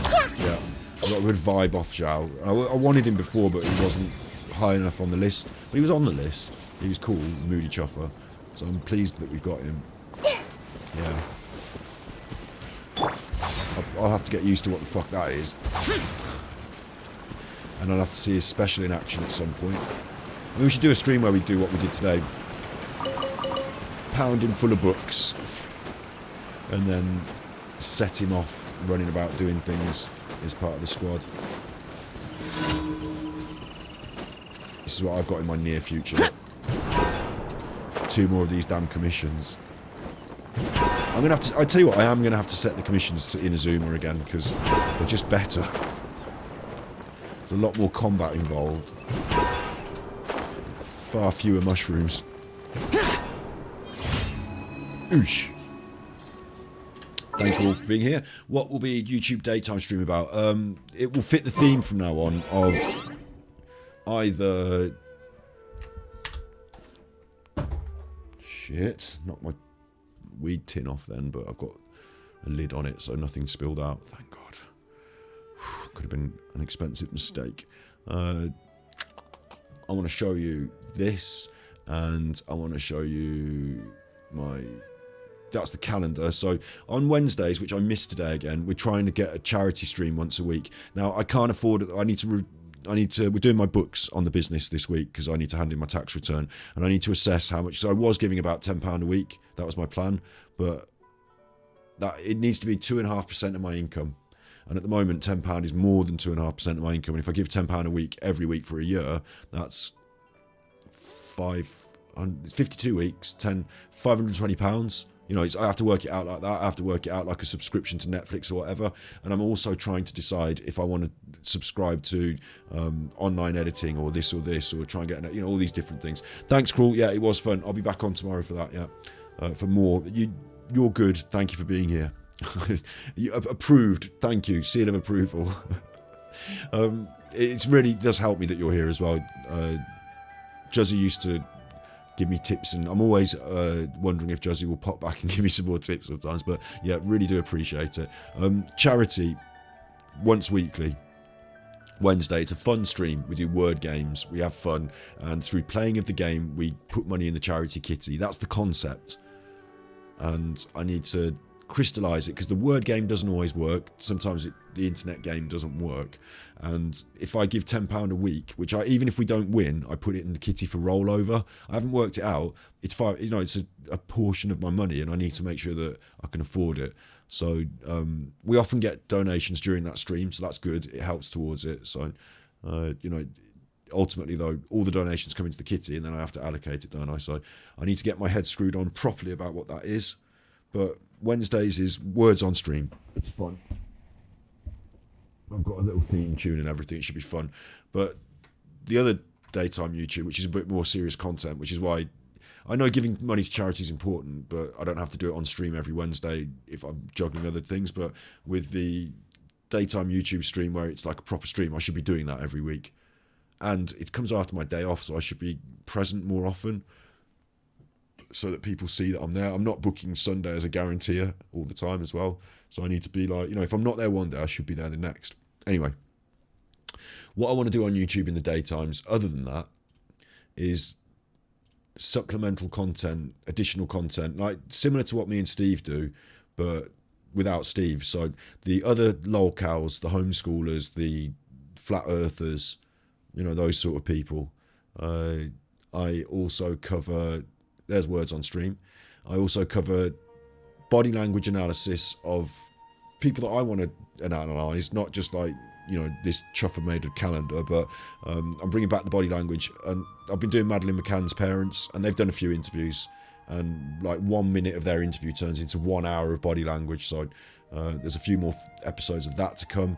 We did that one, the Mental Health Day longest walk game. That was a good one. So it can be varied. It's been quite focused on Madeleine McCann, and then those Tartaria people, the homeschoolers. Yeah, I think that's the general gist there, the general vibe. But it could also be a random indie game talking about sex, respect, and waifus. It could also be a boxing face-off. You know, I'll react to something, make a show out of it, because I like boxing. I haven't included it as a big part of the content, but I like it. So the occasional indie game, the occasional, politics wasn't too good for me. I don't think I'd go on a good flow when I'm doing politics. Conspiracy Iceberg needs to come back. We get banned for it every time, but I do want to do it. It's just that I talk about all the conspiracies that there are, and then I tell you what my opinions on them are. But you can imagine what YouTube thinks of reading out a list of all the conspiracies that there are in the world. It just doesn't like it. I got shadow banned, then raided. Yeah, Tesla and free energy was a researched one where I researched everything I needed to know about electricity so I could present a very reasonable breakdown of what Tesla was up to and why people think there's a free energy source when there's not. Yeah, that makes sense. I can see it here on my content, what it is. It makes sense. It's holding other people to account, not in the same way as Darkside Phil, like lolcows. Some of them are a bit like that, but also it's holding people account for spreading spurious ideas into the world and being successful on YouTube. A bit like debunking and a bit like lolcow holding to account. And that accounts for the body language analysis of people who I think are criminals, even though Madeleine McCann's parents have not been convicted as criminals. That sort of stuff, yeah. So it's a daytime stream of reacting to or bringing to the set. Like if I see something on the internet and I write an episode, I don't write an episode, I make a few notes, here's a few videos, let's talk about this, you know, bringing something to the table in that aspect. Hopefully I can, certainly as well for anyone that comes here from Darkside Phil world, they might not have seen Shelley, the homeschooler, they might not know about Martin and his strange ideas, so you know, I might be able to bring some other ideas through like that. People might like it. Is space scripted? Is space fake? Unscripted? Yeah. Yeah, that makes sense. And a once weekly, when we can get up to speed and I can confidently do it, which I suppose I can. I can put £500 in the budget. I've got to decide on the budget for next year. At the moment, if I want to do a £10 a week stream, it's £500 in the budget, so I've got to decide on it. But I don't know if that's, you know, I want to give 2.5% of my income to charity. I don't want to ruin my content by not having enough money to buy the things that we need to make for content because I gave it all to charity in the first year as I started earning money. Does that make sense? It's a balancing act. But yeah, a once weekly charity stream and a once weekly daytime YouTube stream of my own, very much like the Thus podcast style, but with just me on my own, or maybe a guest. That's where the guest comes in as well. We might get a belly dancer. You know, I'm trying to look for other people, varied voices, not official Thus podcast. Steve might join us if we've got a guest. I've, you know, told him I'm going to do it, and obviously this is my channel. I'm paying people to help me make content, so when I say I'm telling Steve I'm doing it, like we do Thus together, so I'm not gonna. I see him as a co-host. It's a bit like being in a band or whatever. I'm not just going to make decisions without him. But for my own content, it might appear like, well, why are you doing an episode where you've got another guest and not Steve? And where's Steve? Isn't he the regular? Well, that's for Thus. And for my own content, I'll just do what I fucking want. So, but I've told Steve, you are invited. If I won't do a show without telling him I'm going to do it, and if he wants to join, he can. But I can't pay him for it and all that. This is my channel that I'm trying to turn into a media product success. So, pay him for this, pay my guests for the other things. Therefore, I can't pay an additional co-host. That's the plan anyway. We'll see how it works out. If we get successful as a co-host duo combo with the podcast, I will put Thus on its own channel, and then it can have its own membership, its own channel, half with Steve, give everything half to Steve. At the moment, we're not up to that. So what's the point in giving him half of nothing and hoping he does a good job for me every week, when I see his time as valuable. He's a professional psychologist who makes content, and I want him to do professional psychology analysis on my content during my content. I'm giving him a topic and asking him to research this and come back to me in a week's time to do an episode. Of course I'm paying him. It seems bizarre that I would assume to not, but at the moment I'm paying him. I own the content. He's on my podcast, but I want him to feel like 100% equal, don't I? So I believe the more honourable and noble thing to do would be to drive it to a point where it's successful and then share the success. But if I just say to him now, have 50% of nothing, please do what I want, that don't work, does it? So that's why we're doing that, yeah. And my playlists over here should make sense as well. Thus Podcast, Madeline McCann, short indie game streams, the full Genshin Impact playthrough, talks about Wreckful and Ethics, Tartaria Uncovered, Pokemon Arceus if you want to watch it, Firewatch playthrough, 101 How to Be a Streamer, Mental Health, Art History, Journey Broken Circle. The live stream archive is actually a main playlist there. They're the binge on playlists there. Anyway, I shouldn't have two things saying created playlists and binge on playlists. If you just go to home, it just says binge on playlists. So if you find you enjoy something, I've put them in convenient playlists.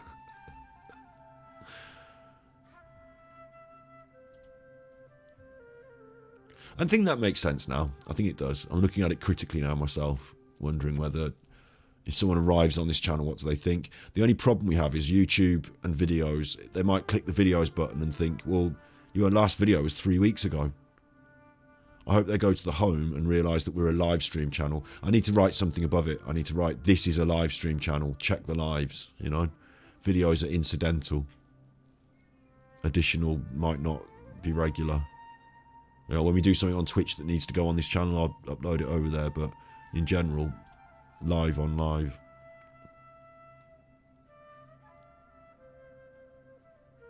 And it could be that we could produce this as an offline podcast sometimes. Like, there might be guests who don't want to be on a live show, but would quite happily talk to us as an edited interview. They won't get any editorial control, but... yeah. Cool. All right, you be good. Now is a good time to head over to That Being Said podcast as well. And they should be going live for the groupthink in 3 minutes. So share the love. You be good, my little puckos. And remember, if you can't be good, you're naughty.